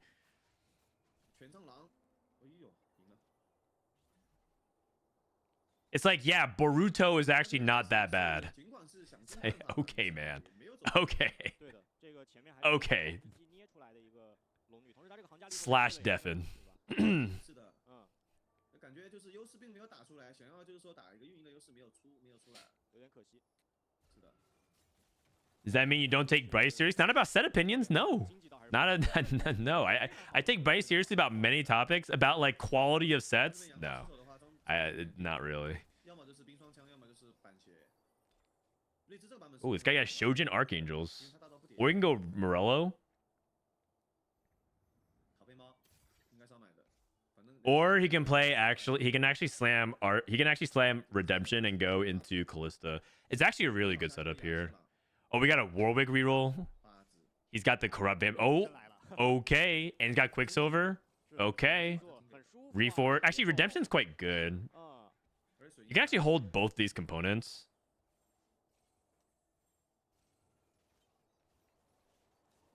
羊刀水银续这个权杖，他如果是没有的话，要对付的话就只能对付个泰坦的，这帮泰坦加成了的也没问题。 Boruto Blue Vortex is decent, 还 TBH. 是 Not amazing, not too bad to read, but the Boruto anime was a hot pile of trash. 现在就是他的天 That might be 下 the nicest thing I've ever heard anyone say 天下 about the Boruto 对吧所有人 anime 见着狼 ever. 都得恭恭敬敬的等着这个狼王发落。哎，有释放野兽，韩星是物尽其用，加释放野兽，他合了羊刀可以去玩系列剑。 What's the last item? Usually you go for Rage Blade, 这里 but you might go for like Titans or something else. You just basically try to get tempo. 飞升哦也 Remember one important thing, you get free removers. So like it might sound silly, but if he's gonna slam Redemption, he should slam Redemption on Warwick. 巨龙加护，巨龙加护。他确实 Because you can always he has 2 removers, you get a remover for free. 三星爱惜 One thing I think about this patch that people just really aren't still used to yet, and I don't blame them because it's just new, but like you have so many free removers, just slam. 没有给破甲弓， Just slam. 那可能要靠武器。 People are like not doing it enough. 武器的话也可以带神装的，其实。 Oh, assassin. Oh, oh, look at this. What do we have here? That's a dead ash. 飞天狼王几个切扣牌，开抓，咻咻咻咻咻咻。 Who misses 好像 assassins? 只有一个神，就是自己。 Anybody misses assassins? 顶级强化飞升啊，他 If Naruto wasn't the Hokage in Boruto, or if he was dead, no one would be watching it. Yeah, I mean it's literally Bronny 竞 James. 技之前挺伤的，他3杠 The anime. 这波赢的，后面又输了。但经济真的很好。 Bronny 这个 James. 战力的 Oh God. 感觉都是比较平庸的。 Okay, I'm gonna actually watch some Lakers games just to see if this guy can get any play. I mean, he's obviously gonna probably play a lot more time in the development league, but 但给了大天使啊，正义没的。对，装备有点臭。 who is the Bronny of TFT? My son Levi. One day he's gonna come up. He's gonna learn TFT. I mean, no. There's only like 4 TFT players who have ever procreated, so 他就混混过渡呗。 pretty good odds it's my son. 混一混就上去了。但他7级嫖了一个皎月啊，这个拿7 Okay, 还挺有意义的。 double 61 kind of falling off here. 什么关系？嫖到了月神。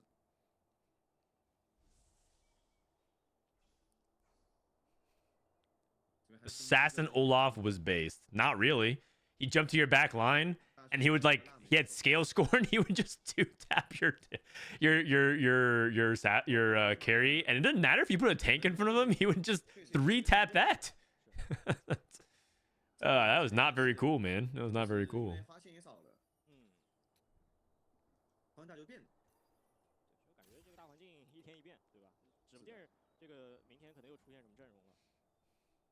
像这个版本最近命定枪就很强。 Okay, this guy's going for Frost. He's holding Diana Olaf. Kind of interesting. 就可以去无老虫。 Oh, Capricious Forge and Sleight of Hand. He's got the Thief's Gloves combo. 小弟过一下吗？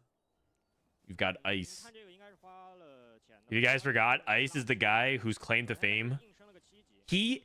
He actually claims that he's the reason 比如说他这龙女 why Think Fast got disabled. 对，双货币。 Because he thinks he's such an APM god. He's like, yeah, I'm the reason why Think Fast doesn't exist anymore. The prismatic augment that gives you infinite gold and rolls. Sorry, rolls are free for the rest of the turn. He's like, yeah, it's because of me. 的话，他是没有拉夫跟维鲁斯塔的。 Like, all right. 他拿了全是偷偷，其实有点亏。APM Demon 低了一下，是直接掉2100折了。他这把的6100折感觉上限很高。是。Does your son share names with socks? 神盾石的艾希的魔神 No. 有点吃亏了，因为神盾石的话，艾 What? 希 You think I named my kid after socks? Bro, I love TFT. I don't love TFT that much. 分开账的话，大家都不多这个。 What? 虽然是神盾石是魔弹最好的， Come on, man. 是因为艾希啊有点伤其实。自行车这边也是不等的，血手的狼人，先挠起来再说。 Man, this Warwick is too cool. Love Warwick. 主要是现在我感觉 I actually do. I know that came off as sarcastic, but I actually kind of like Warwick. 他也无敌了，我感觉。 Pretty fun. 是的，因为这把 Don't you guys really like these the infinite scaling champions that you reroll? Veigar, Syndra, Warwick. They're all kind of too situational though. What happened to Syndra, man? They like gutted her. They gutted her. I'm down for Syndra to come back in the meta. I'm down. Make Syndra great again. Oh wait, speaking of Veigar, replay going for Veigar. The Dark Mage. Guys front rowing. Oh wait, this is the guy who sold his Hecarim pair.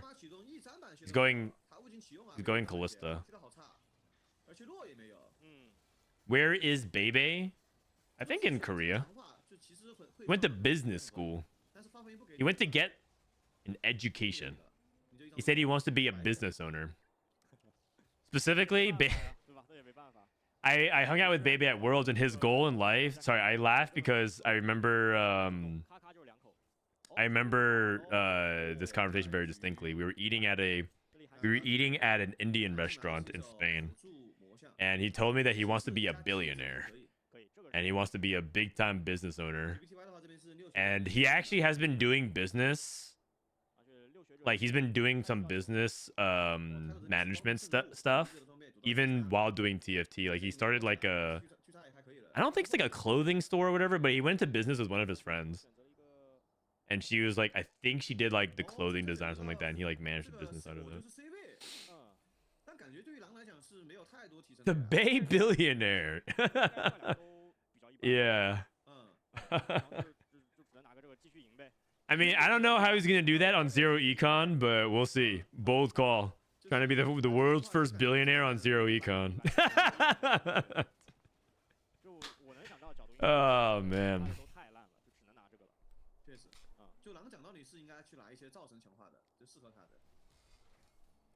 Listen, man. Like, okay, to be a billionaire, you have to be kind of delusional in the first place.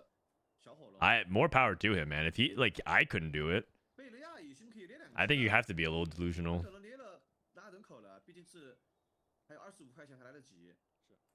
Okay, this guy took Shapeshifter +1. He's playing Shapeshifter Smolder. IE. He has Briar 2 though. Oh my gosh. Briar 2 with Capricious. Oh, and what are these artifacts? Dude. Alright, replay. Shojin Nashor's JG. Vex 2. Veigar 2. I don't feel like replay spot is that good. He's just getting stat checked by this Warwick. This Warwick's insane. Oh, that's not good.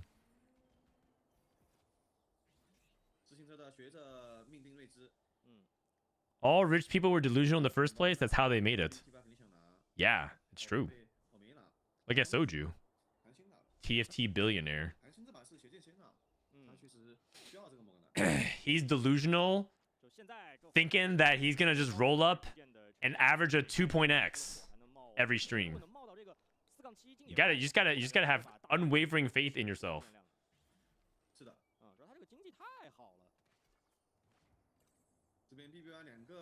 Okay, Akali 3. Movable object. Okay, 3-star everywhere. Except for Kassadin.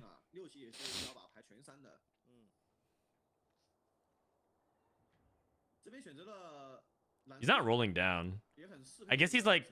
He technically spiked on double 3-star, so he doesn't have to try to spike again. He can just like wait one round. 小法就是到现在就3张，是的，也夸张啊因为这个数量。没人赌3费啊。 By the way, I actually do think I talked about this on Don't Talk If You Don't Know, the podcast. That's tomorrow night, by the way. Oh, I should probably put that in my stream title. 输出装不需要启动的 Let me update that real quick. 对，他是搭的命运，他搭的。我的。DTIT tomorrow with Philip and Toronto Tokyo. 哦，韩星是走到了五花圈这一套了，他也没有。 Anyways, podcast tomorrow. I was talking about the podcast. I'm pretty sure this set actually very much clicks with Soju in a very deep way. And I think he's actually really good at it. But I don't know. I think Soju doesn't want to take it that seriously, but I actually think he is very good at set 12. No cope. No cope. No kappa.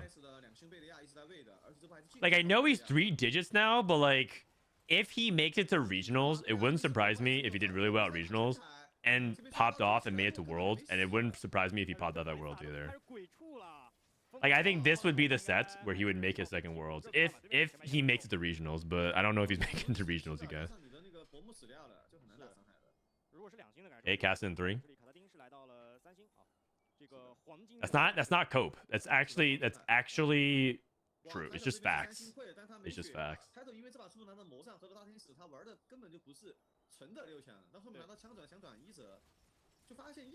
Biggest Soju sim. No, man. It's not even true. Like, I actually never draft this guy. I never believe it. Okay, actually, this sounds bad to say, but I never believe in it.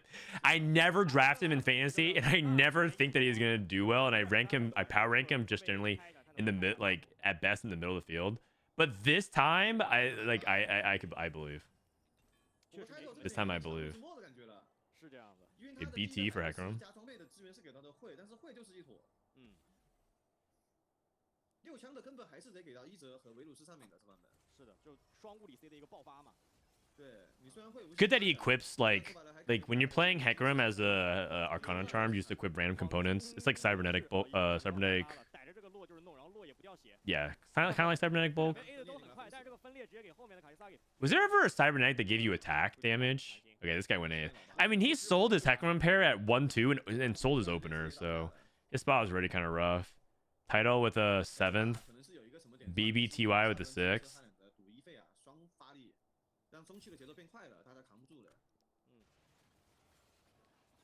L Frodan for saying Setsuko deserved banned.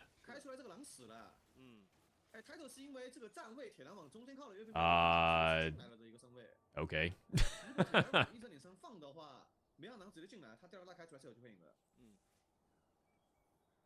W1的这个花仙就看起来质量要饱满很多了。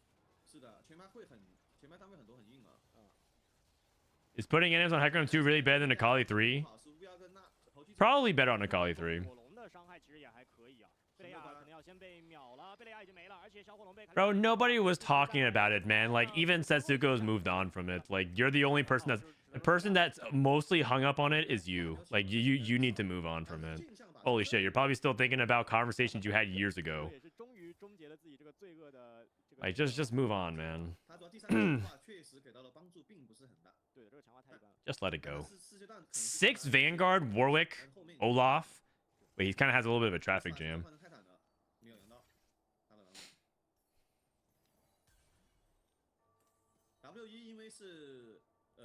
He's got gem, or it's not gem. He's got flame in the back, so he's trying to protect that. So he's trying to like move it towards the back. That makes sense. Veigar 3.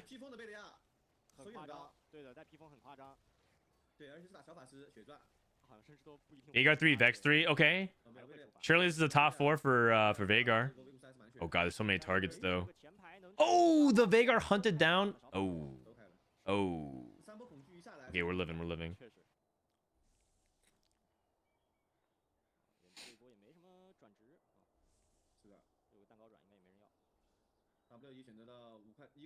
All right, so wait, he takes death. Oh, he needs Nora. Did Frodan talk about it? Oh, about the Setsuko thing. I mean, I have talked about it, but that was last week. I mean, I actually felt like people kept wanting to talk about it, but I mean, the reality is, everything has been said about it that needs to be said. So don't need to harp on it too much more. 你的浣熊楼肯定是不要那个上龙的。手头也二了。八换插谁啊？插个杰斯插一个。9级找杰斯。 Okay, so Nora, and he's gonna attach Nora to Briar. I like that. I think in general you want Nora to actually be on the frontline units more than the backline units now, but I'm not entirely sure because there's no stats on Yumi. No stats on the Yumi. What would Bebe do? What in general? I mean, I have no idea, man.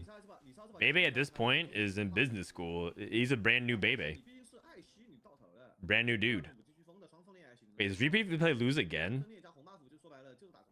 Oh, cause I was like, if he goes 5th, that'd be so sad. Vagar 3, Vex 3. He wouldn't qualify. Yeah, that is one true. For all the yapping Baby did about TFT, he never made Worlds. I would actually love to see Bebe actually compete in it. He never made it out of regionals. I would actually like to see Bebe compete on the international stage, but remember when Bebe played in summits with Milk? Ah, peak TFT content. Can we actually answer this Warwick? This Warwick, if it gets stuck on the Vex cast again. Nice. Dude. Okay, Warwick's down. Wait, we're scaling. It's a replay win out.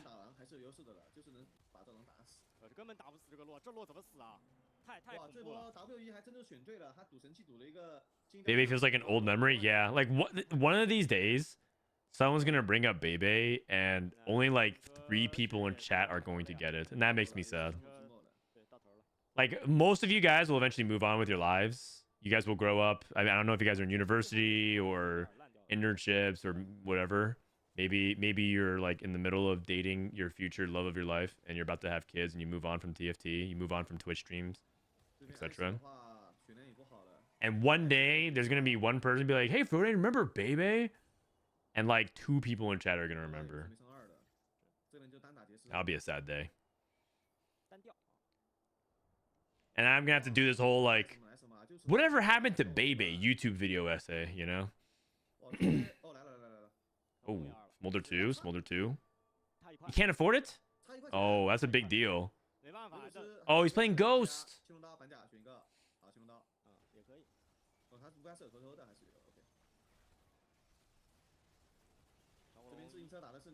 Wait, that Akali 3 goes kind of nuts.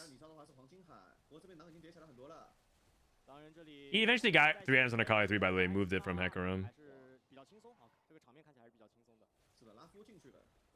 Replay is dead. 5th place again. Oh, man. I don't think NA is top forward all day. Our scores so far are 8, 8, 8, 6, 8, 5, 5. 8, 8, 8, 8, 6, 8, 5, 5. Do we suck? Yeah, I don't know, man. I think we might be washed. Oh, God. Is this day 2? Yeah. Yeah.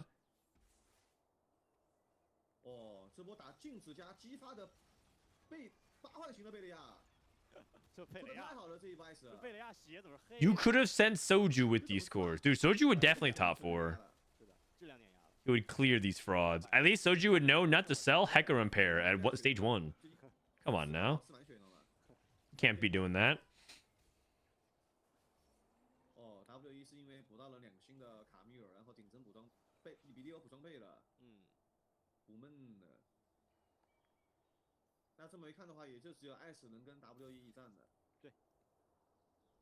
I think that in like the most likely scenario, it'll be like me, Soju, and Milk, and Dish Soap as like the last people who remember Bebe. Everyone else will be passing on. It'll just be us 4.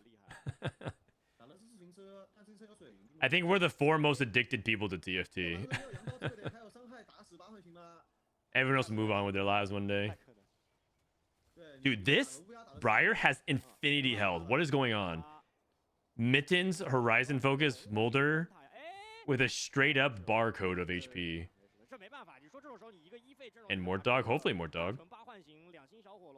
I don't know. Did you guys see the message that Mortar got in his email inbox? 对你打不了就没道理，说白了。是的，而且对面喂了很多回合了，已经喂了。I don't know how much you could put up with this. Let me see. 研磨种还可以，挺香的。是的。 I've been doing this stuff long enough that all this stuff does is make me laugh and find it funny. In this case, I was legit like, why do you think I'm an Adobe PDF file? Mort Space Dog is a PDF. Mortdog is a PDF at gmail.com. This patch is complete ass. You should genuinely hurt yourself. You love little children and your wife is eventually going to leave you. Please end it all! Exclamation point. At 2:53 a.m. Yeah, if I'm Mortdog, I'm not hanging out that much longer, man. Actually mentally ill people. Actually mentally ill people. 这波打的是米少的本人，米少这边的话，砍抽的很好，但是对面因为没有七谋上，并没有自变，而且卡丁进来了，维鲁斯直接砍死了。维鲁斯先倒，但是艾希被 The guy makes a brand new email account. Oh my god. 没有人管了呀，主要贝雷亚，那贝雷亚怎么杀呀？而在另外一边，我们看一下卡利斯塔的这个手也又快 A 段了。And these are the morons who are like, defends free speech, man. 只剩下一个小火龙了。 Whatever happened to free speech?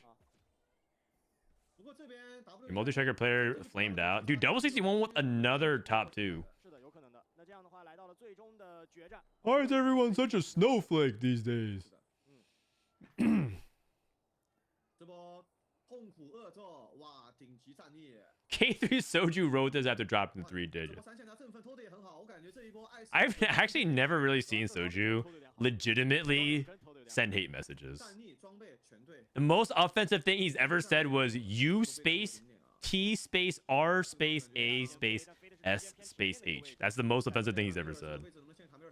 You trash. 比利又给他发了一个。 但是这个小龙毕竟，这个小火龙毕竟有重伤的一个能力嘛，卡米尔被击杀掉了，那只剩下这个洛了，要过这个前排。 I don't get it. It's because like, you know, it's like I can't. Even if he says anything remotely like inflammatory, it's just hard to take seriously. It's kind of like when a Chihuahua is barking at you. Like, oh, you're so cute. Bro, you're just too soft. True. I'm too soft. Man, that Briar popped off. Unbelievable.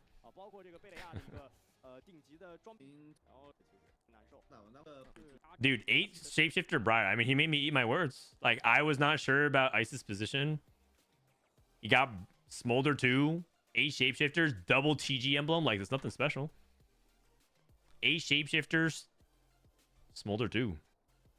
I mean, Ice is really good. I think he's top 3 in CN. I don't know if you guys know, but Dish Soap, you know Falcons, the Saudi Arabian team.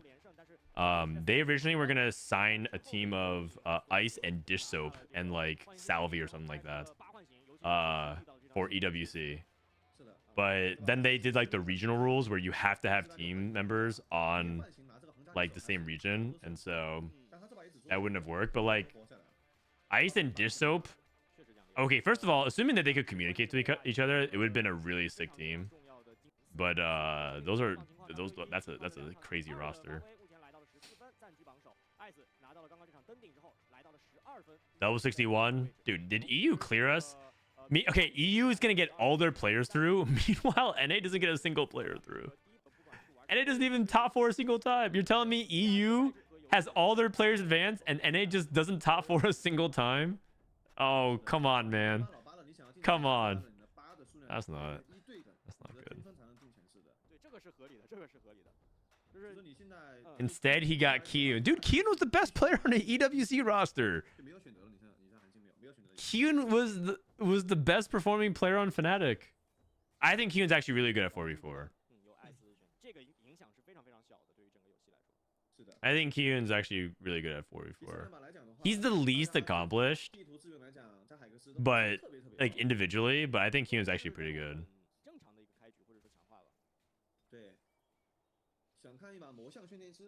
What has happened to NA?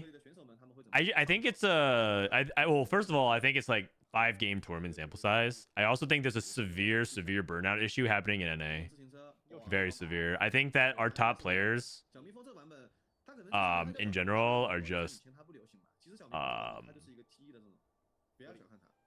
very burnt out. I think this is ascending augments. I'm not entirely sure though.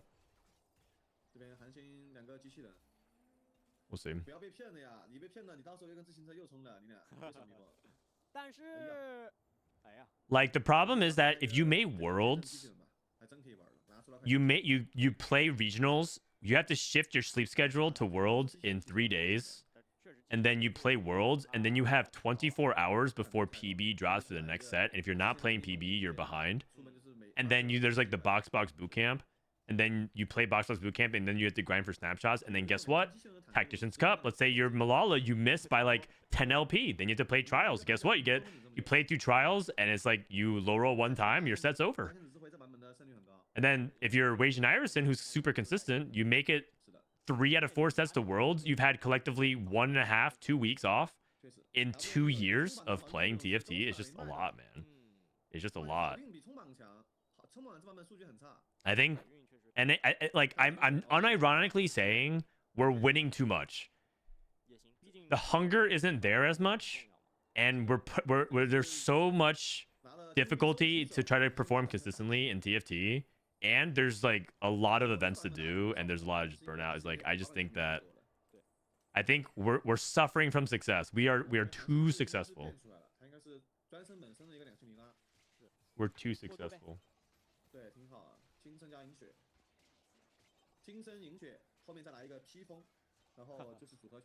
Like, I'm not trying to say that's like an ego thing. I just think that like there's a little bit of a combination of like they're like they're not as invested, they're not as hungry, and that's the truth with any like that's like the true of any dynasty, right? I keep saying NA is a dynasty in TFT, and it's kind of true.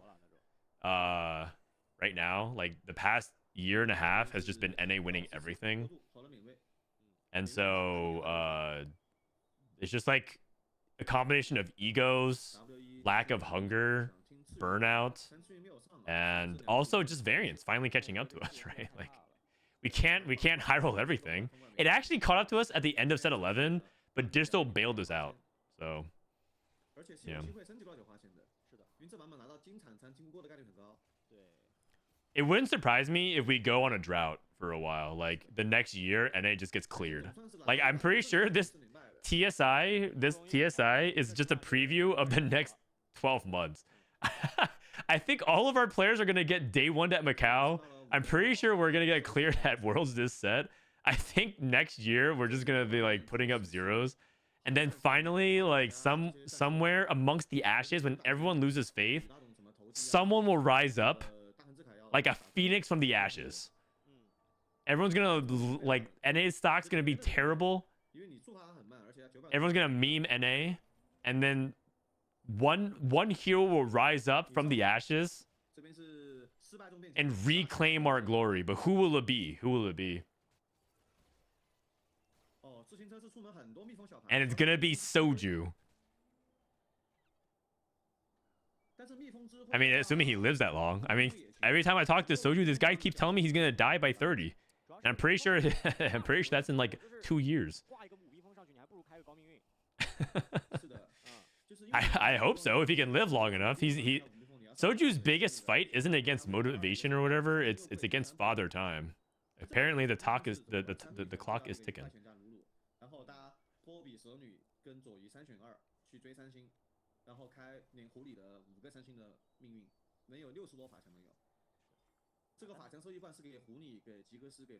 He's saying his like his lifestyle. He thinks his lifestyle is not sustainable because like sending it for TFT. Okay, there's 2 people who I'm actually like kind of concerned about. One of them is Soju, the other is Ariasaki. I tuned into her stream. It's like 50 hours in, 50. I'm not even exaggerating. 50 hours in, literally had to restart. And I'm like, okay, well, surely she like slept. She like fell asleep. She's doing like a subathon. No, it's the like literally Twitch reset her VODs because she's in hour 49 grinding TFT straight. In one sitting. Like she doesn't actually, it's like, it's crazy, man. It's crazy. I don't know how these 2 people do it. They are built different. They are truly built different. I streamed 12 hours of TFT and I'm about to collapse, man. They quadrupled these numbers and then they're like, yeah, that was fun. Let's do it again. Unbelievable, man. Unbelievable. Okay, so these are Rakan items. Wait, he's saying steadfast. If he's If he has Pandora, oh, I guess he's trying to tempo. He slammed for the tempo. 有个塔姆， Replay has Goal Collector. He's going back to his roots as a Cogmaw game. 2 open fort players. Fairy open fort into What Doesn't Kill You open fort. Both. This guy actually is really lucky he didn't queue into the What Doesn't Kill You player. 就是说没有就没有。 His items are so good. He has Rageblade Bow, Open Sword, and the Fairy Emblem. 没必要，这种损人不利己感觉。 确实， I was concerned when Emily was streaming for a month straight. I mean, but it's like a subathon thing. She takes breaks. At least she like slept, you know. 大钱 是的。 But I think that like that 人民收益期是一个 that pushes your burnout like a lot. So it wouldn't surprise me if Emily like takes a break from TFT 发挥很重要是 after that, because that was like a lot. 我韩星这边是有 It's funny because like I watched all of MasterChef already, but I rewatched parts of it for her subathon. And I was just thinking to myself, like, is this it? Is Emily just a 应该没必要做什么 is she just a MasterChef streamer now? 美味有点逊，或者我感觉做个法强装也可以吧。就是 She's a WoW addict. Yeah, I mean, I think she's looking for something else to do right now, because like 也是卡人的第一层装也是，因为法强 TFT, unless you're like a psychopath 塔金身的 of like, 他俩属性是一样的。 you know, soju, or actually some people categorize me as that. A lot of people ask me how I actually watch so much TFT and like do so much TFT. 我还是打脸吧。 But like, unless you're like a TFT psychopath, you eventually run into your limitations. 我觉得这个停手还是比较。 Does he want to stay on Last Whisper here, or does he go red buff? He's going oh no, sorry, he's going Cog. Sorry, Ziggs. I thought he was playing Cogmaw because I saw Cogmaw 2 for replay. But this is the Ziggs player, so he's gonna go for red buff, Shojin red buff. 这个任务的关键核心就是机器人能不能在这里掏出神装的防撞。 If TFT Hall of Fame should be a thing, who's the first NA player should be honored? Probably Dish Soap. 是的。 I think him winning Worlds, if he does remotely well this World Championship, I think he already is the GOAT. 哦有有。 Like if he makes final lobby at this Worlds, he's the first NA player to make it to 3 Worlds in a row, 很伤。艾斯这边的话 and he'll make it to 2 final lobbies, and he'll have like won one of them. Like 潘多拉的备战席哦。 before, there was like this there's like this mystery of whether or not Setsuko versus Dish Soap, like, but neither of them really had like that Worlds win. But now Dish Soap has a Worlds win, 你上的话 and he's gonna make it 3 times in a row. W 还在选择。哦，没有去赌节外生枝。 I mean, there's for me. I mean, I'm biased because I'm in business cahoots with Dish Soap, Shigers, but I mean, for me, there's no that would seal the deal. 配分乱头脑啊。其实这个 W 它的运营 We're talking about first person in, right? 就是我一定不会让自己先把这种定死。 But then there's like other people who are deserving, obviously. Like every world champion deserves to be there. Replay, Milala for sure. And obviously, based off the what Setsuko's been able to accomplish without winning world championships, really impressive. 然后卡利斯塔打的也是什么铁丸这种重装。 Yeah. 后面靠的是那个米利欧发装备打上线啊。是的。确实有思路。 Elise. 而且感觉这 Yeah, 把 probably 其实 not. 也没有特别快啊，对吧？就这把还是 Replay. Oh, I think he's going Jinx. He's going Gold Collector Jinx with Wukong. Okay. 长期大家都过得不会特别压力大。 Zonya's. Okay, so one of the techs, Zonya's Kassadin. If you guys open up Portable Forge and you have an opportunity to play for Kassadin, that is something that China does a lot. 是可以说有点 They keep sending BT though. BT does not look good. 他这波并没有处理卡丁装备，是先合的减甲。 嗯， Can you convince Dishop to add back the Shapeshifter Varus comp? 他第三件要选什么呢？ I mean, we have like 4 variations of it on the website, and I think we deleted 2 of 对啊，我 them 觉得他可能是在 because it just felt like the same thing. It was like, 但是感觉卡丁自从法强影响护盾值减少过，这个大天使收益没那么高了。对，就没有之前那么舒服了。是的，之前打卡丁大天使，嗯，盾巨好。 Box is managing it the best. What, you're talking about Burnout? 保命的必备跟一个吸血的必备，其实第三件就是有啥给啥了。 Oh wait, it's not ascending augments by the way. I was wrong 没那么 about it. 讲究了。对，24勾韩星，那么阳道太难选一个。 嗯， Might be like Golden Finale. BT is positive Delta, yeah. 我觉得 play 的话， No, I think Boxbox does a pretty good job of like playing all the different kinds of content. I mean, for me, I'm pretty sure that like the only other game that I would play is 2xKO. 也可以吧。 I really like fighting games, and I don't know, like I actually really enjoyed playing the alpha. I played every day when it was out. I played with Ray and Sajam and a few other people. I know it's not for everybody. I think a lot of people don't like how like it can be kind of frustrating for casual players, but I see myself playing that game, so I'll probably play that game. For me, it's just pretty much just TFT now. What is best in slot reroll Cassidon? Titans is a lot better on him now. I think Titans Nashers is way better than Titans BT. But a lot of people just default Titans BT because it's just like it's just a good item synergy combo that people naturally gravitate towards.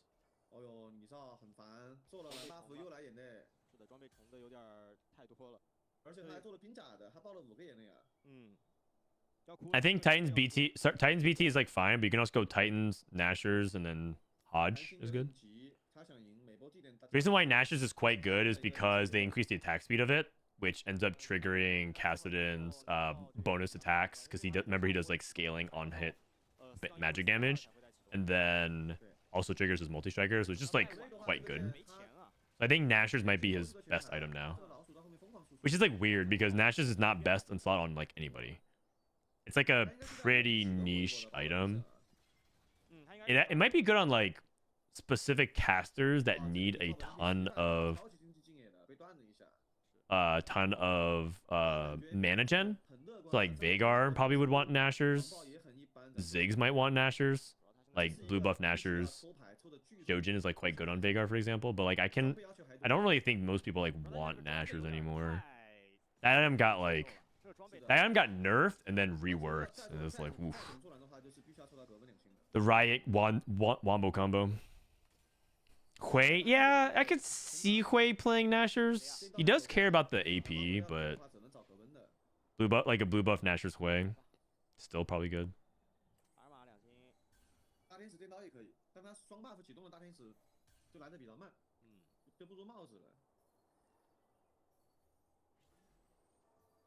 Isn't Titans just next X hits? No, you're probably thinking about Nashers. Titans is like you get stats for dealing damage and taking damage.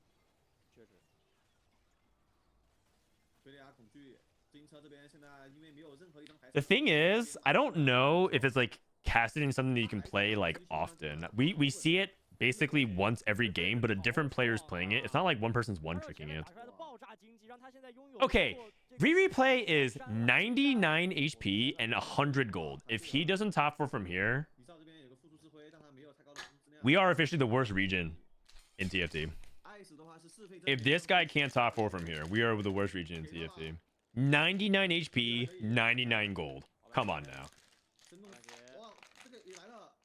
Does Cassiopeia want it? No, Cassio wants Rageblade, Shiv, or Rageblade, or Rageblade. Gambler's Blade, stuff like that. Attack speed. Straight up attack speed.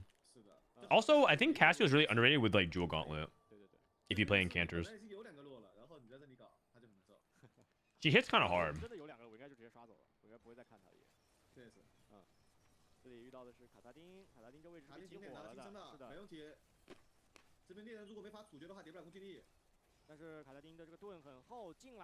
Nice. Okay.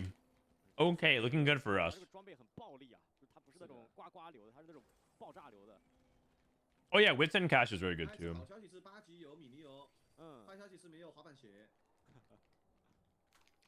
Is Gunblade Biss? Unfortunately, no one's Biss includes Gunblade. Unless you have ridiculous amounts of damage. And you have a setup that heals a frontline tank. The closest thing would probably be Galio's Deja Vu. But generally speaking, no. Gunblade is just an understated item in general. It doesn't give enough base stats compared to everything else. But then if they buff Gunblade to give more base stats, it probably becomes OP. Because then it becomes like an anti-heal check. And you can like imagine Gunblade is really good in this meta. It'd be awful. If Gunblade was really good for Rakan, like then you would solo frontline Rakan. You would Gunblade Rakan. And then Rakan just like literally like 1-star Rakan would probably literally never die. If Gunblade was really good in this meta, it'd be terrible. So the problem with Gunblade is that I don't know if it's like allowed to be good.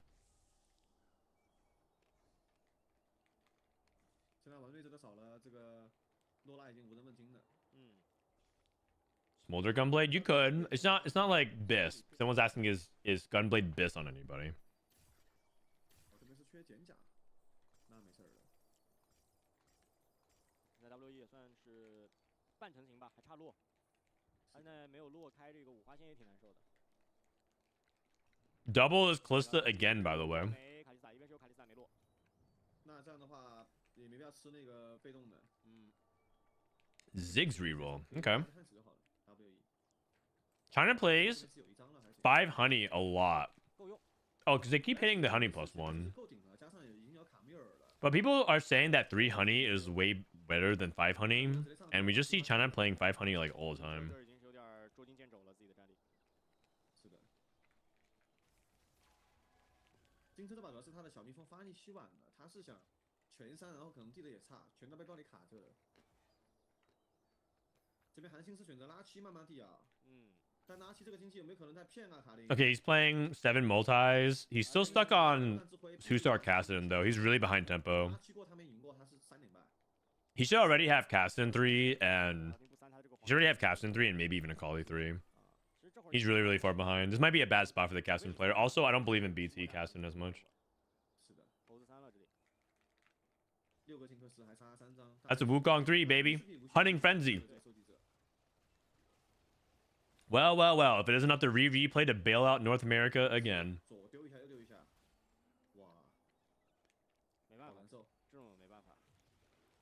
Is there any way to check CN server stats? Unfortunately, no. China has like, ooh. China has their own like server and API stuff. You're not, you can't even look at Chinese players' match histories. They made it like illegal. Alright, we're on creep rounds. Let me show you real quick. This is the Chinese like LOL chess, like the official server. This is their rank. This is #1 rank. He's at 1797 LP. I can't even click on it because they make their profiles private. Because a law passed where like you can choose to hide your profile or something like that. This is Ice. This is Ice. So Ice is currently ranked 3 at 1750 LP.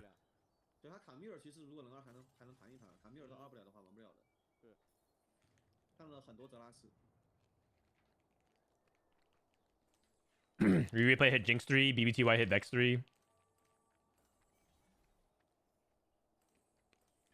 韩星因为拉了7级开7魔战，那是卡拉丁不好地了，还没杀。倒霉。对。Still stuck on Kassadin too. That's rough. That's real rough.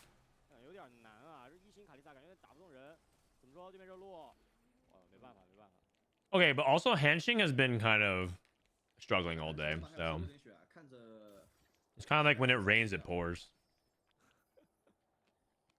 I hate how in TFT, some days you're like literally immortal. You just can't miss. You hit everything, and then next day you do nothing wrong, and you just can't even 2-star anything on stage 2 or 3 ever. You like miss all your pairs. I know what I'm describing is variance, but just like it's just crazy how often it happens in TFT where it feels like momentum is just irreversible. When it rains, when it rains, it pours is like really underselling how horrific the weather is at times, you know.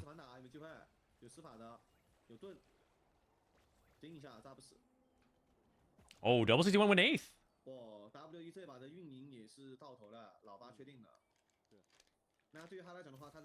Hey, Tom Kench too. I know it's Veigar's 3 mana items, but do you need 2 mana items for Veigar 3 to be good? I think you want damage as well. I think the problem that BBT is going to run into is that Veigar doesn't deal enough damage anymore because they nerfed his base damage so many times. He kind of wants something like Death Cap, Geo Gauntlet, whatever.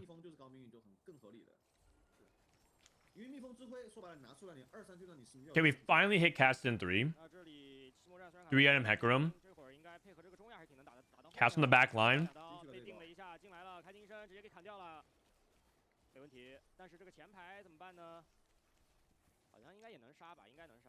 Okay, okay. Wait a second, he top forward. Wait, is this not a ringing endorsement of Cassidy?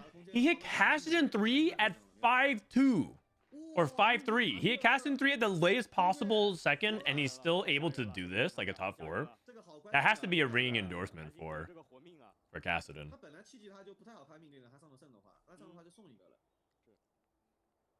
哇，润的润的。He has literally the best item on Cassidy. You're right. But I still see a lot of people not playing Cassidy, even if they have Zonias. You'd rather like Zonia's Rise or something like that, or Zonia's... I don't know. People out here are not clicking Gwen very often. Arcana is good for him. Yeah, it's true actually, because you can now Arcana spat or charm the Hecarim now.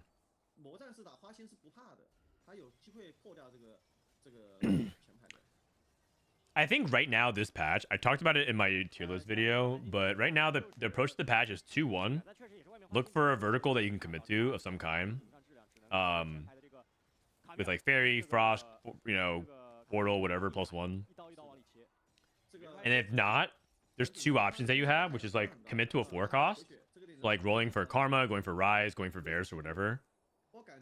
And if not that, then you look for like a safe reroll to try to like commit to like a really solid top 2, top 3 if your tempo is high enough. And so right now, I think the missing piece, the missing piece for a lot of people's climb is you need to understand when you can play some of these safer rerolls to just like consistently squeeze out these placements while everyone else is fighting for the 4 cost. That's like the missing piece for a lot of people's climb, because they just think that it's like, oh, it's just okay, look for vertical, if not hit the 4 cost.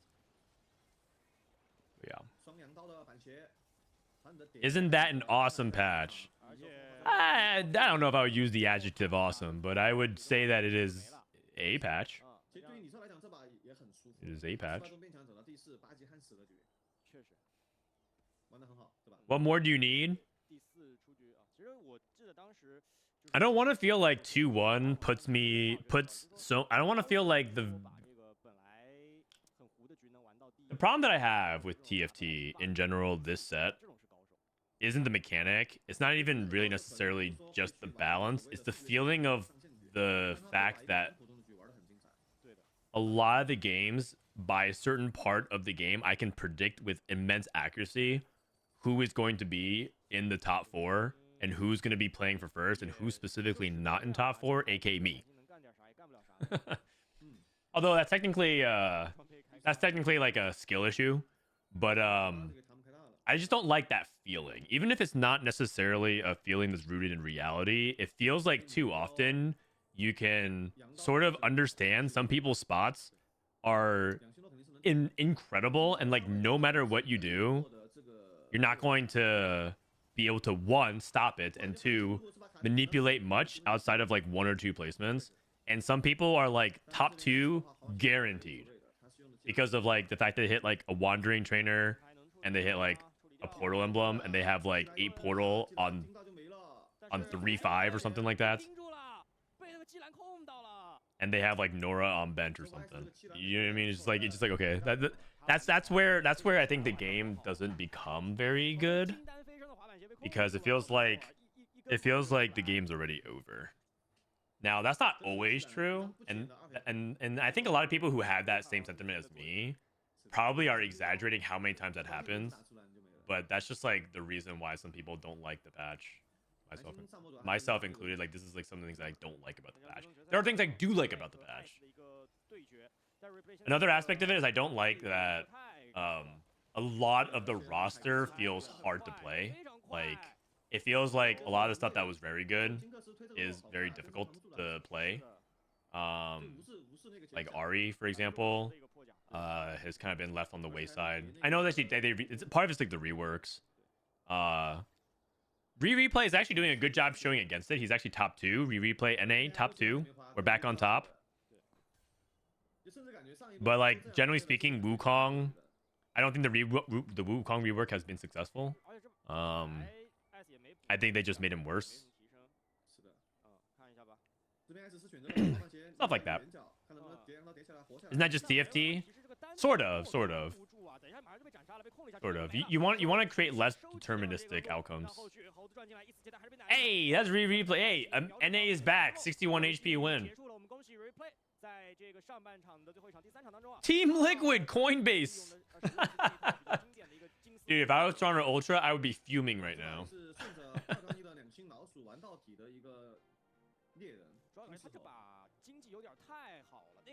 老鼠镜野怪钱的那波发挥，帮他打出了一个5连胜的同时，前面那个金币收集器又打了很多钱。But like, I would okay. But the thing is, I don't want to say all that and make you guys think that I think the patch is bad.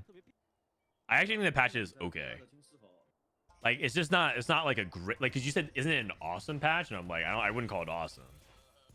But I wouldn't call this patch like the worst patch ever or like horrendous.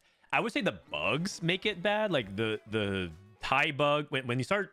My biggest frustrations with the TFT are always when like the game doesn't work, and like I think like when there's like tie bugs or the carousel that like drops fawns for 3 people, like that shit is like unacceptable. I think that is like awful. That describes an awful patch to me. When some things just don't work, like that's stuff that I hate. Or specifically when they break. All right, so replay brings it back. I think replay actually with 551, he's actually in a pretty good spot to advance.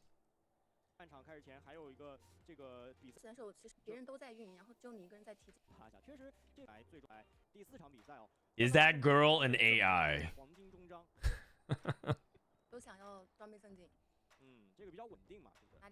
Sure. Yep. Girls don't exist, you guys. They're all just imaginary figures in our heads. No one is real.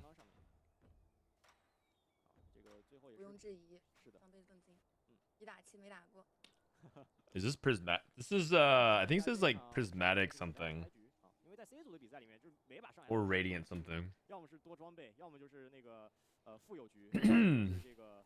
The bug that cost Disop 2 gold? Yeah, exactly. I consider that stuff like straight up terrible patch territory. So if you were to say that, like, is this a terrible patch based off the bugs, I would say yes. Like, I think that is a failure on Riot Games' end to deliver like a product. And now that being said, that's really harsh language because they're clearly trying their best, and part of it, the reason why the bug exists is because they're doing so much like content for us, and I would rather them take the risk of delivering a lot of content and breaking the game. But I will say that it's like a failure. Like that part of the patch is a big failure. Like I do not think it's fine to have like that kind of stuff personally.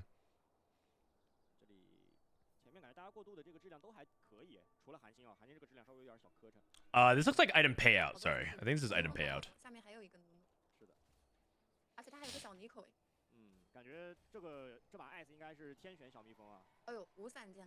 I think the main issue, the question is if non-conditional comp should be S tier or A tier. That's a really hard question to answer because if S, it'll always be 4-way contested every time. And if not, it goes back to Scout 2-1 and Prey. Non-conditional comps being S tier. I mean, I think the answer is sometimes yes and sometimes no. I think if in general in TFT, I think you should throw out the word always and you should throw out the word never. Anytime a statement says always in TFT, I want to reject that as like a general like rule of game design and balance and stuff like that. I don't think it should always be 4 cost or better than reroll. I don't think you should always be able to like win with 5 cost upgraded legendary board. I don't think you should always be clicking econ at 2-1 and items or like items at 2-1 and combat at 4-2. Like I don't think you should never roll on stage 2. That's part of why I like charms. I think it's like good. Like that kind of stuff is like not only I think poor for the design space, but also I think that just like is boring.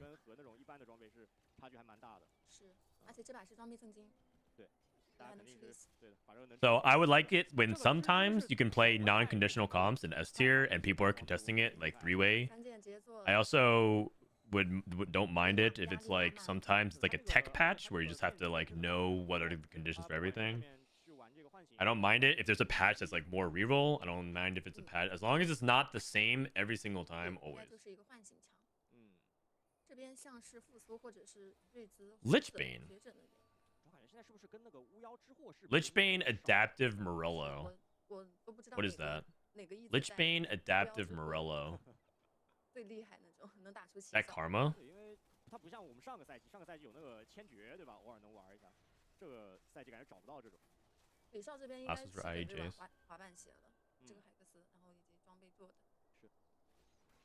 Friend, did you ever play League of Legends or did you come from Hearthstone straight to TFT?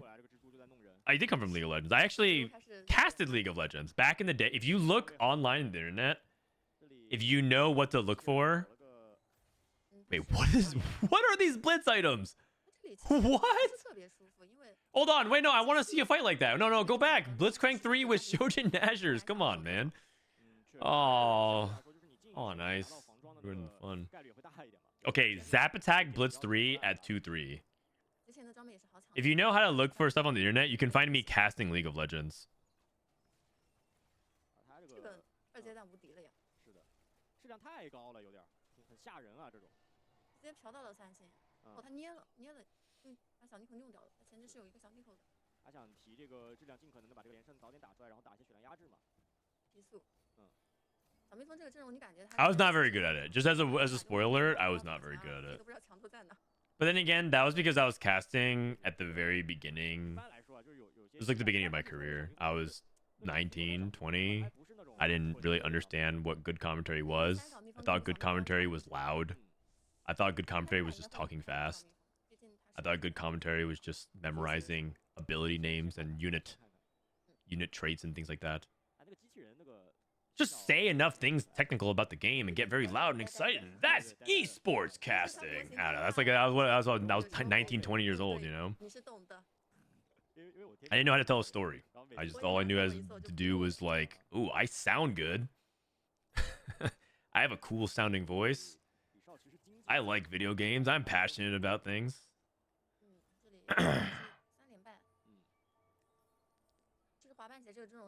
For the record, I still don't know how to do those things. I just have blue hair now.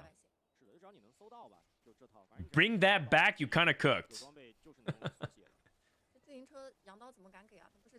Nah. Those days are behind me. That was prime young Frodan. Living the LA dream. This guy broke his lose streak. He's playing What Doesn't Kill You, but like that guy was gonna win that guy was gonna lose streak anyways. I think the thing about What Doesn't Kill You that's kind of nice is like, as long as you get to like enough economy, you don't have to go for like the full 8 loss. You can just collect that later on. He trolled by slamming, like kind of like. I don't know. You know you're gonna win anyways. Man, I'm getting more dogged again.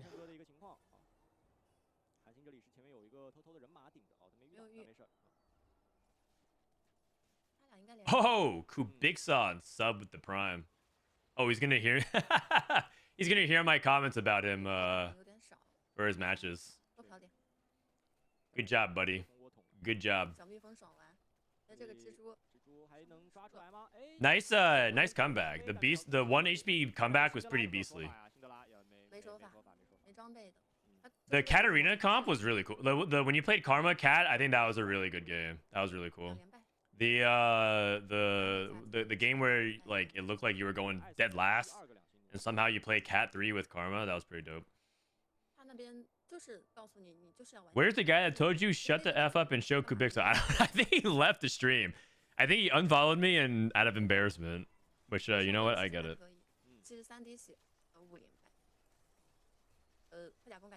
I get it. Do you slam Last Whisper here?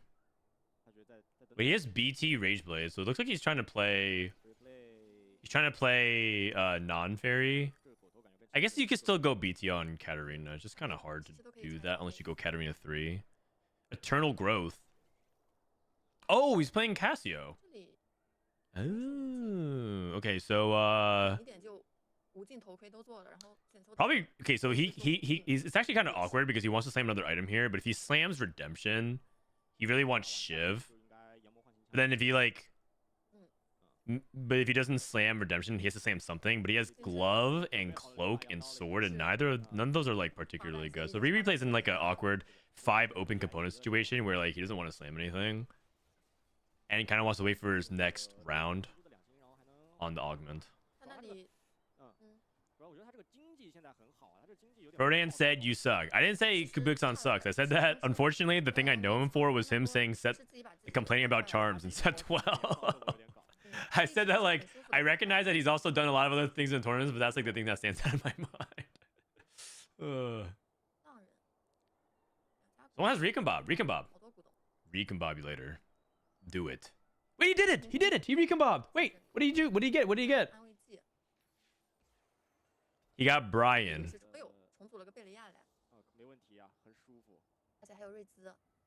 Okay. This guy has adaptive oh, it's adaptive Morello Lichbane guy.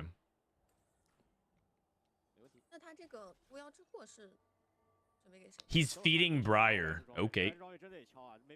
Wait, he actually heard you guys. He actually fed. He's gonna feed every round in tempo from this? Okay, let's count. He's feeding 1 round. Oh, he lost. That's okay. Double down to the investment. We get to see if he's a true Chad if he feeds again. He fed, he lost. Usually people back down. They stop feeding after that. I stop feeding. Let's see if this guy's a true Chad.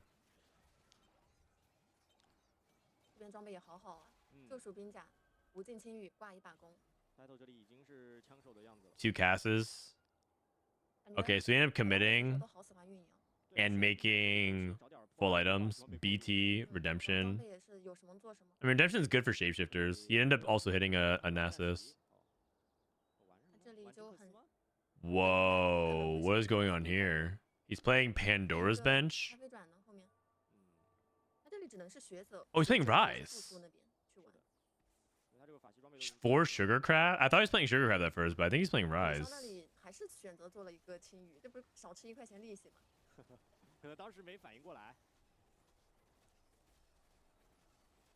What the heck? Is this guy a genius?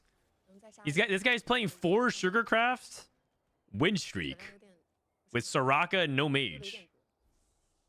Bard reroll? Oh, dude, if this guy Bard rerolls from here, he's actually the GOAT.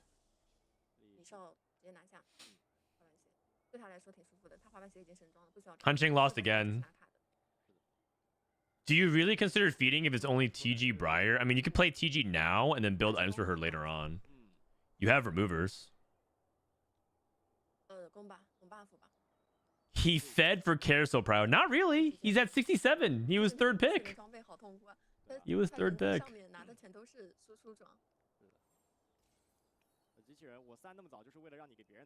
Title is struggling, man. Title.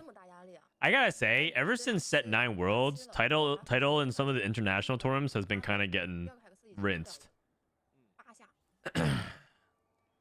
He made it to Worlds again last set, but he kind of bombed out. And then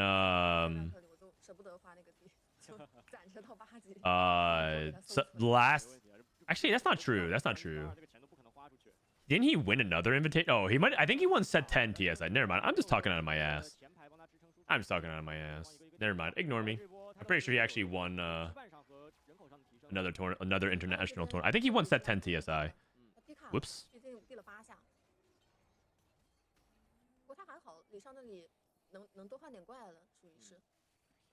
Hunching fed again. He's a 64. Yes. Feed Briar. Excellent.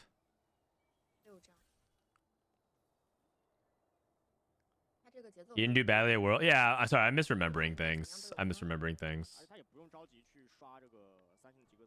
mean, that is disrespectful of me. I apologize.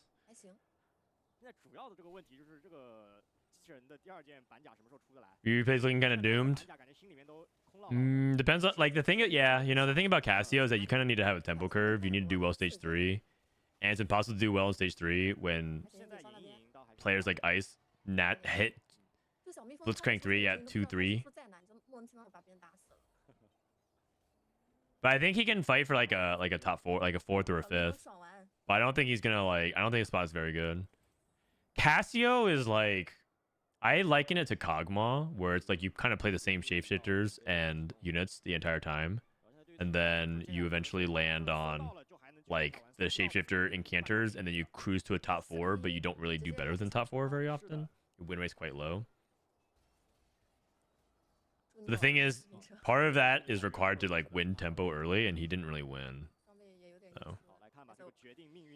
Did he sell Cassio? Oh, I don't know. I don't think so. 2 Callista players. Ah, the Callista disease. The Callista disease. Wow, this guy hits Milio. That's insane.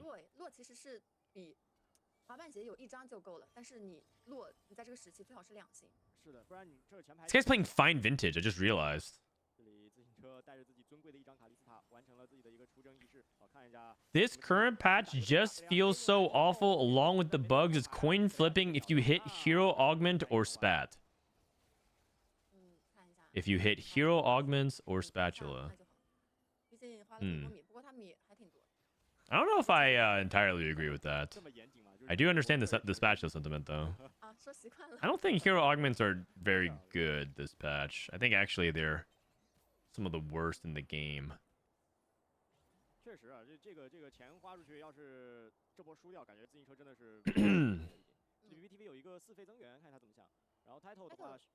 Reinforcement for title, so he's trying to like rush things down. Replay.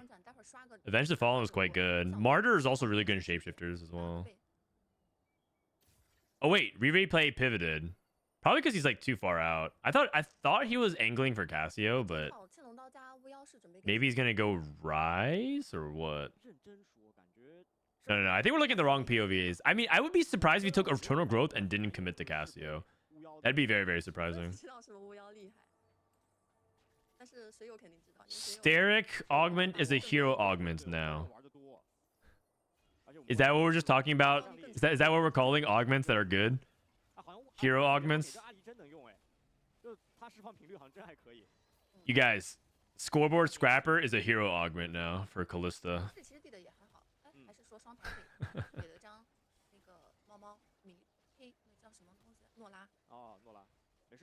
You're not wrong. It's like hero augment in parentheses derogatory.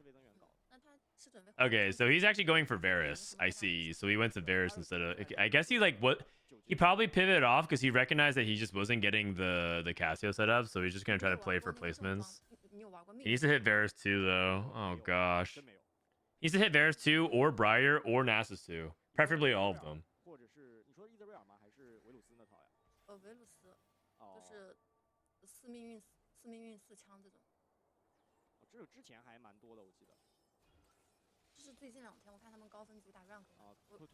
Rise with 2 gold. I mean, double spot looks great. He hit Rise 2, 4 Scholar. This guy's a beast.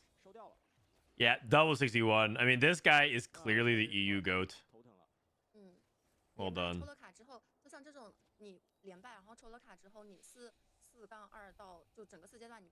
7 Fairy.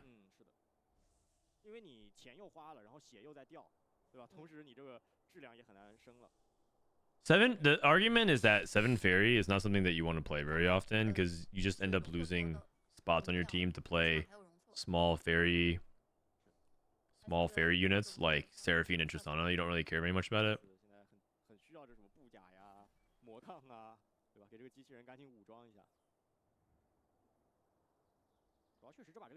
Pandora's bench cannot be a silver. I mean, the stats on it are kind of bad. Look, 45%. 45%. Look, it's yeah, you're right. It shouldn't be a silver. They should buff it. They should buff it. What do the percent mean? I think it's top 4 rate. But in reality, no one knows what it means. It's just engagement baiting. It's like just getting you to like look at it like, that sounds about right. Like, okay, who's gonna actually fact check this? 60% top 4 rate for Fairy Crest? I'm like, yeah, that sounds about right. Like, I mean, there's no argument here. It probably. Like, can Can you actually parse all of these numbers and be like, yeah, that's probably correct. 然后再来个4变5。我只能说这两个难兄难弟。 Placebo's 48% top 4 rate. Is it really that bad? 8级没什么好低的。Or that low? I thought placebo was like 50. It's gotta be like 52. 认真说，我感觉自行车这质量还可以了。它现在是还可以了。对吧？2星落，然后装备也是顶级的，包括这个米利欧也到手了。 Wait, this guy took Fairy Crest though. He has a 60% augment. He's going bot 4. Wait, Replay's going 8th? No, dude. Oh god, after we went first, all we had to do really to cruise is like go like 6-6, 5-5, 5-5. Now we're going 8. Oh no. We are not back. We are not back.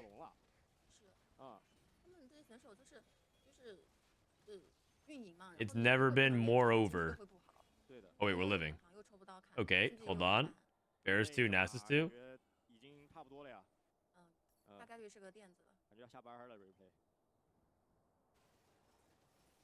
Pandora's bench, but Prismatic, and it rerolls 6 6 bench slots.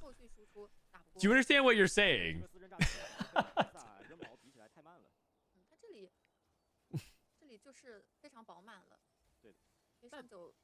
I'm down for it to be gold. And then maybe it does something else, like give you a 4 cost or something to start rolling early. I mean, even if replay can not go 8th, I think it's a big jump. No, this guy's been feeding Briar, and now he hits Briar 2 on 8. Where's the justice, man? Where's the justice? Where is the justice?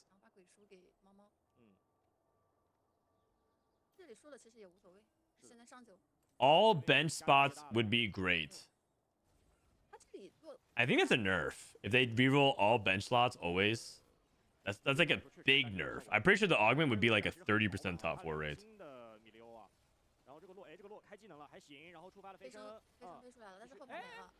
Whoa.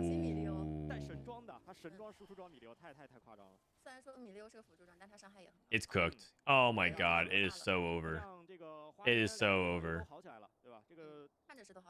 No, man, replay was gonna be the one player that make it through, and he just went 8. Oh god, now he has to like, now he's like top 2 next game.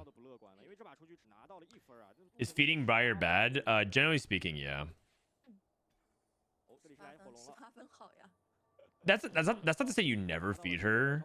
You definitely do in some situations, but like as a general rule of thumb, you shouldn't be feeding Briar very often. Oh no, man. Wait, Varus' Title's Varus setup looks really good. If Title somehow like gets a 9 and 2 stars Smolder, I think he can do very, very well this game.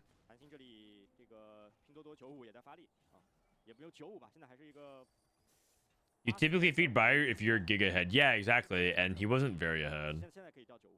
But maybe he does something. He's playing Arcana Rise, Briar 2. Okay, 5 honey. 5 honey karma.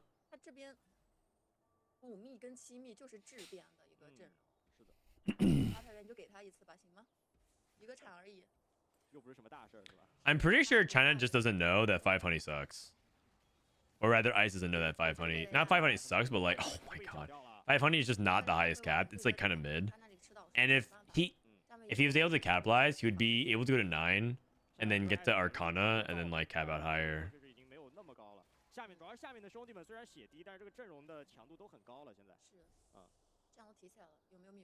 If the HP loss to feed Briar's reduced, Briar's HP gain was increased, you think he'd be better? Yeah, obviously much better. 3 HP is just like a lot. It's a lot. You have to remember that like HP is a resource that starts off being cheap because you just have so much of it. You have 100 hit points, and then by the end of the game, it's progressively more expensive.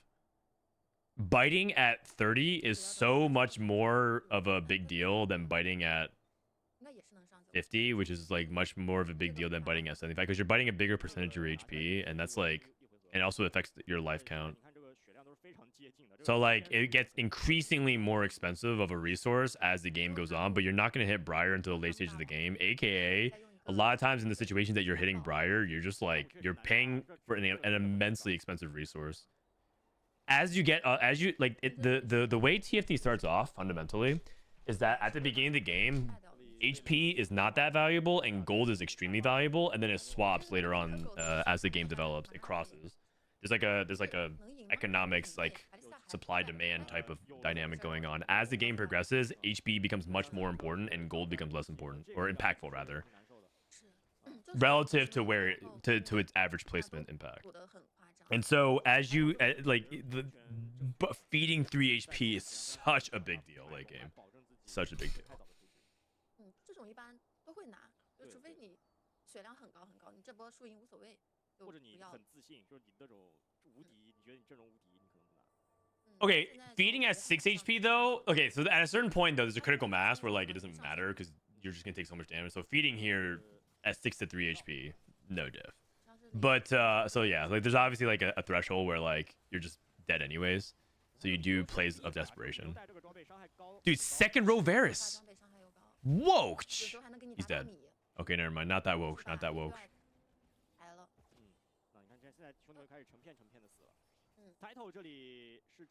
Dude, second row Varus. Do you want to see my 69 Briar? No, I'm good, man. You keep that in your own private subreddit. I'm good. Thank you, though. 没办法，这小蜜蜂打到这会儿，确实就这样。看一下刚刚这个什么情况。比如说这机器人是真硬啊，这机器人。4 people live. Title, Hanching, Li Xiao, and Ice.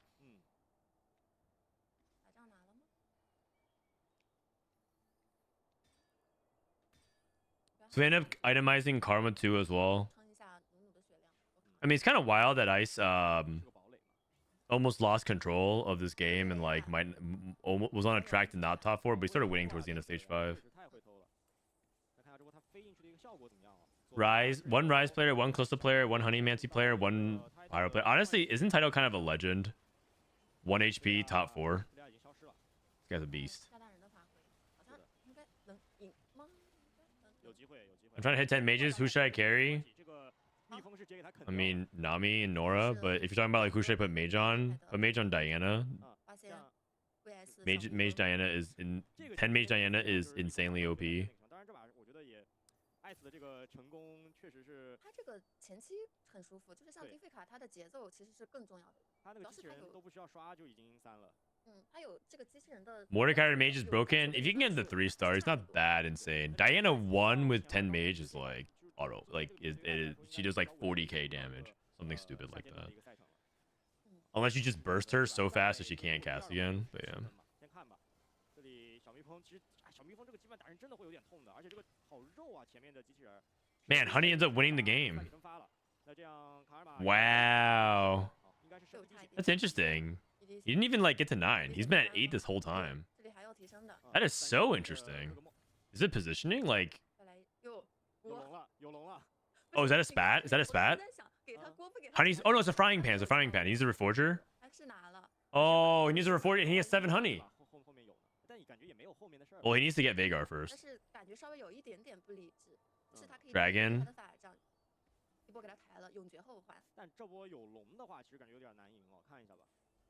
Can you please add Jorkin?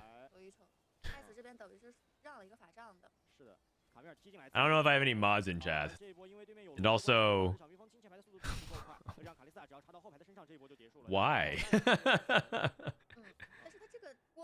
You guys, please, let's be civil here.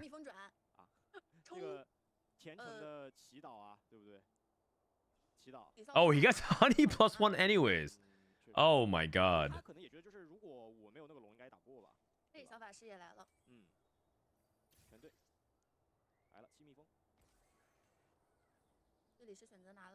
What would my rabbi think?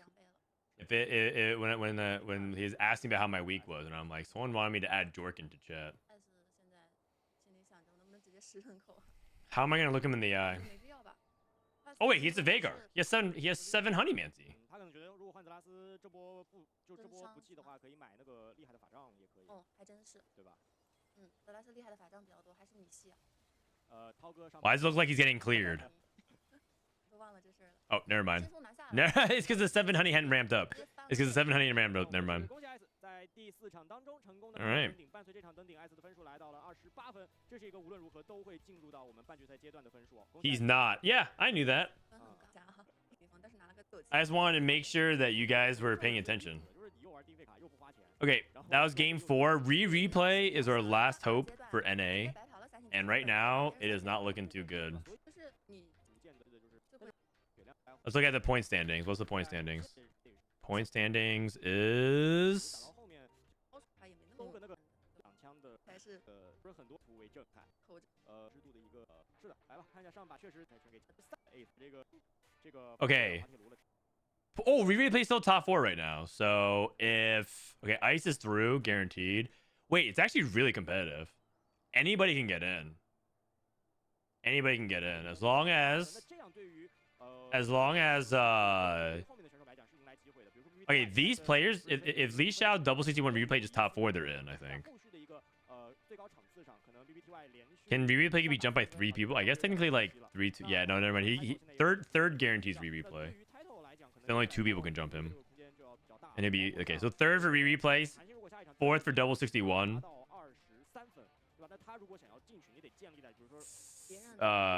5th? No. 4th for Li Xiao as well. First place gets 9 points. Yeah. Yes, they do. All right, here we go. Last game. Last game of the day. 应该打不了吧？一打7失败。 Oh, I can't read this one. Oh, component anvils. Okay. 基础装备。 Oh, dude, it's such a long one. I don't recognize it. 前面又是大家搁那儿哭哭的想赢。 Can you check the carousel on your Discord for 1 second? This better be good, otherwise I'm timing you out. 如果你这个想每局比赛受到这个关注度比较高，你就往那个上面一站，每个人都盯着你看，然后就给你拼那个问号。这建议其实也 6969 Briar. At Frodan. Monka Steer. 对的，然后后面是大家确实设计师也感觉到这是言语 Okay. 对劲儿，然后给他加了这个东西。 最早没有海克斯没有城邦的时候都怎么玩的？就当正常玩就好了。确实，俺们高手都是这样的，不在意城邦。合理合理。 I'll time you out for 69 seconds. 两星的波比，拿着打。哦呦，这里是2张卡萨丁哦。这里小蜜蜂启动不？反正有就先拿着呗，到时候看看嘛。 这版本扫法师好弱啊，一坨。See him play anything different? Yeah, they do. 昨天有一把表现还可以。 They do. 应该是海克斯什么都很对。 Thanks for asking. 之前是高风险高收益，现在是高风险。 Okay, 高风险 we got 3 items. Hodge, 看一下 Archangels, JG, Silver. 我考考你，白色的哪几个海克斯比较好啊？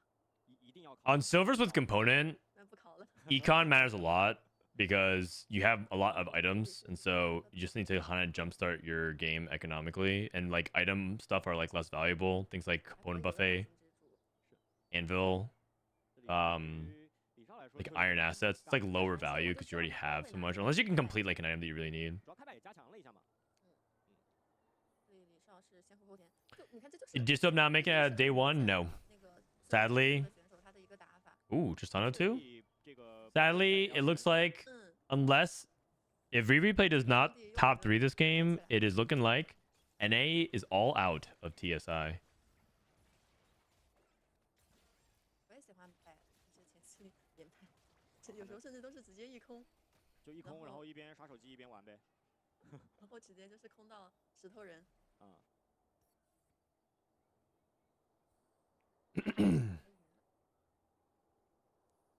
All right, Spark, 好多钱啊，非常吉利，好多钱。这里是 Stim Pack.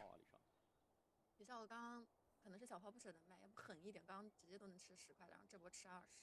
Hodge Omega Lol. What's wrong with Hodge? 61这边像是板鞋或者是枪手那里，羊刀和薄木直接做的。What else do you want to do with tier glove and you have a melee opener? Nothing wrong with that. 蓝天这里开摆的话，就小蜜蜂就前期会少排。 All right, so he's taking stim pack. He's gonna try to go for a bunch more components and just try to loose streak into Callista. That makes sense. 还挺委婉的，就是一小坨。 Hodge is my favorite item. Yeah, don't let anyone take that away from you. 开摆又赢了一波。 I mean, the holders of Hodge right now are like less popular, like Gwen, 还是有点 Yora, 保守了， but like Hodge ain't bad. 没有选择大摆特摆，小摆一下。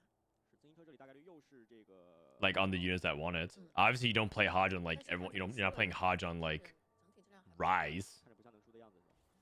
但还是输了。这里是一个，也是先苦后甜。这里 What are the standings of this? Riri play is currently in 4th, 装备也都做了， and outside of Ice, anybody can make it. Ice is clearly 28 points. He's going to qualify the next to semifinals. Double 61's in 2nd, but he can technically get out. He could be eliminated if he goes like bot 2, 一定连 bot 3, bot 4 even. 我就一定去 Anything could happen. So basically only Ice is through and everyone else can make it because 铲子。 they're separated just by a couple points. Like doubles at 20 and 6th place is like at 16 or something like that. So it's just like 4-point swing. 多搞点变数什么的，看着好玩一些。但确实今天这个选秀都没怎么出场啊。就咱们水友观众，包括我们解说，都是那种看热闹不嫌事大的。对啊，确实，这不是我们在上面打，我们没压力，对吧？ Okay, double 61 takes a bow. He's been playing a lot of Callista. 这里好扎实，很舒服的过渡，三冰霜。是。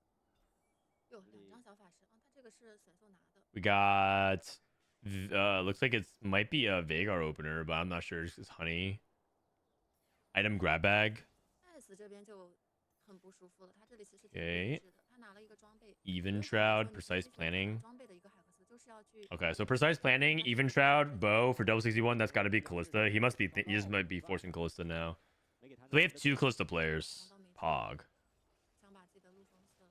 I'm grab bag Hodge. 一泽呀，他那个 It's too bad that like. 舍不得买前置一泽。 So one of the awkward dynamics is that one of the best ways to play this is like Katarina because you can go like Hodge JG, but Katarina is actually kind of contested these days 装备也是 because there's just the fairy players. 产业那个今年表现 So 产业 kind of hard to 的 actually 包 hit. 是很多阵容都是产业那边搞出是的，来的。是的。 If I get Hodge and I have a glove opener, another glove, what I actually think about is Ezreal now. 蓝 buff 蓝 I try to go Ezreal if possible. 先苦后甜。 But you need like an amazing amount of econ for it. 这个打法就是这样。那 How's G Replay doing? He's currently 4th in points. If he needs to basically get 3rd to guarantee it, because I don't think 4th guarantees it 每次我 technically. 不能就是说 Because you 走到一个 he could get 痛 jumped 一 by 下会很痛苦 a。few people. 是吧？对，就玩游戏的时候，有时候会想，哎呀，算了，输都输了，再卖了，吃利息吧。然后最后就变成了空城。 What does Control Shift N do on Windows Explorer? 有维鲁斯 维鲁斯 Doesn't it start like an incognito thing? 好，没问题。 Shojin Rageblade. 上个双枪，还跑了 Been seeing this more often. 宝 Lending it to Callista. How many people are playing Callista? Is there like 3 people playing Callista? 要骗一个咖啡转呢。 Might be 咖啡 4. 这版本有点弱。咖啡太弱了，有点太弱了。他的前4局只有38%啊，很夸张的一个前4率。好多米，这里能吃50了。 I mean, he does have actually really good Ezreal items. He can go IE, Hodge, 天 and then go Morello. 卖的金克斯也 确实， Yeah, or Warmogs. Like, he actually could play Ezreal if he wanted to. With the items. I don't know if this econ is good enough. I usually try not to play Ezreal unless I have already good items for him and I get an econ start. 小升初变的。嗯，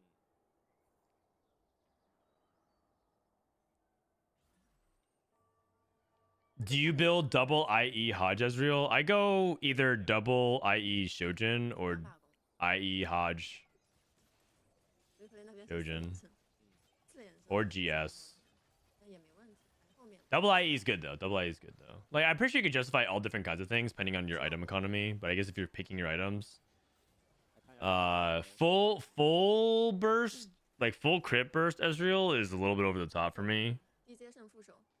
But yeah, 还是银色， I actually really like IE Hodge a lot. 但感觉他场上这个质量边 I like IE Hodge a lot. 重启任务，嗯， Buried treasures. Oh, find vintage. Oh, no, it's item collector, item collector, item collector. So they all look the same. They all look the same. It's like the cube. It all looks the same. Recombab. Couple 4 costs here. How's red buff Ezreal? It's pretty good if you're not trying to play Ezreal as the main primary damage source. But I'd rather red buff Varus in blasters. It's Hodge, Sterix, Last Whisper. That's fine. Assuming Ice wants to play around this and go into Olaf.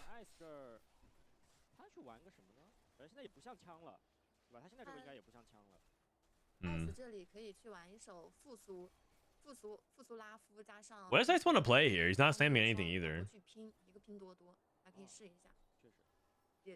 Is Recombab playable without 2 stars? Yeah. Yeah, we see people take it. It's Recombab is kind of like an econ augment in some ways. It's not like necessarily. It's like kind of abstractly an econ augment. But a lot of times the units that you can get, you can either sell them or you can play them for a way without having to roll. So you generally on average improve the quality of your board without having to roll. And it like is a way to save your stage. It's a way to like play stage 3 without having to spend money on rolling. It's like a very abstract way to think about it. But I consider Recombab to be sort of like econ at 3-2.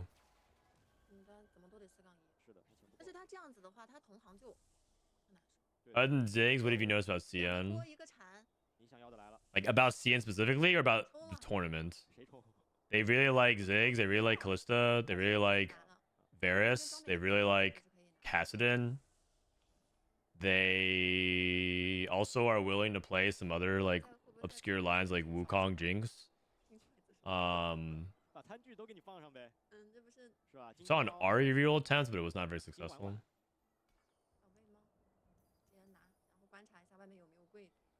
I'll take in the pan so we can turn it into a fairy.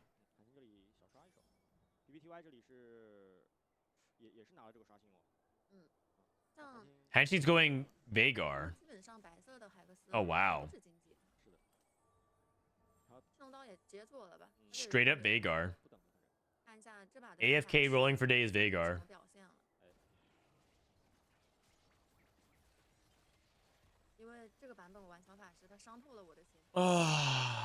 Interesting.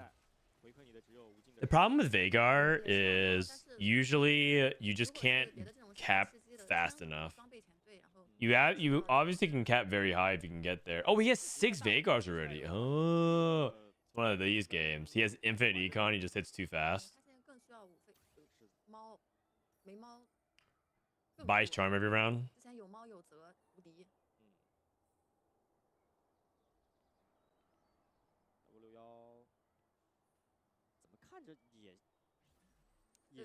Double 61 definitely still leaning towards Calypso. He's carrying Ash right now with those items. Ice did end up saying that Stairs Cage and Last Whisper has a spat open. He's probably going for Frost. Okay. There are too many spats in the game now. It just feels like everyone gets access to a spat if you want to. It's crazy, man. How does everyone have a spat or a frying pan? No, I don't get it. You can get off Carousel, you can get off Charm, you can get off Orb Drops, you can get off your Augment. You can get off the Portal. Like 5, it's just so many sources of it now. It's crazy. Has there been any Hecarim rolls? Yep, there's been a few.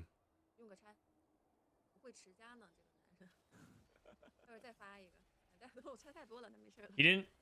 Oh, actually, no, he has 3 removers. I was like, he didn't remove.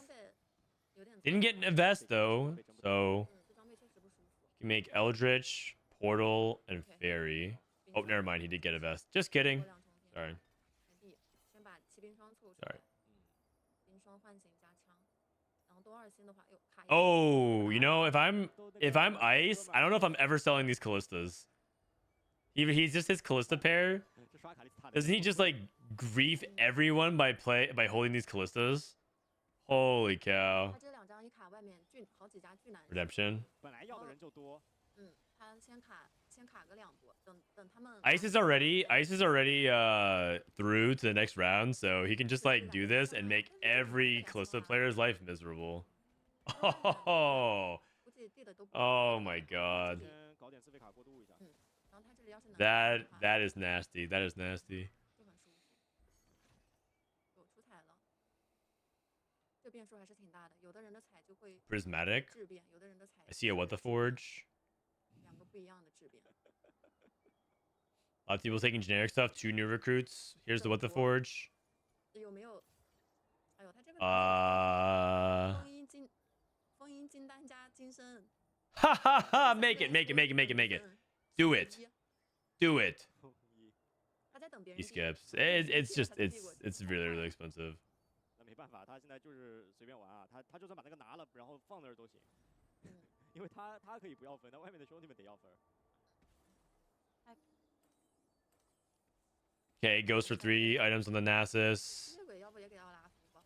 He has yet to pop his other Anvil as well. 确实可以。走地流拉夫。 Oh, what's Replay at? Replay's at 81, looking good. Replay like Spellcaster's Toolbox. 这里 All right. 是一个重装枪 BB 哦哦但是他养的是会吗？这个装备只能养会啊，这好痛苦。确实啊。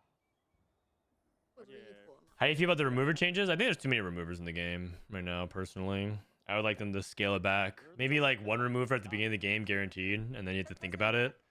Right now, it's like it feels like just too much. I do think it's fun to play with removers, but I think there's just too many in the game. 会从上个版本烂到这个版本，上个版本表现就差。 I'm glad that they're experimenting with the idea, though. 这里是有。 Oh wait, this Smolder runs around 奥拉夫被 and trolls the Olaf. Wait, Mittens, Corrupt Vampiric Scepter, Spectral Cutlass, Olaf. 啊， Okay. Wait a second. 但是 Olaf kind of cooks. 好像也打不动人啊。小小的，但是很厉害， Oh no, Replay's falling off. 直接合了2 He's 次的那个卡。 he's losing so much. Ice made a Callisto 2. Ice made a Callisto 2 on the bench. 就是你们外面也别好过了。 Ice made a Callisto 2 on the bench. 都别地了，我来地。皎月能拿到吗？ There's too many consumables on bench now. I agree. 拿柜子 Keep the removers. Add more item bench space. I feel like they can't do that for mobile though. Like on mobile, they're having trouble with the bench stuff. Like they need to figure something out because the current system is not ideal at all. 6连败， Okay, Pandora's bench into 有点 Pumpkin's 那种 2. 已尽的感觉啊，这把好像又 Bears 2. 他这里待会儿变个小火龙，你也 I think I would move items to Varus 2 from my Smolder right now 贝雷亚 with the remover 八换2星小火龙，但只能看就是 because he hit Varus 2, so play around Varus 2. 对吧？然后就是这个 I guess this means that he thinks Smolder 1 is better than Varus 2. 对有就还能再挣扎一下，没有感觉就是又下班了。所以贝雷那边是没有左一吗？哦，他这儿装备，他那个有左一啊，他左一装备可好了。我的意思就没有另外一张，你看他左一吃这么好，你说没换是吧？ Okay. 瑞兹带个红 buff， Oh. 套反天罡。 Oh my god, we barely lost. That's not good. How often do you get a remover? Every stage. Yeah, that's right. Every stage. No matter what. 自行车直接发配， Assuming you don't have one. Assuming you don't have one. 应该是洗掉的。 So that's why you're incentivized to use it every stage. Like he should use his remover because he's gonna get one anyways. And I think that it's stronger to put Varus 2 with those items than Smolder 1, but he disagrees. Or he doesn't see it. 把这个初步的一个花仙给递出来了。就是前排质量差的点，是的，就是然后洛落也是没有装备。对的。 Is this title? 但是感觉这个把自行车送走也绰绰有余啊。 It's not. It's just Xingqia versus BBTY. 一星的小火龙带来。 Oh, wait a second. I see what's going on here. Just Xingqia wanted to go Callista, and then he had to pivot off. 那这样很可惜哦，自行车是在 So the Callista Grief worked on one player. 已经淘汰掉了。对的，因为它分太少了，太少了。这里后排装都太多了。 Do you think Ginsu is still a good item on Rework Smolder? It is. It's just not as important as the other item. Like you can go like Giant Slayer, Deathblade, IE. Like he's really good with those 他 items. 很想留到这轮看一眼呗，然后他觉得那个小把说不定还能搞。 Before it just felt like if you didn't have Rageblade on Smolder, you couldn't do anything. But Rageblade's still good on him, 都是3级 as far as I know. 看 Not a bad item, I think. 这边2连败，他说的货币 Seekers Seekers Diana 要不这2星板鞋不卡了？ 真没 for Olaf 2. 我不知道，我觉得他卡不卡，其实他自己不在乎，就是他不在乎他过得好不好，他在乎的是外面的兄弟们不能过得好。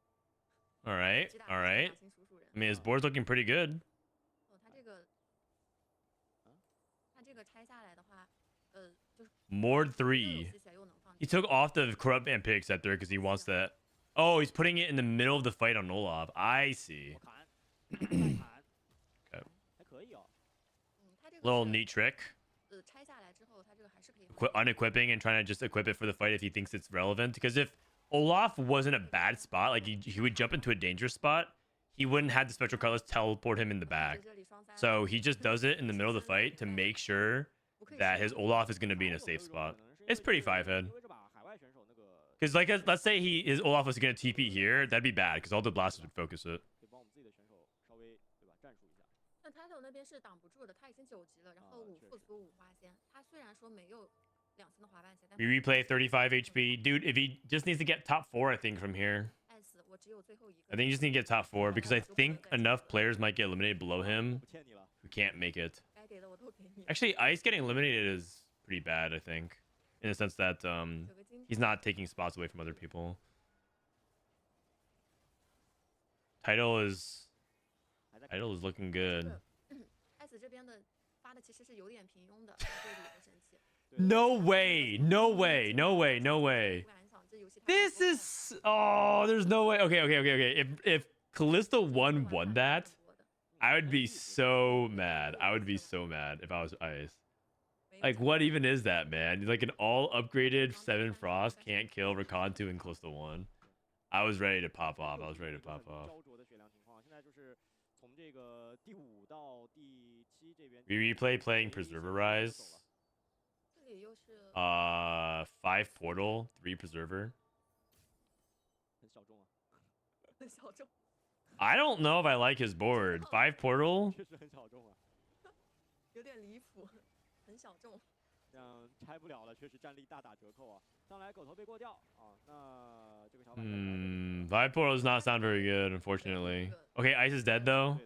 战力就会 We have some macro problems though. I think if we lose our next fight with replay, we're in a bad spot. No, dude, it's oh man, it might be cooked. It might be cooked. I think if replay bot 4 is here, I think all of NA is out.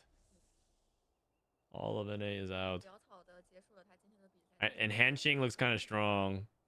Li Xiao looks kind of strong. 那现在剩下在场上的像 And Title has too much HP. 可能分也有点。 Okay, it looks like Ice is through, Double is through. 是的，是的。就是他如果登顶也只有23分。 No, man, this Veigar board looks so hard to beat. 兵甲拆下来，狂徒给他。 He does have Gunblade, which is not like the best. He also doesn't have anti-heal. 他有这边好饱满的质量，除了缺一个2星的卡里斯塔。他的 5 Preserver, 5 Fairy. Milio 2. 然后他这里 Yeah, 是 Title 有个 wins. 眼泪 Title 如果有 wins. 金锅锅有金铲铲的话，还有上限。 We're tanking Nico. Oh man, we're playing Karma Rise. 成了一个混搭。 It's oh man. Oh man. Oh no. Oh no. And they got washed. Oh no. 这样 replay 也 Oh no. Not a single one of our players made it through. 韩星的小把还在 Oh dear. That is not good. 科技枪也合理。也合理啊。他怎么 That is not good. 是不是太懒了，不想拆？太懒了嘛。那有什么区别？ Oof. 装备装备，维古斯的装备可以 This guy salvager just to remake the same items. I feel seen. 在干嘛 I feel seen. 动一动啊 Wait. He's giving 意在哪呢？又从青龙刀帽子，又变成了青龙刀帽子。这维古斯的装备 is 可以 Karma Rise just Kaisa Ash from last 新 set? 的青龙刀和一顶新的帽子。 Kind of, I guess. You're not really supposed to play both, but if you do play both, he needed to. I don't know exactly what happened, but he needed to figure out his 就感觉 his. 说了点儿，感觉但又没 front 细 line 说是吧？ It looked like he was half Karma, half Rise, 有机会吗？没机会。还有 and I think you can definitely play both if you 2-star it, but 5副族那感觉 oh man, that's actually so sad. 他还是有上限的。应该拿下了。如果这场拿下，Title 就会来到25分。Title 这个选手很早之前就有，Title 一直很厉害。Oh my god, man, this recon unit is just so crazy. It's just so crazy. 感觉怎么换完突然就拉了就的？感觉换还不如不换。All right, well, double 61, Li Xiao. I think I think all of these players, I think all of them are playing Recon 2.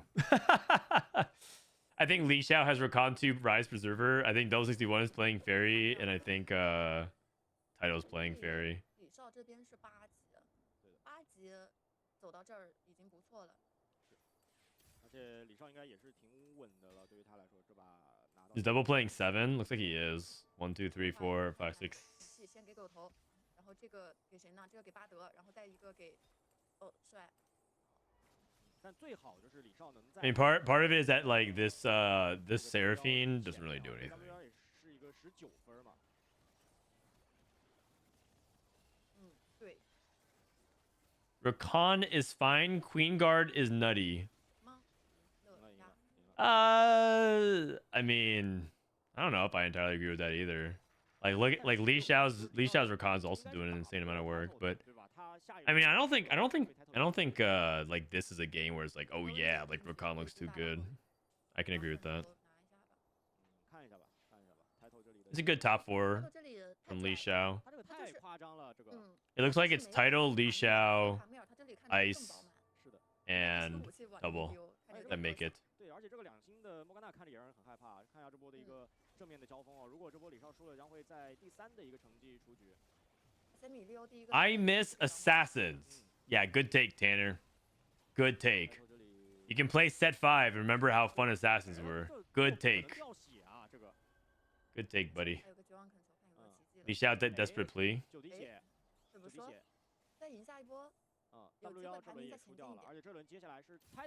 Dude, no one misses like all you have to do is play a few games of assassins and you're gonna realize you don't miss it. Does anybody here miss the Blitzcrank hook? You D-corner units by Blitzcrank hooking them? No? Nobody? 现在花仙就是他花仙的现在一个情况就是2星的弱势优先于2星的滑板鞋。是的，就落还是太重要了。看一下吧，花仙的一个内战。Like nobody misses that. 李少这是打镜像。打镜像。那打镜像压力会比较小。是有机会赢的。是的，那边不是很。李少应该是赢下来了，赢下来了。So toxic, man. 另外一边呢，卡米尔还在踢。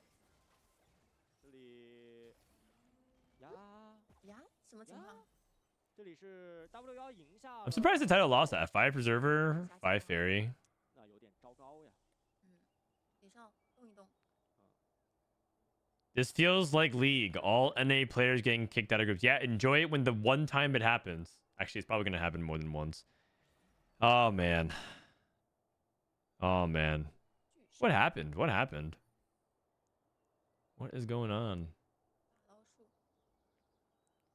现在这个情况就是因为 W1是19分嘛，那他如果这轮是第2的话，他将获得的是。Okay, he's removing his items, trying to go for. Wait. I want to see title spots. Oh, but they're showing the matchup because Double's gonna play Li Xiao. I want to see how Title redid his items. 因为 Title 之前只有16分，他这把就算成功登顶也只有25分，就还挺难受的。前面 Setsuko would have made it. 好像赢了这边。Out of groups? I mean, if they even allow him to the door. I don't know if they allow convicted felons through, you know? 那这样李少是来到第2的位置，无论如何将获得7分。那李少最终最少的分数是27分，一定会大于这个 W1，所以李少现在也可以稳定的获得一个晋级名额了。咱们这解说多少？Sometimes we forget at the very highest level of a game where everyone is more or less on the same level, a bad performance could quite literally be luck. 云产双修。That's true. If there's anything I know about TFT players, they forget that fact all the time. 现在很多选手都这样啊，很多选手。Yeah. Yeah. 在很多比赛都能看见李少。是的。这里对阵的是 Title 其实也没有怎么提升，不过他这个羁绊有点太 Yeah, TFT players are known for taking accountability for their performances 装备 for sure. 优化了一下。是的，这个确实没办法。那我们在最后一场当中，恭喜 Title 哦，这 All right, Title wins. Big clutch performance. Title's going through. 能力哦，最终拿到了登顶。我能够比较清楚。 All right, so who does that mean? Who goes through to the top 4 semifinals tomorrow? 结束之后，而且因为选手们去对吧？因为很多运偏高一点，是玩不了。不下去。那么愿意选吧，就这玩意儿还是挺占人口的。来看一下上场比赛来自于 Title 的一个登顶者数据。All right, so this is what Title won with and the top 4. Oh, I mean, okay, to be fair, if he really got 3rd, he needed to get, okay, if he really got 3rd, it still wouldn't have been enough because he would have 2 points swung to, like, let's say he went 3rd and double went 4th, wouldn't have mattered. Oh, man, that's actually so sad. Oh, this 1/8, dude, this 1/8. Replay and Dissoap out at 5th and Milala out in 8th. Can you translate? Yeah, this is round 1, 2, 3, 4, 5, and this is the Group D results. And this means that I scored 31 points, so he's first. 也没关系吧，对吧？我们之后还有非常多的比赛在等待着选手们的一个奋战啊。那我们看一下今天下半场 D 组的一个登顶阵容情况。首先是来自于 TY 的一个命运时间95，这把太夸张了，我不知道你有没有看，这把真的。These are the comps that won. So the comps that won this group are Arcana Karma. Oh wait, Trade Tracker. 6. Oh yeah, this is the 6 Chrono, 5 Arcana Trade Tracker game. That was insane. Then we had a Shapeshifter Smolder game, which is kind of cool. Like a tempo game. This is replay winning with Kog'Maw. Game 4, Ice won again with Ziggs and 7 Honey. And then we have Callisto. Honestly, that's a pretty good mix of things. That's a pretty good mixture of comps. We had a 2 cost, a 1 or a 3 cost reroll, 1 cost reroll, Fast 9, Fortune type cashed out, and 4 costs. So it's good. Nice translation. Thank you. Thank you, Danner. 然后是 replay 的一个猎手金丝猴，包括这个最有含金量的一个天选七小蜜蜂，来自于艾斯啊，还有这个 title 最后的。Alrighty. So that is it. Tomorrow, do they have the results for tomorrow? So tomorrow the groups will be Coco, MoGG, Honglian, Flancy, Shungood, Nuyo, Chitu, and Relic. And then Kubiksan, Michael, Dizzyland, Title, Leashao, Ice, Double 61, and Cola. So that's gonna be tomorrow. So you guys got that to look forward to. Also tomorrow we have Don't Talk If You Don't Know with Philip and Toronto Tokyo. So that'll be a really fun episode. We're gonna preview the Tacticians Cup #2, 7 p.m. Pacific, basically in like 28 hours from now. Oh man, that's gonna be pretty tiring. 7, I don't know if you guys know, but like I've been going to bed at like 8 p.m., 9 p.m. these days. So, but that's the only time Bryce can make it. Otherwise, I have to do this episode without Bryce.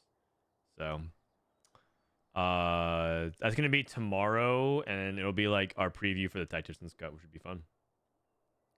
Do people actually watch competitive TFT? Nope, not a single person, man. Not a single person. It's weird that they keep hosting these tournaments and nobody watches it. It's kind of strange. TFT podcast is out? Oh, yeah, we have a TFT podcast? Hello, everybody, and welcome back to another episode of TFT Wait, Study you Hall. didn't cut the first 2 seconds. It's just me staring. Hi, I'm Dishope, newly crowned. That's right. That's the trophy for winning the world championship, right? Yeah, I just got it. It's it looks cool, but it is not very comfortable. So I'll be taking it off right after the intro. But I don't think you're supposed to necessarily wear it. I think it's just themed like a crown. It's supposed to be a trophy first, man. So you can take it off whenever you want, but it looks good. I mean, there was like a bunch of like padding and stuff like that. All right, this is a podcast with me and Dissoap. We just catch up. We talk about the meta. We talk about like all different comps and stuff like that. It's actually a really long one. This is an hour and a half. My God. An actual giga podcast. full of it. So actual movie length. Go check it out. Sub to the TFT Academy stuff. Yeah, that's it for me today. I will run ads one last time. If you guys want to support the stream, that's the best way to just hang out and just chill. We can talk during it. Otherwise, I'll drop you guys off on someone else's stream. We'll watch CN tomorrow a little bit later, and then go to the podcast. Can you ask your editor to add a chat for Don't Talk If You Don't Know? Add chat? Oh. Sure. I'll ask them.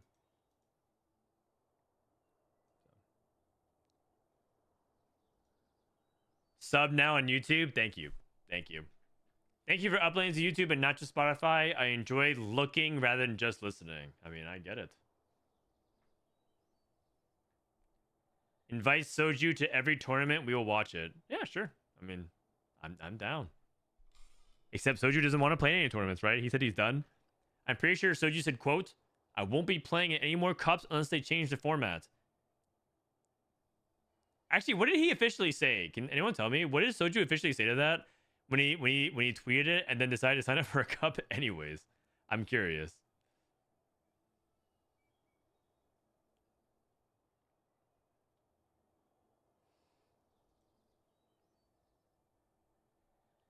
Do you do my lol chess? Oh, sorry, Verxy.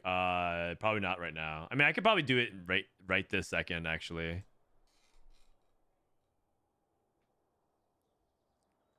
Lol chess review. All right. Masters 239 LP. 4th place. Karma Gwen. Chrono Gwen. Vex 2 item frontline. You have too many carry items, not enough frontline items.